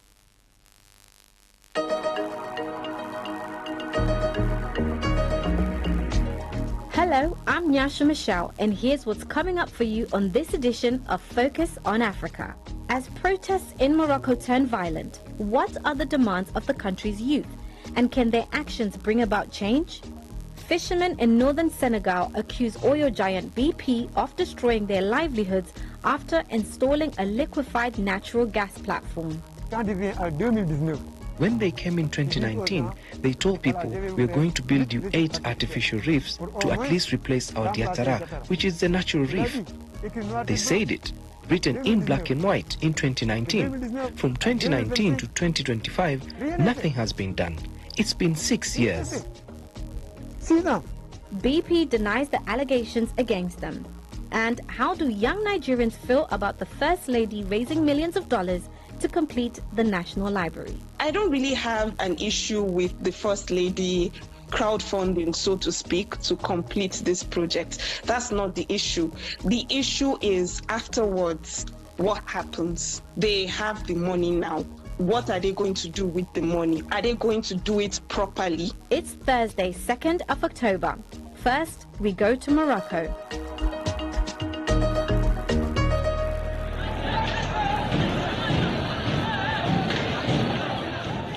That is the sound of angry protesters in Morocco calling for change. Led by a youth group called Gen Z 212, the demonstrations became violent, leaving 2 dead and dozens injured. Protesters clashed with security forces and cars and banks were set on fire. Human rights groups have accused the authorities of using excessive force and making arbitrary arrests, although most of those detained have since been released. The protesters are calling for improved public services, job opportunities, and a crackdown on corruption. They have also criticized the government's spending on stadiums for the 2030 FIFA World Cup. They are contrasting that with underfunded hospitals and schools. The government, on the other hand, has expressed a willingness to engage in dialogue with young people and praised the balanced conduct of security forces in handling the unrest. The Moroccan protests follow similar youth-led movements in Nepal, Indonesia, Philippines, and Madagascar, which have already led to political change. This young protester explains why she attended the demonstrations. The main demands raised by the protesters in Morocco are about human dignity and social justice, improving living conditions through combating corruption, providing job opportunities for young people, ensuring education and health at good level, in addition to the demand for individual and collective protection. We don't demand anything out of the ordinary. We just want more rights. Sarah Zoytan is a journalist from Morocco World News. The youth of Morocco are demanding that the state prioritizes basic services like healthcare and education over mega projects. And when we say mega projects, we're referring to stadiums. Many slogans explicitly criticize the government's focus on the upcoming World Cup and accused it of neglecting essential services like hospitals and schools while pouring resources into stadiums and infrastructure for the global tournament. And these young people have been taken to the streets. So tell me, what is the mood right now in Morocco, particularly where protests have been taking place? The situation is very tense and uneasy, especially that when the demonstrations first began, they started off peacefully on Saturday, Sunday, and Monday, but they took quite a violent turn on Tuesday, which is quite concerning, and fears among people are that it's going to further escalate, especially that dozens of injuries were recorded among both protesters and security forces. Where are these protests taking place? The protests are taking place across all Moroccan cities. On the first day or two, they started off in Rabat, in Agadir, in Tangier, in Marrakesh, in big cities, but they definitely spread to smaller cities. So it's taking place across the entirety of Morocco. How have the police responded to the young people protesting on the streets? And do we know anything about the two people who were said to have been killed during this violence? Well, those groups that were organizing those protests stressed on the fact that the protests should be peaceful, that they should demand for their rights to education, to health, to social inequality, but keep it peaceful. However, those groups definitely criticized police response in the fact that they try to suppress protesters with mass arrests for those protestants or just speaking to the media. And regarding the two that were killed last night, unfortunately, in the city of Agadir, local authorities said that gendarmerie forces used live fire in self-defense to repel an attack in an attempted raid on their post in Dakhlia last night. So the incident killed 2 people and injured several others, including a child, and a video showing dead bodies and those injured, including that child, really shook Moroccans to their core. So last night was a very tough night for all Moroccans when they saw those videos circulating online. Well, authorities said that the group sought to seize ammunition, equipment, and service weapons belonging to gendarmerie, and they added that the situation began when those groups threw stones at the gendarmerie building and attempted to break in. And they said that they first responded with tear gas to disperse the crowd, but the group, they said, returned in larger number, and they were armed with knives and other weapons, and that they managed to set fire to part of the building while also seizing 4 motorcycles. So authorities said that they had to use live fire to basically stop these individuals from breaking in. And I do not want to assume knowledge for every single one of our listeners, but can you clarify who the gendarmerie are? Gendarmerie are forces. They're similar to police. However, gendarmerie exists or operates outside of cities, like rural areas. Okay. Let's look more into the protesters' demands. What human rights are protesters in Morocco saying are not being respected? Well, human rights groups are reporting violations of the right to peacefully assemble and freedom of expression. They're also criticizing the arrests and fines that many demonstrators received for speaking to the press, and they're also criticizing the excessive force used by security forces. Have you spoken to any of them? And if so, what do they tell you? Yes, I have spoken to many people who participated in these protests. They want the government to listen to them. They do not want empty promises. They want concrete action, plans to actually improve healthcare and education in Morocco. And how is the government explaining its decision to spend that amount of money on the World Cup instead of on social services? Well, the government's messaging has emphasized long-term national projects in ongoing reform plans. They argue that structural changes take time and that investments are part of a wider development strategies. Officials also say that health reforms are underway and that they will be reflected in upcoming budgets. That was Sarah Zoyten, journalist with Morocco World News.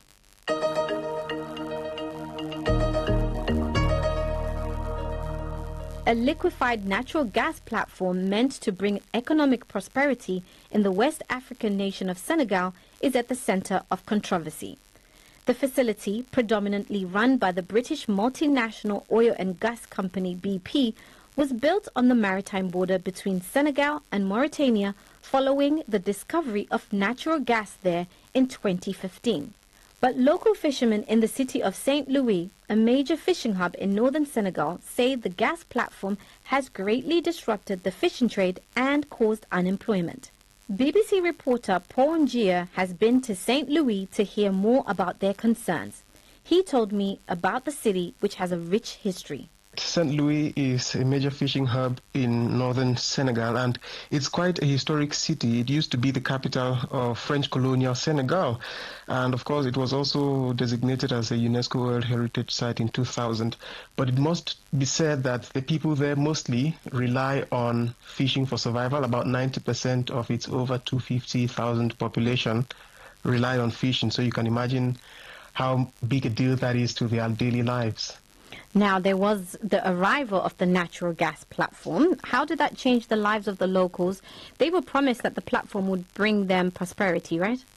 Yes, indeed. The population of Senegal as a whole was promised that the gas platform was going to come with it some benefits for the local population in terms of what they will get, in terms of the country's image at the international scene, of course, as also a gas producing or exporting nation.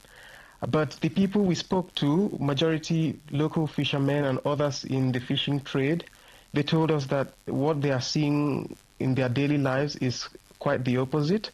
They say that as a result of a 500-meter exclusion zone offshore, as a result of the gas project, they are not able to access a natural reef which is normally rich in fish and where they said they normally got most of their fish. So that's something that they really feel has upended their lives. One of them told me that initially or previously they used to make about $400 to $600 from a fishing trip, but now they can only afford sometimes around $88.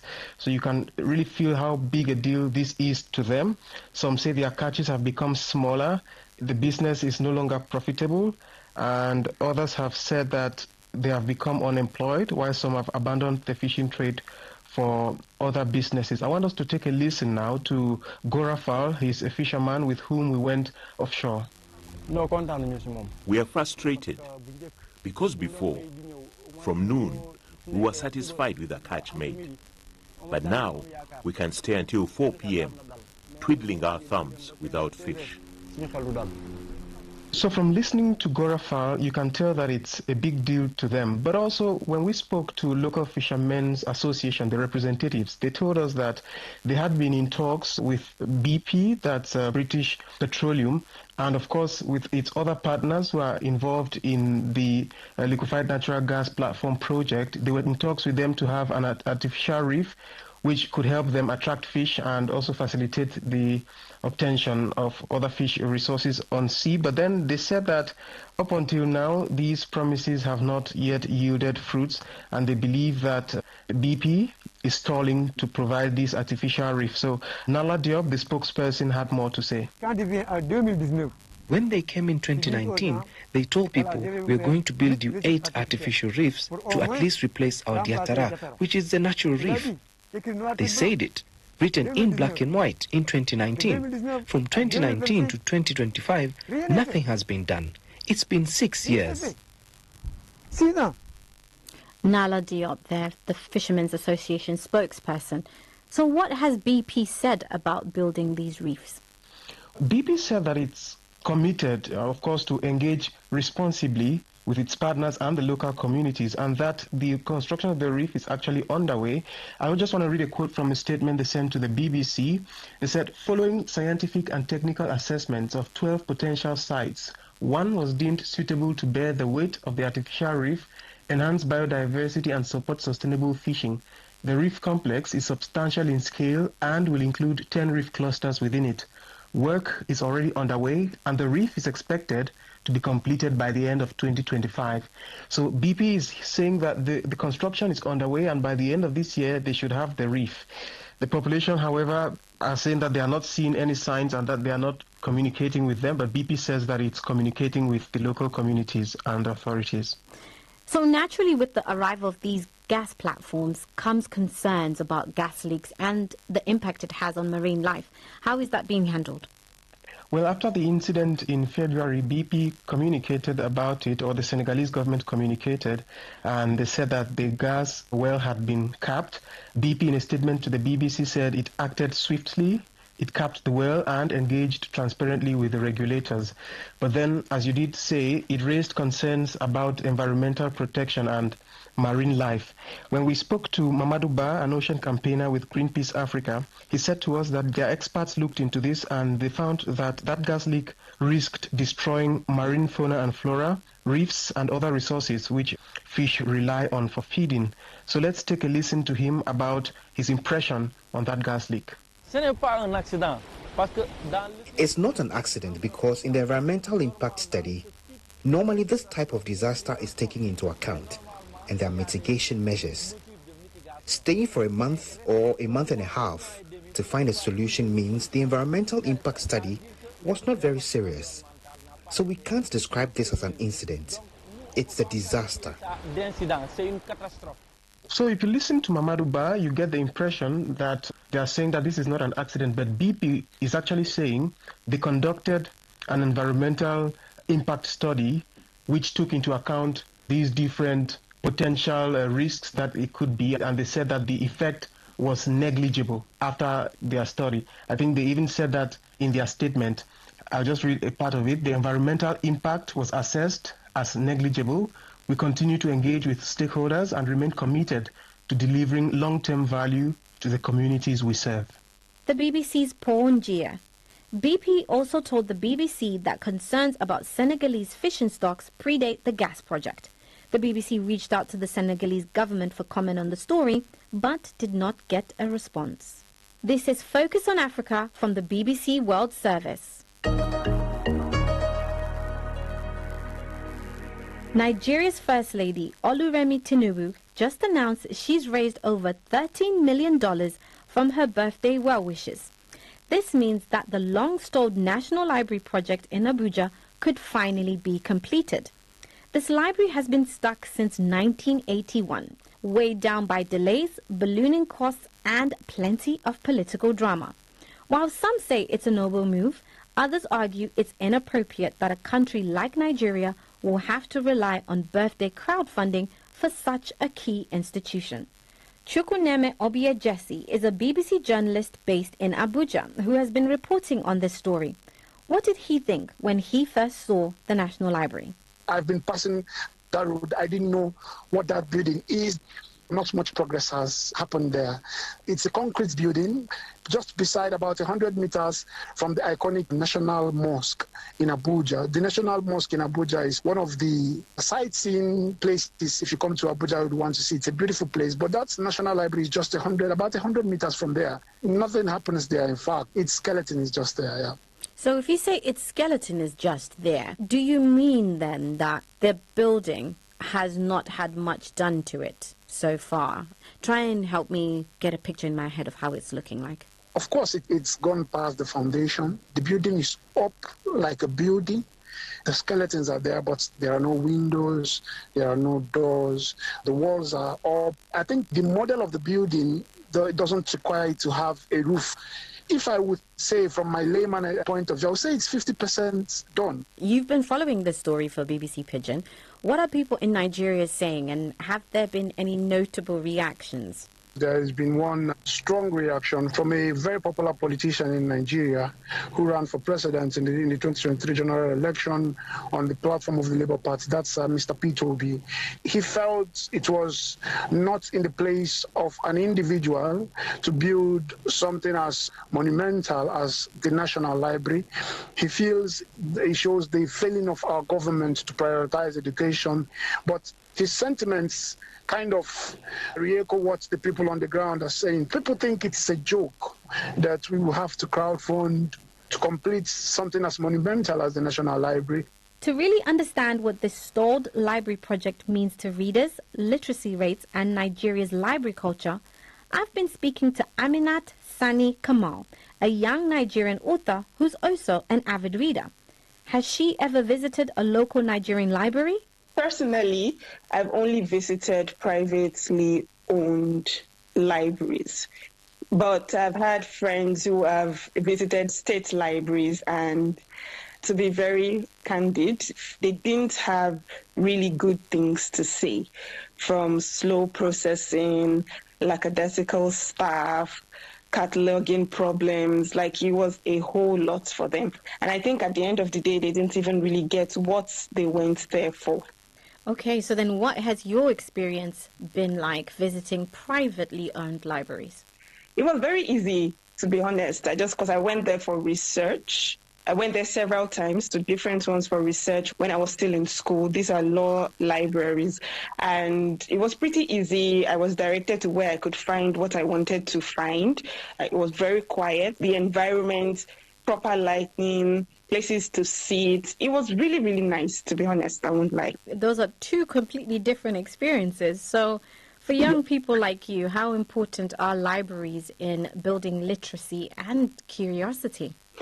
It's extremely important. In Nigeria, it doesn't even occur to you when you want to read a book. It doesn't occur to you to say, I'm going to the library.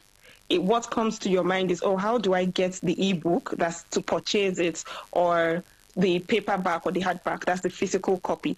And these books are very expensive. It doesn't even occur to you that, oh, I could just go to the library and borrow this book. I feel like it's a huge problem. And so would you then say that this has resulted in Nigeria not having a strong library culture? Yes, actually, I would say that, because when you want to read a book, it doesn't occur to you first to say, let me go to the library to check it out. The reasons people would go to any library, myself included, would be, oh, maybe there's a specific thing that I need to get from someone who works there, or there's something that I can only generate it at the library. Would you say that Nigerian youth in particular, if they are reading, it's primarily, outside of those who have to go to the library in order to look for a book, it's primarily that it is just an interest. They already want to be readers, which then means that those who could be introduced to literature, they are really missing out on a lot. Yes, they're really missing out on a lot. If you don't already have that love for reading, if you don't already enjoy reading, it's not going to be easy for me to introduce you to books and say, oh, come and start reading, and then you'll be like, okay, let me try this book. You try it the first time, maybe it's a series, and then you have to buy the second book, and you check the price, and you're like, this is too expensive, and you're like, please, is this what you people are doing? As a young Nigerian who also happens to be an author. What are your thoughts on this National Library project? The fact that the First Lady did a crowdfunding in order for there to be funds to finish it off. What's your opinion on the whole situation? To be honest, we've been on this for a long time, way before I was even born. So I'm not particularly optimistic about seeing its completion because, I don't really have an issue with the First Lady crowdfunding, so to speak, to complete this project. That's not the issue. The issue is afterwards, what happens? They have the money now. What are they going to do with the money? Are they going to do it properly? There's a rising trend of anti-intellectualism in this country. And that it looks like the people in power don't actually care for history and the preservation of it, except, of course, it favors them. Aminat Sani Kamal, a young Nigerian author and avid reader. Today's edition of Focus on Africa was put together by Yvette Twagira Maria, Mark Wilberforce, Bella Hassan, and Joseph Keane in London. Makochi Okafor was in Lagos. Paul Bachibinga was the senior producer, Pat Sissons the technical producer. Our editors are Andre Lombard and Alice Muthengi. I'm Nyasha Michelle. Thanks for listening.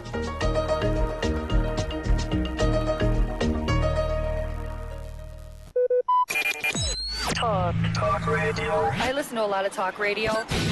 95.1 FM.